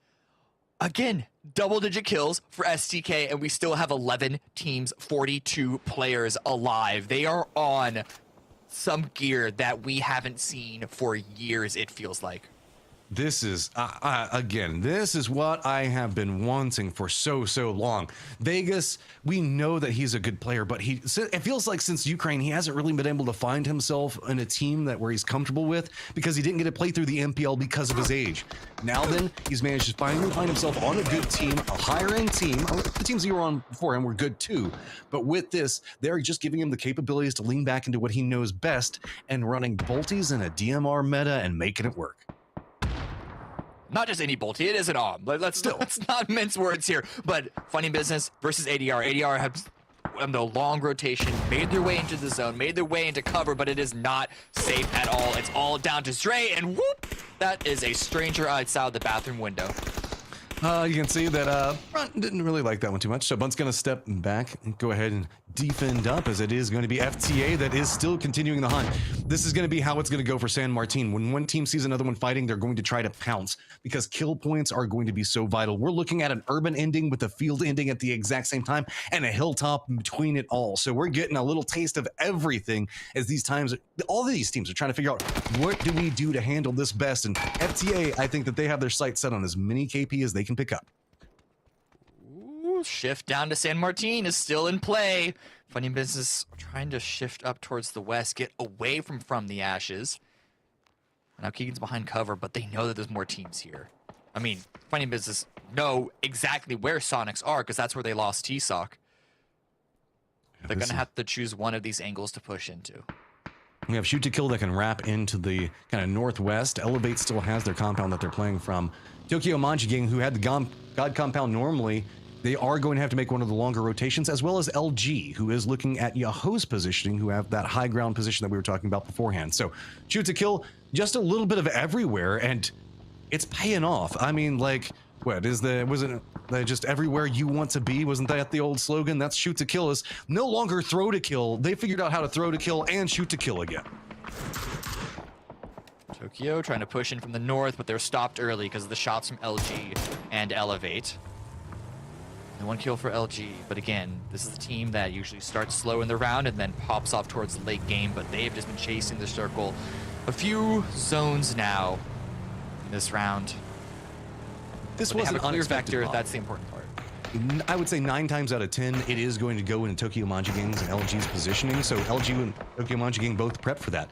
All the fighting has been happening down at San Martin, though, so they haven't been able to get too much. But like you said, this is usually the circle where they go, okay, we've got our pathing, we've got our information, 38 alive, we can kill a lot of those. Let's go. Yeah, now we win. Yeah. We saw the rotation to get ahead of Tokyo, but now we're looking back on the San Martin as when the Ashes also pushing away from that shared space that they bumped heads with Funny Business. LG, they are, I mean, it's a good idea to try and take care of Tokyo, but the problem is that they take too long. It just means that Yahoo and I think that's even a member of Rats shooting them from the south to continue to put pressure on punish them further. I think that there's 2 members. That's a very wide 2-2 here at the end of it. So Tokyo Manji Gang going to send it up. The distraction of LG making the push in means the fact that we're probably going to have 3 teams pushing in onto this angle because where Rats are playing from, that's really the only easy way for LG to go. Elevate's making the push up to the hillside. It looks like they're going to be looking down into STK's positioning as Tokyo Manji Gang is managing to find their ways through this. That is going to open up a very open tail end, and Balefrost, with his sights set on Tokyo Manji Gang, might find his pants down whenever LG make their push. Kickstart trying to go for the shots, and Elevate can't land anything just yet, but Relo should be able to get revived nonetheless. That is, unless Yahoo go aggressive, but I think with Tokyo's pressure, it's not going to be that big of a risk. Relo does still go down, however, because the damage from the blue, and now Flood gets knocked. LG, their positioning is all falling apart. They've got to make some type of desperate move. They're just sending it in right now. Can't find too much. Balefrost's going to be playing up at the top. I love this. Use the Molotov. Try to slow down more. They have Tokyo Manji Gang that they're already trying to contend with. You can try to get some reinforcements, maybe just even leave, but it is Balefrost. You know he is down to take a scrap anytime if he thinks that he has the advantage. Achilles coming in, he prones on down, Snakers does goes down, however, to Shinboy, who has the angle to follow it up. Kickstart's trying to make some savior play. He drops Balefrost, gets the confirm, gets at least a 3rd kill, but as the last member of LG remaining has a lot of work left ahead of him because there's still Yahoo, there's still Tokyo, and there is still Elevate, and that is not even the teams inside the zone. Yeah, we've gone more San Martin, so that means that this compound on the hilltop is not even going to be where this ends. Shinboy knows this. He's got to go. LG does get eliminated in 10th position. STK has themselves that foothold, that gatekeeping lock where Elevate's going to be coming down from, and their attention is very focused into that. Tokyo Manji Gang look like they're just trying to hold defense, figure out what's happening right now, and that is going to be Shinboy going down. So that motorcycle run that they were trying to do a second ago, not going to be enough as shotgun pistols coming in again. Pick up 1, and Punage is gone. He's out of there. He's got it. The zone is closing in, and it's way too hot. But can he survive in this? Shaq, his elevator also pushing onto this angle. Oh no, this is from bad to worse. Elevate don't have anywhere to go due to shoot to kill. That is 4 people jumping out. Hoonage got a shotgun. Can he get one? He does, but he is going to go down. Elevate, I don't think they're long for this world either. It's just, it's Poro's used car lot right there. Yeah, even wow, Honey Badger even shut the door to not allow any of his bleeding out teammates to come in. I know it's because of timing and you crawl slow, but still, to the outsider, it looks unnecessarily cruel. I don't know if that Shaq's done yet. I wouldn't be surprised if Tokyo Manji Gang sends it down there. I gotta send it somewhere, and yeah, Shaq is gonna be pit stop number 1. Finna goes down to the zone. I mean, it's not looking too good no matter how you can kind of dice this one up. Honey Badger looking back at Tokyo Manji Gang. He can't get the knocks. It's all about the blue. Can he at least maybe tap some damage in? Finally picks off 1. So he is going to survive, but shoot to kill still in a strong control position. 4 members up, 11 kills, and the potential for far, far more. But the closest team to them is going to be the Sonics. Yeah, once again, they contested Sonics at the power grid, and now they're contesting Sonics at mini power grid. True. From the ashes, swing up, get out of the city, and swing to the east. Should know of Honey Badger's positioning. You can see Waldo looking that direction just in case. FTA but just really after points, man. That's what they're after right now. They know that this weekend when they want it. It's also because they want to get away from the city. Oh, Honey Badger, that's a lot of throwables coming out. Can you win a 1v3? You're isolated. 4Nation does hear this, but that hillside is providing cover, so FTA doesn't have to make too big of a push into this if they don't want to. With the way that now the circle has popped, favoring STK, Sonics, and 4Nation, does FTA even want this fight? They don't need it. Icy Flex just going to go ahead and finally finish that one out. Good job on Honey Badger for surviving for so long. But now, down to the south, we've got the last member of FTV that's trying to survive. Yeah, decided to stay in and I guess play backup in case FTA send to the east didn't work out. But no, regarding Honey Badger, it was really good that FTA was able to take him out so quickly because they do need to focus on in and they don't want a snake behind them. They don't want anyone with a potential to backstab. And so now they're pitting themselves below 4Nation, but they need to be worried about a potential angle coming out from SDK. You can see a difference in playstyle right now. 4Nation just trying to lean into their defenses. Meanwhile, Purdy just running up to the hillside where he knows that it's going to be FTA making their push from. He feels like he's got the support. That means that at least a third of the circle now belongs to shoot to kill, and it's a bold hold. I mean, like, look at this. Purdy just ran across the open and was like, nah, this is mine now. You go away. With the shots coming out, keeping Funny Business from being able to cross. A lot of smokes deployed. Oh, this might be all that they have in their backpacks. A little bit of damage does come out, but nothing that can't be quickly healed up. But oh, this angle from Zago is strong, but it's going to be Tater that drops. But that is an unforced error of the 11th degree. But it's going to be on the angle that FTA is already holding down, so FB is just walking right into a pincered attack. They do have 4Nation on the other side. Did he see that? He's just hiding down next to the car right now. Did they hear the footsteps over all of the firefighting? I mean, Tater's not even in the circle yet. It's just needs. Oh, he did spot him out. Hit that. Okay, there you go. I was going to say, please at least get the down onto that one. Tater, he's going to at least take somebody down with him. Yeah, 5 kills for Funny Business. Not bad. They're contesting in 3rd place. They're really secure right now. Kurt is getting revived. FTA aren't in a position to fully commit on that push, and that's just because Badcaps needs to get the revive. Playing safety, playing for guaranteed backup is the important thing. And Tater is still going loud. He is just removing 4Nations. Tater was causing such a ruckus over here. FTA had to retreat. That allowed the res for STK. Now they can step in. And Tater putting in a massive set of plays to survive in a very, very difficult situation. Picking up kills and several placements off of it. I have seen this top 3 before. True. Let's see if Tater can't make it even more successful for Funny Business, but it's gonna be off of the back of SDK and Sonics starting off a fight without him, and him just trying to clean up the scraps. He's good movement through this warehouse, but yeah, look at the push by Kurt and Alo. They want to wrap through where Tater is. They know that there is a solo. They want to take care of him. They just want control over everything. They now have vision on every aspect of what's going to be happening. With the fact that we are now in phase 8, the ending dot is going to be more leaning into the side of where Sonics are holding their defense. But with that, Tater is just such an X factor right now. Don't count him out. 5 kills. 5 kills, a solo, and a dream with STK nipping at his heels. He heard that. He heard the movement, and now he hears the vehicle. We're done. Let's go. Let's get me back up. Well, yeah, they don't want to overcommit to this because the timing of the blue pushing in, and yeah, it was a good push, but they're falling back and they're gonna play S4. I mean, they're lined up against Sonics. It is the smart play, but that means that X Factor backstab, highest likelihood, going to be coming Sonic's way, who have been striving to find some points inside this game. Tiggleton is aware of it. He's looking at that angle as well. What you got in you, Tater? You're going to have to sneak out. They kind of have an idea on where you're at. They heard the firefights beforehand, but the more that Sonics has to at least keep an eye on what's going on with Tater, that means the fact that they can't do anything about STK, and STK are dominant today. Like, dominant. They are just setting their foot down, and Sonics wants a moral victory against them right now so badly. Yeah.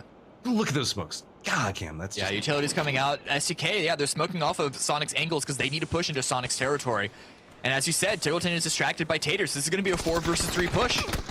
Making their way down the hillside. Minimal damage has now come to shoot to kill. They've managed to get down to the wall. This is what they wanted. Now they can start assaulting closer range. Shrimzy's got nades prepped up, an outside angle that could spell some doom. Grenade's gonna bounce underneath the truck, but not do enough. Tater hears this, but can't make a move yet. He's gonna be following up right along the zone. Tiggleton staying focused in on that. Shrimzy also has to stay back. This is really just a 2v3 at the time, with Pinta kind of providing overwatch and what's gonna be going on. Tater does turn himself into a baked potato, but does manage to survive. But that just means the fact that Sonics still can't focus in, and oh no, Tig had to step away. He thought that was going to be done, but it is going to be Sonics now finding 2 knocks. Can they finally take down the unstoppable shoot to kill? They won the first time, and they are on track to win the second. Tater does go down to Mime, and now it's more knocks. Sonics 4 up, all down to Penta. What can he do? 1 versus 4. And I think he might just not try and deny this kill, but the push is coming on in. Sonics aren't going to let that happen. 11 kill victory. Second win for them on the day, and they are going to try and contest SDK at the top of the leaderboard. Dave says momentum is important, so Sonics picking up that win is going to be massive. Moving into our last game, you know the fact that this is a team that doesn't like to watch a team like STK picking up a ton of kills, getting a big lead on them. They get hungry, and the more hungry they get, the more madder they get. Somebody get them a Snickers already. Yeah, and for these teams at the top, despite them being in a really comfortable spot, because really it's just about hitting top 8, right? It doesn't matter whether you're first or 8th, it's just about qualifying to the grand finals. But they want to make sure that their form is back up, especially these teams like Sonics and STK that didn't play through opens, that this is more or less kind of their warm-up. They want to play to win every single time they play. And for STK especially, it's important for them to remember what it's like to win games, what it's like to dominate games in this fashion. This is just, if anything, it's just going to be a catalyst for more and more. This is what I love. Whenever we see North America continue to step up again because of the rivalries that are happening inside of it, it's just better for all of us because better games are bound to happen. And we've still got one more Miramar, and they have been good. Do not go anywhere. The first day of North America is not done, and we want to end on a banger. See you in just a second. Maybe just even lead, but it is Balefrost. You know he is down to take a scrap anytime if he thinks that he has the advantage. Achilles coming in, he prones on down, Sneakers does go down, however to Shitboy, who has been able to follow it up. Kick starts trying to make some savior play. He drops Balefrost.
nothing we love more than seeing a bookend. The fight started with Sonics versus STK and came down to Sonics versus STK. But Sonics comes out, gets the second win of the day. My name is Tavis. I'm joined by Matchroom and Cameron to break down the action here. And guys, after PGC, it was a bit of a Sonics home. They're coming into this event with a Sonics boom, and there is no arguing how strong they are off the jump, Matt. They do have a Sonic boom, but sometimes Guile can go out very early in the series. And if anything, I think that it's STK that are on a tear and maybe might be fueling some of that rage to feed that boom. Yeah, you know, that bookend was fun, Cameron. It was actually, it's rare that we get to see two teams battle right out of the gate and then both survive sort of with 4 to the late game and then meet up again in the last circle. I mean, journey. Bit of a stretch. SDK didn't really fight Sonics. They more just like looked and like they made shootsies at each other's. They did damages. Went plink, plink, tap, tap. Let's take a look at the highlights to prove my point. Listen, it was third eye. Like I see your point. Yes. Okay, whatever. Here, you can take the start of highlights. Shooting. No, it's fine. It's fine. But seriously, the highlights are still going to be every single time shoot to kill. They are constantly moving, constantly pushing, finding the openings, and to see a team get an multiple rounds, and then to see that be put to good use multiple rounds in one day just shows the value that Vegas is bringing to this roster. Yeah, and we're seeing shotgun pistols quite a bit. Why? I don't know, but I'm loving it. Sonic's only 1 point ahead though, Toffees. Yeah, so they're going to pick up 1 point off of that game. STK still racking up a bunch, but that does mean when we get to the overall leaderboard here, STK should continue to just add massive distance. 5 games into a 12-game series, and when we switch over, shoot to kill was close to doubling some of their closest chasers prior to this game. It's only going to get bigger and farther away. Now, as we wait for those totals to show up, I do want to still give a shout out to Funny Business, right? Actually, we'll go to Funny Business in a second. Let's talk about shoot to kill. 75 freaking points after 5 games is insane to me, Cameron, for a team that's coming in cold. Yeah, it's absolutely fantastic. It's absolutely amazing. I might be an STK fan again. It's been a while, but it's just looking so good. Previous iterations last year and such, their biggest problem would be like they wouldn't know when to pull the trigger. They try and play too safe, but here they're just going pedal to the metal, constantly fighting and constantly winning with keeping a healthy number of players up. It's almost 4 every single time, and if it's not 4, it's going to be 3. Like it's stupid how they're able to stay alive.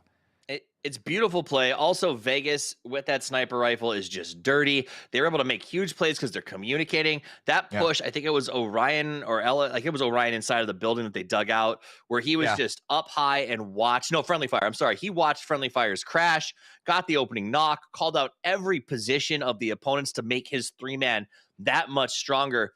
But something else that almost got STK the win was Funny Business. I mean, these guys are sticking around. They do not go anywhere. And Tater, with 5 kills, started this game as a Tater tot and grew into a Tater man in front of our very eyes.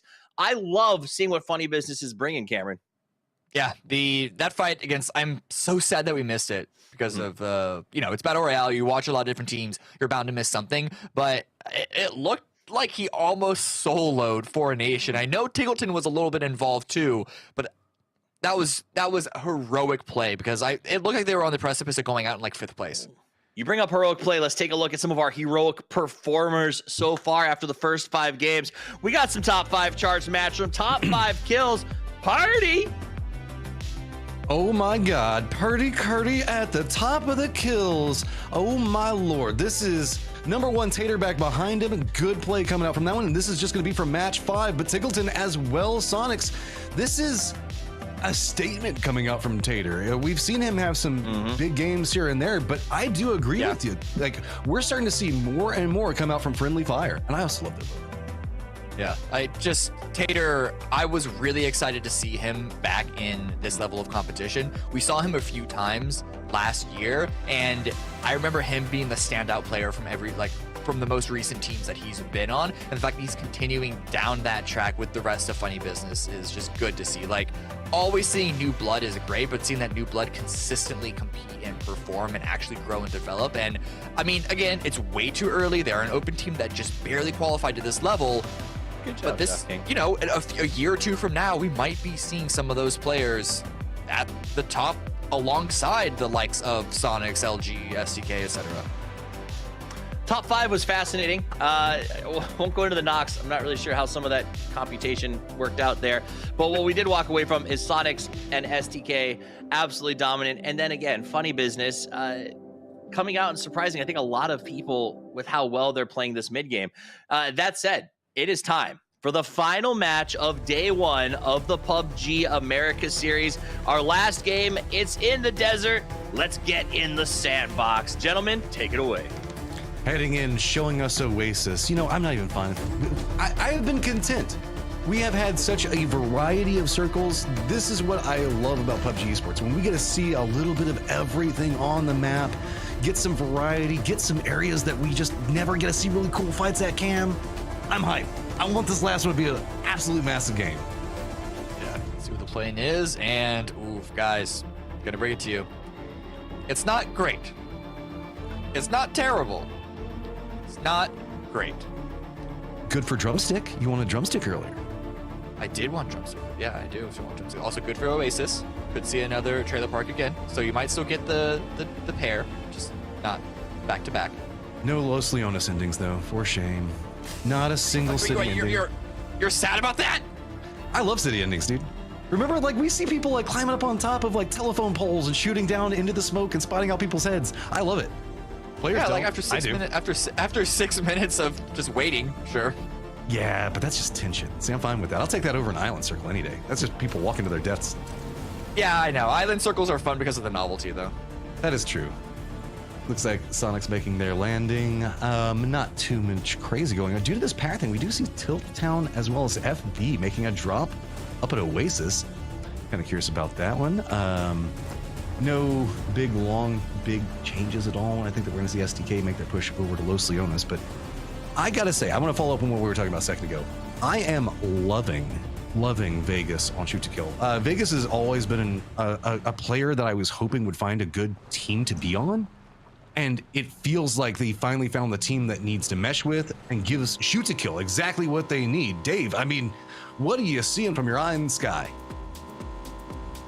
Eye in the sky, dropping hot, Dave. We almost had some early conflicts right there, but the players were easily able to get some vehicles and just eat it away, you know, live to tell the tale. But I love the points that you guys were bringing up on the desk, and shout out to Gibson Cast in the chat, by the way. Cast in the opens, bringing up a good point as well. Funny Business, all right? This team had 12 points coming into the last day of open qualifiers. They popped off, barely qualifying, got that 9th place position, made it here, and now they're in 3rd place. They're ahead of all these other teams that nobody would have expected. And if you're telling me you expected them to be top 5, you're lying to yourself, all right? That's just a fact. But Funny Business are doing great. Tater, 12 kills at the top of the top 5 player kill leaderboard. But I want to bring this up. You know, I'm giving my flowers to Funny Business, but I'm looking at another team from Opens, Tilt Town. I mean, it's in the name. Tilt Town here, Matchroom and Cameron. They have to be tilted because they're in 16th. The excuses, no more. This has to be a game that they get some points, Matchroom. What do you think about that? I think it's going to be an uphill battle with Shoot to Kill taking them all, eh, Cam? It's like, Tilt Town is a team that we see fairly regularly, but they just can't break this next stage. I'm hoping that we might see them have a good run, though. Yeah, I don't know. I have yet to see anything that's going to make me a believer. They always seem to be on the losing end of whatever fight we happen to tune into them with. That's just really savage, Cam. You get it? Because the player name is Savage. Leave the bad jokes to Toffees. Hey, I'm allowed to have a bad joke here or there. Dave is too. Dave, what you got? I'm just saying hey, because everyone else is saying hey. Hey. Oh. Hey. You're talking Top about tier Tilt casting. Town. Hey, watch what you're talking about here. Okay, here we go. Cam, Dave, Yeah. We are seeing a roughly El Pozo circle. Do we get Trailer Park again? Cabrera? Crater Fields? Power Grid? What you want? No. None of those? Oh, That's sorry. not an option. I That's was not set. an option. I was set on you asking if we were going to get Trailer Park again. I was answering no to that. It's probably going to be around El Pozo. What are you thinking, Dave? I have to second that. Yeah, for sure. For sure. That's exactly where it's going to go. And you know who's going to be happy with that? I'm gonna say again, Tilt Town. Tilt Town will be happy with that. You know, they're all the way up there in the north, big chilling so far. Hopefully they'll have some decent time to get some loot and not get into these early fights and get wiped out first here. Elevate, living up to their name as Orion rolls off into the distance. They are way up on that hillside, trying to get some more information moving in. Now, I do want to point out the hills that are just right next to Crater Fields. As Dave, we want to thank you so much for all of the insight that you were bringing in. Looks like we're starting to see some skirmishes bound to happen in a second as FB is looking down at Orion camp. Ooh, shots coming up, but Tater's taking some damage in return. A good stop on the pit. Red Rider gets the knock in the second. Red Rider is coming up huge for his team now. Red Rider is having one hell of a day. Getting this position in the northern part of Craters is also going to be big. Whenever we look to the east of this, that hillside where we see Elevate playing from, those cliffs make for some very weird, kind of unplayable terrain shenanigans. So there is a decent chance that this shifts to the south, the west, or maybe even to like the northwest, just to try to get away from those hills. So this fight for Orion could put them in prime real estate. That fight's slowing down for now, though. We're looking at from the Ashes who are pushing in far from the east, going through Oasis right now. Will Tilt Town, where Tilt Town had just looted up from, and so they're going to be essentially backfilling behind them. There isn't a lot of pressure on the north side, even though this Circle 1 isn't as far to the northwest as the first Miramar map was. It's still, most people are going to be coming in from the east, from the south, from the southeast. I just wanted to point out, if shoot to kill we only counted their kill points and we did not count their KP right now, they would still be in second by 4 points. That is a hell of a day so far for them, as they do have those 22 points ahead. Just adding in, you know, the benefits of winning a game and making it into the late game repeatedly is just, what is that average points per game? We've done 5 games at this point and they're at 75 points, Cam. Yeah. That is crazy. It's, what is that? That can't be right. 15 points per game can't be right. It is 15 points per game. Yeah. I don't think I've ever seen a number held like that. So SDK is going to have to try to hold on to this with dear life if they want to try to keep up those numbers. That's insane. Like, I know they've been playing well, but those are ridiculous numbers. A win, a squad wipe, and an extra kill average over 5 games. Bruh. How dare you, Sonics? You're only holding down like 10.5. The thing is, it's more like they get like 3 squad wipes and then placement points and like maybe a win, right? Because they're not relying on the wins. They get some placement points because they end up in the late game, but they have 1 win. But they just like it's the kills on they get double-digit kills every single game. And you sure can't say that they're just like resting in and sneaking in. There's no rats in this shoot to kill situation that's going on right now. This is coming in with full on firepower as we have a circle that's so far west it's even hard to see on the map. Are we going to see some change-ups? Just like I always enjoy watching this game. Like whenever we have a circle that's kind of weird and then we get a similar circle to follow that one up, like you can see how many teams are now leaning more into the west than they did that first time. And again, that's just because this circle isn't as far west as the first Miramar was. So the actual position on the map isn't that much different. But there's more of the anyway. I wish I had I had a teleprompter or something I could break this down a little better. But rather, let's just look at Friendly Fire, who Tilt Down again. They're just getting taken out. I mean, Friendly Fire, dude. Sharp Shots living that life. A very strong. That was so good. The patience on that one coming up. Yeah. Waldo's trying to pick up 1, 2. He's just going to go ahead and take down Lister as we are in a Game 6 scrims mode. It's time to pick up kills. Really good spray there on the moving player, and that was a small window to get that knock before the line of sight was broken. So really good play here from the Ashes as well, who are going to continue to come in from the north side. Friendly Fire, once they got that kill into Tilt Town, stabilizing their position here. Roth going to be moving up and joining up a Sharp Shot. Took a lot of damage. A little unsecure in that position, so they might just be coordinating their spot into one position. FTA so far to the north right now as they have Orion, Tokyo Banchi Gang trying to exploit this. You can see that they're trying to creep up right along that cliff facing. I wouldn't be surprised if they keep their eyes focused there, but I don't know if they're going to push this. Are they? They keep stretching out. I think that they just want the dip that's right in that position. I mean, Orion are aware of this. Do they know? They might want to try and. I mean, I'm looking at the movement right now. It looks like they're hunting for these angles. Yeah, and the fact that RJX has a shot. Oh no, they're looting. Yeah, they're looting up here. TM, I feel like, might have snuck in. They should be able to hear this buggy coming in just a second. Yeah, they're positioning around that. And now revealed RJX should know what's up. Nade's now starting to be prepped. And we're doing redneck fishing as it's just going to be toss them in and see if maybe they can connect. That's a pretty long throw. And I don't know if they're aware of they have a danger close situation right on top of them. Nah, Red Rider coming in clutch once again. Colton gets taken down, and now it's all one angle. They can continue to push that high ground. Orion are playing this incredibly confidently. And I mean, with the shots that they're landing, the fact that they're not losing anyone in these engagements, I would be too. And now the circle continues to go in their direction as well. It is all coming up Orion this match so far. And FTA, they use this, they exploit this opportunity that Tokyo Manji Gang has provided. They've already crossed down that area that they were getting harassed from by Orion and end up smack in the middle of this circle. So they also have one member that stayed back. I believe it's Icy Flex, who's got some vision into what's going to be going on, as now it is just 5 o'clock traffic as everybody's hopped into vehicles and they are just sending it to the north. Yeah, it's going to be a shooting gallery for a couple of these teams on the south side looking at ADR and Elevate. Orion, though, they are isolated from all of that. They can just focus on defending themselves still from Tokyo. Though they might be hearing this push by ADR. Yeah, C's right out in the open. You're going to be taking those shots. All right, Orion, you trying to make something? Bunt! Bunt! Dude, FB, I am loving this. These early game control sections that they're putting out is just très magnifique. Yeah, now SDK, they're pushing in as well, and if they're on a rotate, you better hope they're not rotating over towards you because they are an unstoppable force, and it looks like your host position is the one that they want positioning of. That's right, Shoot to Kill. Use the power.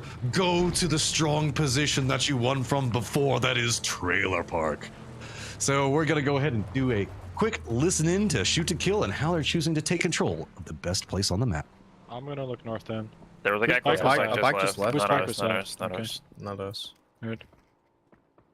I'm watching where he goes. South is clean. We're gonna have that team south of us behind us with a second team on this Let's end. try and clear up all our waypoint space. The bike went to waypoint, to your north side waypoint. Okay. Let's try and pressure it off. Let's go deeper west and get space on them. Is there a way we get a GD scout on Green Pretty from this area? Anyone know? I don't think so. Okay.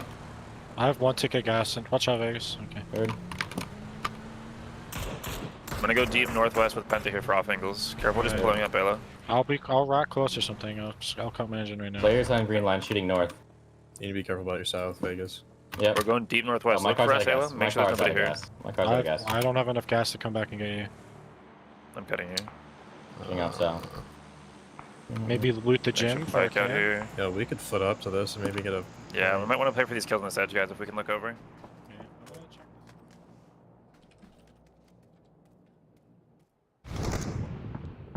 Ooh. Oh. This is really bad for Tokyo Manji as well. Good listening on SDK as you're going to hear them sort of calibrating their positioning, spot your hoe, leave, and how they're going to play from that one out, even losing vehicles and losing gas. But Orion, they have lost a lot more. With the push from Tokyo, they've taken them out, but they've lost 2 of their members in the meantime. So their position had looked really strong, not so strong anymore, and now they have From the Ashes pushing in. Abler, he's got to be careful. Him and RJX find themselves just being flooded by FTA, who has been slow and steady, making a push into this location, being harassed for so long. They've got the numbers, they're running in, and there are not very many places to hide. Just falling down on the floor, hoping that maybe the couch might block enough bullets to be comfy with it. Circle is about to pop in just a second, and now Vegas having to come in and regroup with the rest of STK as this Orion fight is going. And it is going slow, steady, and the circle pops away from Trailer Park, and we get Cabrera and Crater Fields. Yeah, this is even better for FTA on this push. If they can stabilize this position, they can potentially control the rest of the zone. Look at all these pushes that are coming out right now. We've got LG making the push into where Yahoo's going to be at. Dynamics are going to hop in. FDA still trying to hold this down. Orion surviving for so long, trying to make a side flex around through this. But Icy Flex trying to make the push in. Babbler is coming up big, finally going down, but he managed to pick up 2. Is it going to be enough? And no, it is not. Orion is eliminated, and it is just send it central into the circle. Yeah, thankfully no one is pushing FTA specifically yet, so they have time to get their revives. ADR now, they lost Dre in this field, but the rest of the team is trying to follow up and perhaps take out where Funny Business are holding, but Elevate have such a strong split here, and we even see Third Eye on the high ground just to the south of that as well. And more action is coming in the west. Rats pushing in. Friendly Fire have been holding on to this road for a while. We got 4 Nation also trying to pressure this. I mean, good Lord, Friendly Fire, yet again, finding yourselves in the right spot. I can't even say finding themselves. This is an intentional setup. They're just kind of harassing everybody that's following on the shoelaces of Shoot to Kill, making their rotation. As you can see the beautiful bus and its giant windows showcasing the head and giving a perfect frame on where you need to place your bullets. Ooh, Sherman has a good angle. It's a bus that blocks a lot of bullets, but he's got even more to give. And the drive-by for the revenge. The Spoon is able to get a knock in return, but he cannot turn around and get the revive. He just needs to keep on driving. Just cutting out of here. I am the Spoon. I am the Spoon. Bending the bullets around him, finding a way to get in there. He might be able to get away from this mess that is going to be 4 Nation, as well as FF and the remnants of his team and Rats back behind. I think that we might be starting to see this get done. Actually, no. 4NN has decided to stop here. There are Sonics just on the opposite side of this hill, though, Cam. Yeah, the reason why is because if they tried to push in and get in a fight with someone just over that ridge where the Sonics are, Friendly Fire would be there to backstab them. So they need to manage their rotation and try and avoid getting in the middle of a bad fight. But they can't stick around, though, because the circle is closing in. They have 30 seconds before phase 4 begins. So they just got to cut their losses, leave, and cross their fingers that they don't get into some trouble before they can replant their feet. We're seeing a lot of the territory have kind of calmed down. 14 teams, 44 alive right now. Phase 3, with Crater Fields being involved, Cabrera being involved, and just the, I guess, collage of streets that are going to be intersecting through the circle. It's kind of created their own lines of demarcation, safe zones, and contained fights. Really, it's just kind of a north versus south, and the south, you even have to add in Crater Fields, as yet again, Cam, we go Crater Fields direction. Yeah, hard shift southeast. This is great for Third Eye, who are playing on the edge there. It's great for Elevate as well, who are playing in the center. But FTA, that is the position that I'm very curious about. It's high ground and its potential control over that Crater Field, but it also has the potential to be crashed by multiple teams. So very high risk, high reward. We'll see how they play that one out. But Shoot to Kill right now, low kills for them. Only 1. Could you imagine? I feel a second one's about to happen here in a second. Spoon, you did great on surviving, but there's just nowhere to go in the spot. They're going to go ahead and pick that one up. Rats is eliminated. Now Yahoo, the next closest target to Shoot to Kill's wrath for, I guess, a pent-up aggression for 2 years they're taking out on this lobby. Oh yeah, now Tilt Town still losing players bit by bit. Friendly Fire pushing in, 5 kills for them. Pick up a few more on these last retreating Tilt Town members before they push into the Crater Fields, or at least play along the ridge. But if they do that, that's going to be where Sonics and the aforementioned FTA will be holding. I just really love Friendly Fire and FB's logo, man. I just love the creativity that we're starting to come out. Nothing against Yahoo. Yahoo has their own style going, but I don't know. It's just, I like the fact that the players are getting more thematic and having fun with it. This might be a deep cut, might be too deep for a lot of our audience, but I remember the last time we started talking about logos on a live broadcast in 2019. I'm not getting involved. What do you mean? Rumblers have a great logo. Who's Rumblers? Never heard of them. That's true. That's true. Shoot to Kill. From the ashes now. Yeah, they do the rotate in from the top. Sonics are going to spot out FF making their approach. This is a gatekeeping position, but the problem with it is 4NN actually did move into a gatekeeping position on Sonics as well. So really, you've got the option of sending it down into the crater or sending it through Sonics, and it looks like FF says the craters feels like a much better option. I mean, with the circle going this direction, it's a risky run that they're going in right now, but they're surviving so far. But it's going to be ADR with an angle, and they're actually avoiding it. They're threading the needle and they find a spot that's safe. It's not exactly in the zone, which is why I think they're continuing through, and they're going to be pushing on to Tilt Town, it looks like. But STK also pushing through, not even taking fights. They're making their way to the crater as well. Oh my lord, that was just in the face of multiple teams. Penta's now trying to come up back behind it. Full on Sin coming out as Tilt Town is going to be eliminated. Shoot to Kill now find themselves with a dip that they have to be careful from, but honestly, Dynamic and LG don't have the cleanest capabilities to do anything to them from where they're at. Oh, Maji. Third Eye trying to find that angle. He's getting peppered down to 2 HP. This is going to be a hard revive, but he's going to want to go for at least one teammate. Oh my god, nades coming in, mollies. There it is, there it is. Whoa, whoa, whoa, whoa, we pulled away from STK for a brief second. They just get eliminated by Luminosity. I think it was a nade. Snaker stepped forward and he was like, nah, Probably. just right in the pocket. That is the downside of that dip specifically. With the circle now revealing, LG's like, hey, I can take that loot and that dip and I'm gonna feel pretty good about it. This might be a hot take. I think STK did enough on the day. Dude, look, STK not even making it top 10. Psh, washed. Psh, washed, done. How dare them. Meanwhile, ooh, okay. Yeah, okay. Sonics, they lost. Oh, actually, they didn't lose Tiggleton. I thought he was way off in the distance, but he's getting revived. There's another knock on a Shrimsy, but Sonics are somehow staying alive in this. Only 2 kills right now, but they have the location of 4Nation and FTA. They can take these fights. No real risk of someone third partying except for perhaps Third Eye way off on the east side of the zone. I think the downside though is FTA and 4NN both kind of want to shoot Sonics more than they want to shoot each other right now. 4NN will have to deal with each other in a moment. So where are you going to go? Meanwhile, back down in the Navi compound, we've got a standoff, a duel, you could say, between 2 players from FB coming down. And Sonics, do they want to join the duel? That would be unfair advantage. Too many players on the field. They found an angle, they found an approach, recognized perhaps that Funny Business were distracted by ADR, and this gives Sonics an opportunity to push into this free warehouse that's not exactly in the circle, but it gives them a pivoting position without having to run through 4Nation or FTA. Dylan still just clinging to life over here, using the crates, trying to survive. Hip fires one down. Dylan, can you cling to life to deal with the Sonics next?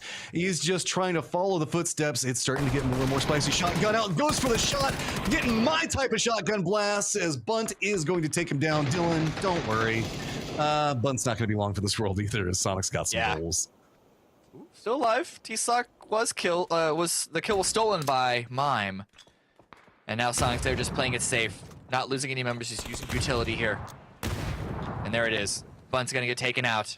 Sonics steal this position. They swoop in. Really good timing for them. Avoiding fighting on the outskirts like with FTA and 4Nation. And I mean, looking at how 4Nation has fared, seems like the solid choice.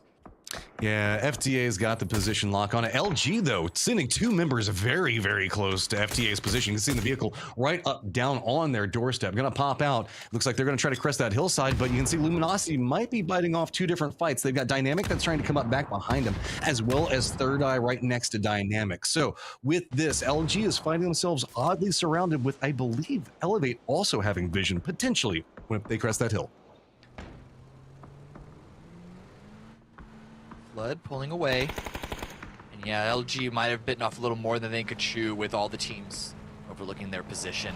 And so if these players can get out of this, then they can try and, you know, refocus their approach onto one very specific angle. Especially now with this circle, there's no need to push on an FTA. They gotta wait for FTA to run on into them. Dodek goes down, 4Nation is eliminated. FTA still alive here and still kicking with 3 members up, really healthy, 8 kills, looking like a good game for them. Sonics now have to figure out what they're going to do. They've got Elevate in front of them. LG trying to get a hold of that hilltop.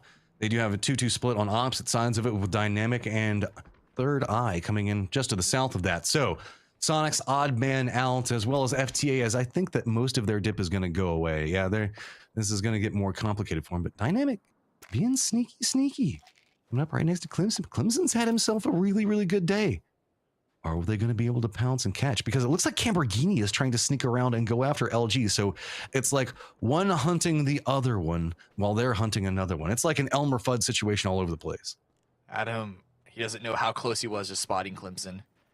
It's so close. The blue is pushing in. And so he doesn't want to overstay his welcome and set his attention to Gini, but Clemson is there. The timing works out. He does get immediately traded. Adam should be able to get revived here, but the blue pushing in would be the X factor in this situation. Foxes are running. They've got time. They've got to go quickly. Sonic's going to use the opportunity because Third Eye had to send their last member back up to try to reinforce. Lamborghini is trying to move into that. LG now using this also to take some shots into FTA, who's trying to cling to life. Sonic's the biggest beneficiary of that chain of events because it let them sweep by Elevate. Not as clean as they wanted to, but, you know, they managed to get into a position. They're not in the safe zone yet, but they do have some pathing options with this lone member of Third Eye having to move back and forth. It looks like Sonic's might take control of this, and now coming back into it, you're now walking into a very outnumbered firefight. Yeah, really heads up play. Spotting what Third Eye are doing and trying to take advantage of that. Flashes come out. They're trying to solidify this position, but it's just not really in the zone, but they hear the bike moving away. This means that they have a little more freedom of space. There's just too many threats. You can see that Third Eye is trying to figure out. They've got LG. They took some shots at him. They've got Sonics on the other one. They do have some rocks and other cover to play from. Sonics now finding themselves more and more open by the second to LG's firing line, but they can't make a move due to the firing line from Third Eye. So this is just a paper, rock, scissors situation regarding the locations, each one kind of stopping the other one out from being able to do anything, while Elevate just kind of hangs out in the shade of all the bullets that are being shot above their heads. Oldless gets removed. That frees up so much more space for Sonics to play with, but he is just playing safe. The rest of Third Eye is trying to push forward. Vox goes down. But Sonics cannot commit 100% of their attention that way because of Elevate. But look at Oldless's movement. Yeah, there's going to be an opportunity to be had here for Sonics, but they have such a danger right on top of them.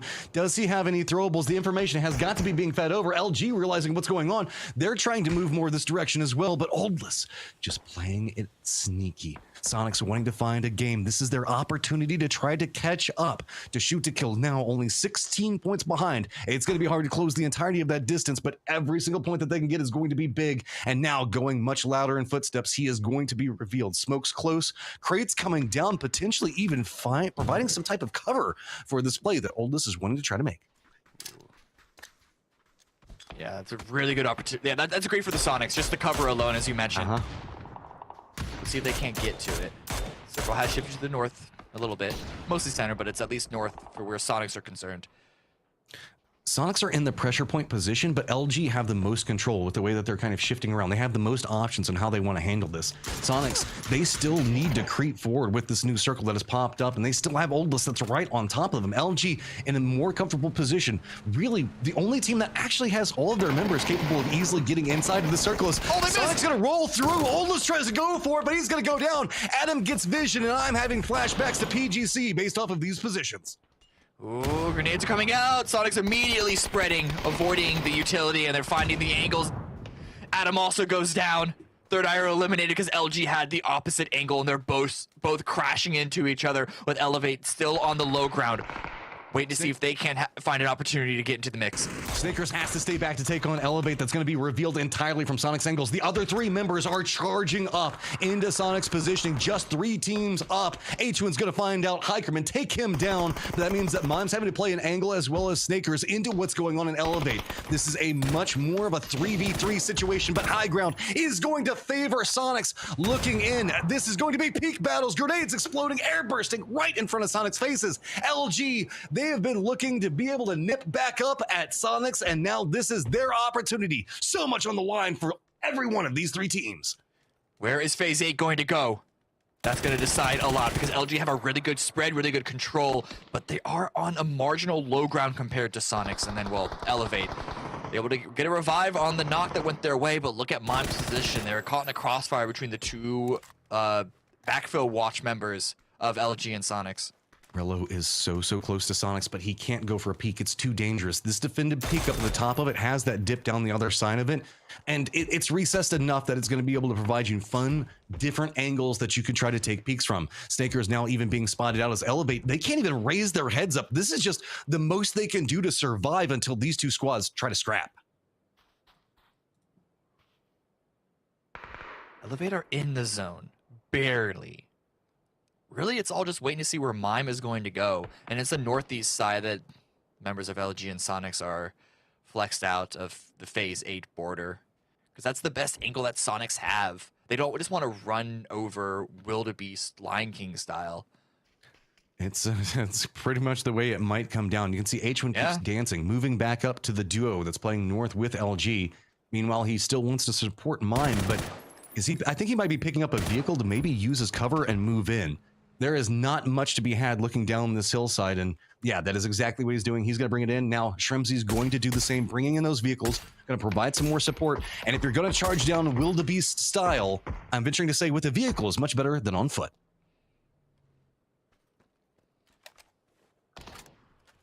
I don't like either option. Yeah, neither one of these is going to be good. Yeah, this shift was very, very good for Luminosity. But still, with 4 up for Sonics, you cannot count them out. I don't know if they get a single knock. Is this good for anyone? It just kind of feels bad for everyone. It's just enough for everybody to be in. Yeah, I don't know. The crossfire that LG have is very favorable. I mean, Elevate, they're just... That's crashing their own leg? I didn't know the models did that. But like, Sonics don't have to move before LG does. They're all pretty much crammed up right against the wall. Rello might have some space to play with, but he's going to be about it. That's true.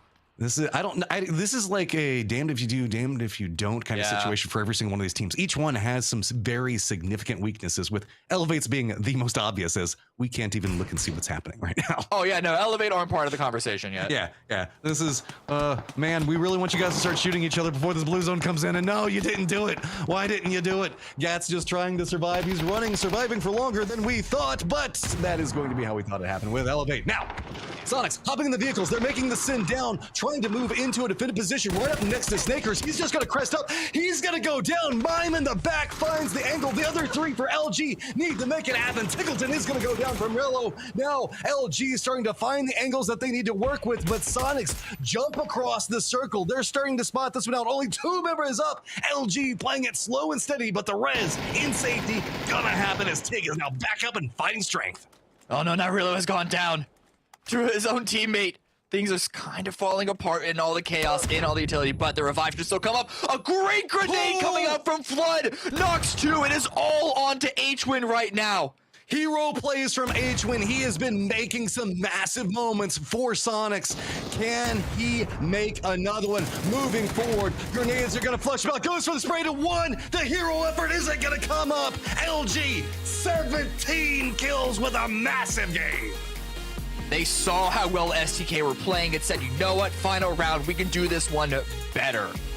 What an amazing round from Luminosity. We were talking about it might have been a little slow for them, but just the kills that they were able to rack up both on and off observing was absolutely fantastic. I didn't realize they went all the way up to 17. It was crazy talk.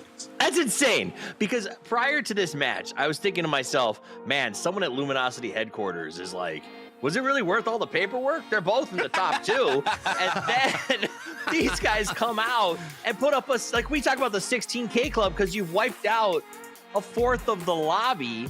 And these guys come in, they're like, oh, here's an easy 17 to end the day.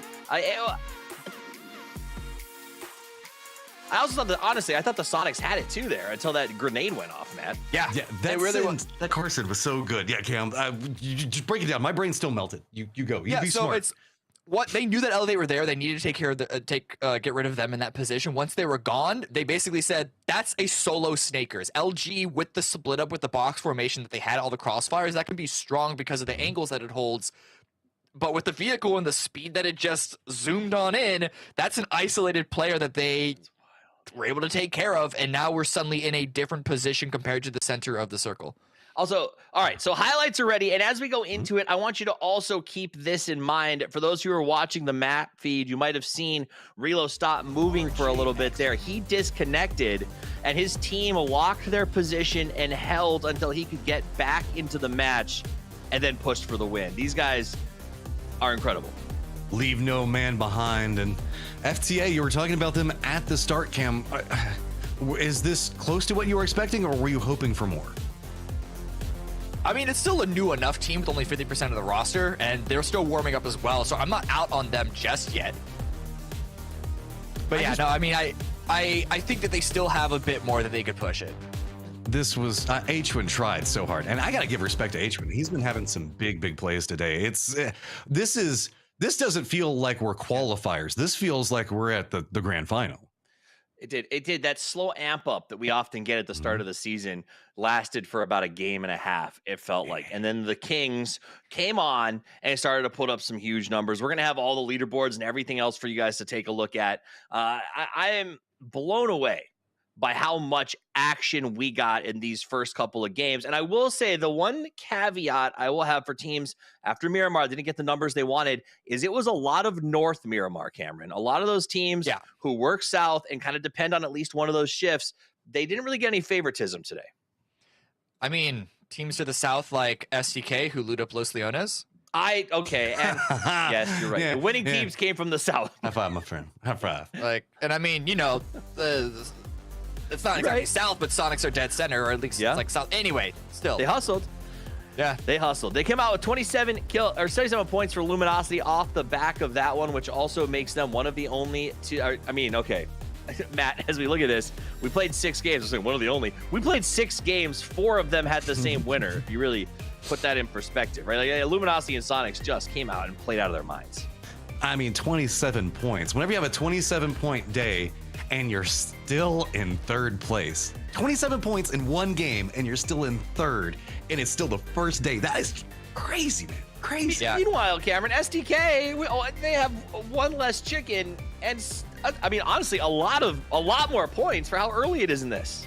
Yeah, I mean, it's all about the kills, and this is the more things change, the more they stay the same. After the first game where Third Eye won, it has been the 3 Kings winning every single round.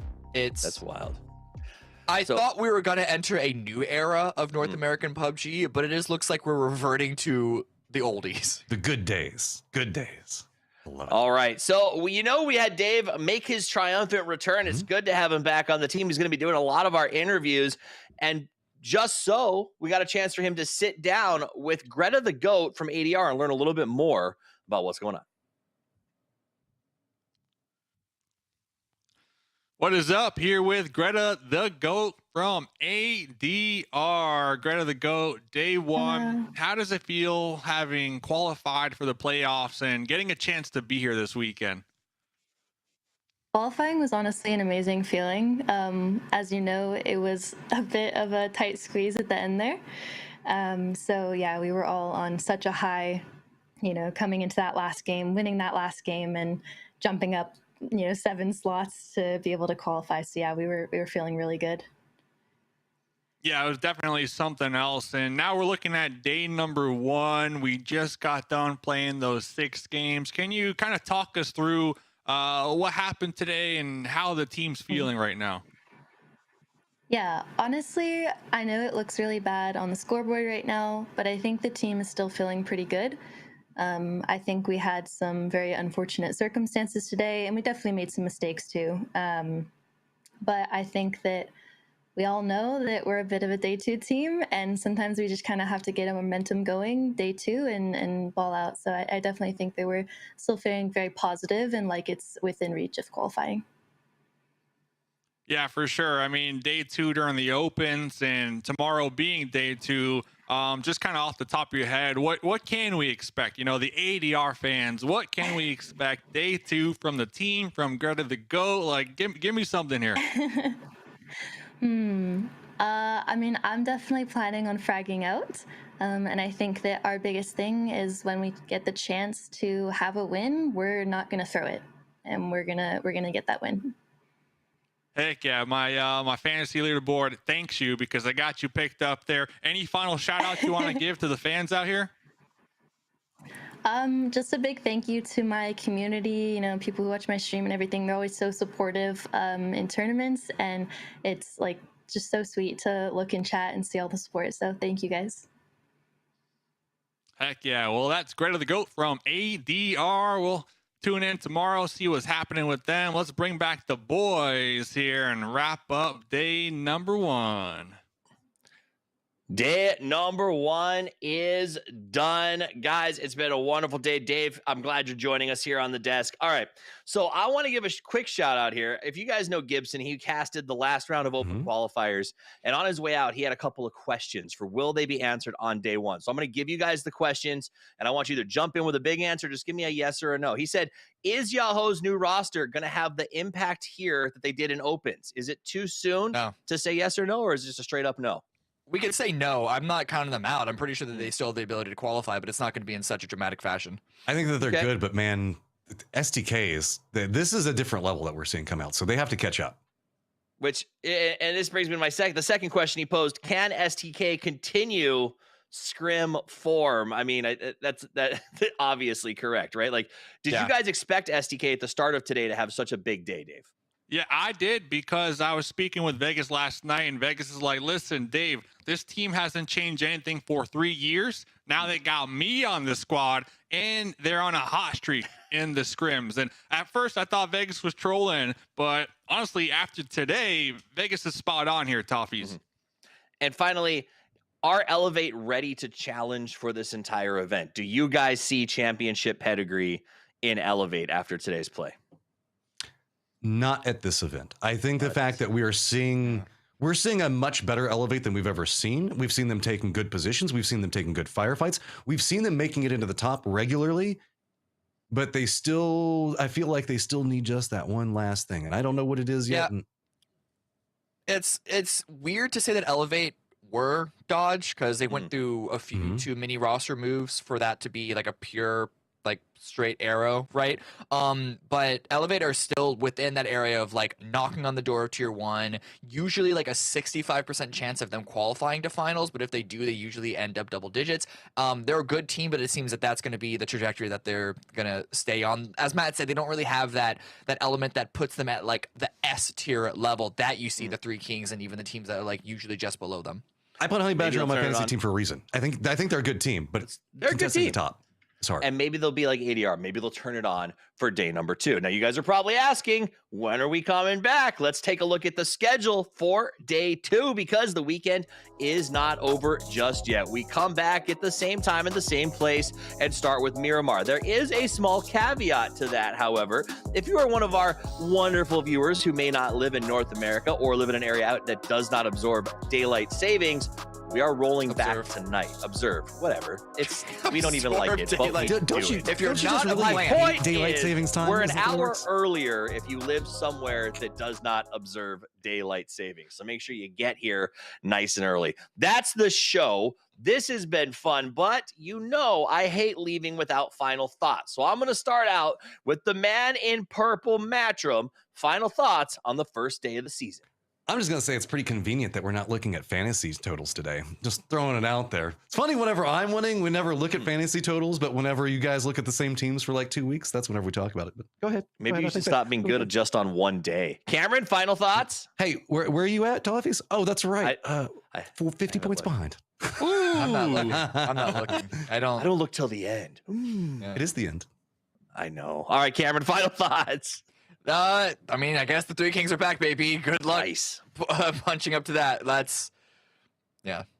It's a good start. Mustache Dave, final thoughts on the day? Yeah, thanks for the heads up with the time change. I did know, but thank you regardless. And just gotta say, the Kickstart fan club looking pretty good today. Kickstart at the top 17 kills, top player of the lobby so far. So looking forward to tomorrow to see him continue to finish on top, baby.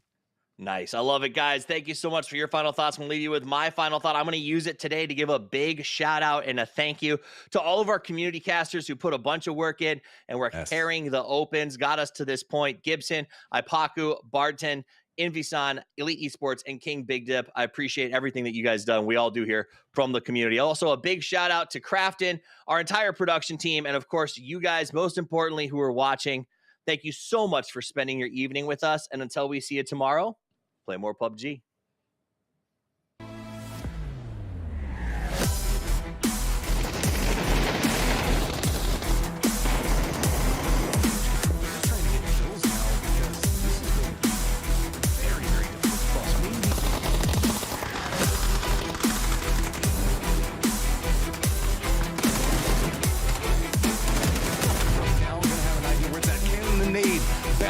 the direction they want it to. It looks like it is. Good connect. He's got to be careful. Him and RJX find themselves just being flooded by FTA, who has been slow and steady, making a push into this location, being harassed for so long. This is from bad to worse. Elevate don't have anywhere to go to shoot to kill. That is 4 people jumping out. Luna's got a shotgun. Can he get one? He does. He's just but trying to follow the footsteps. It's starting to get a little more spicy. Shotgun out. Goes for the shot. Getting my type of shot.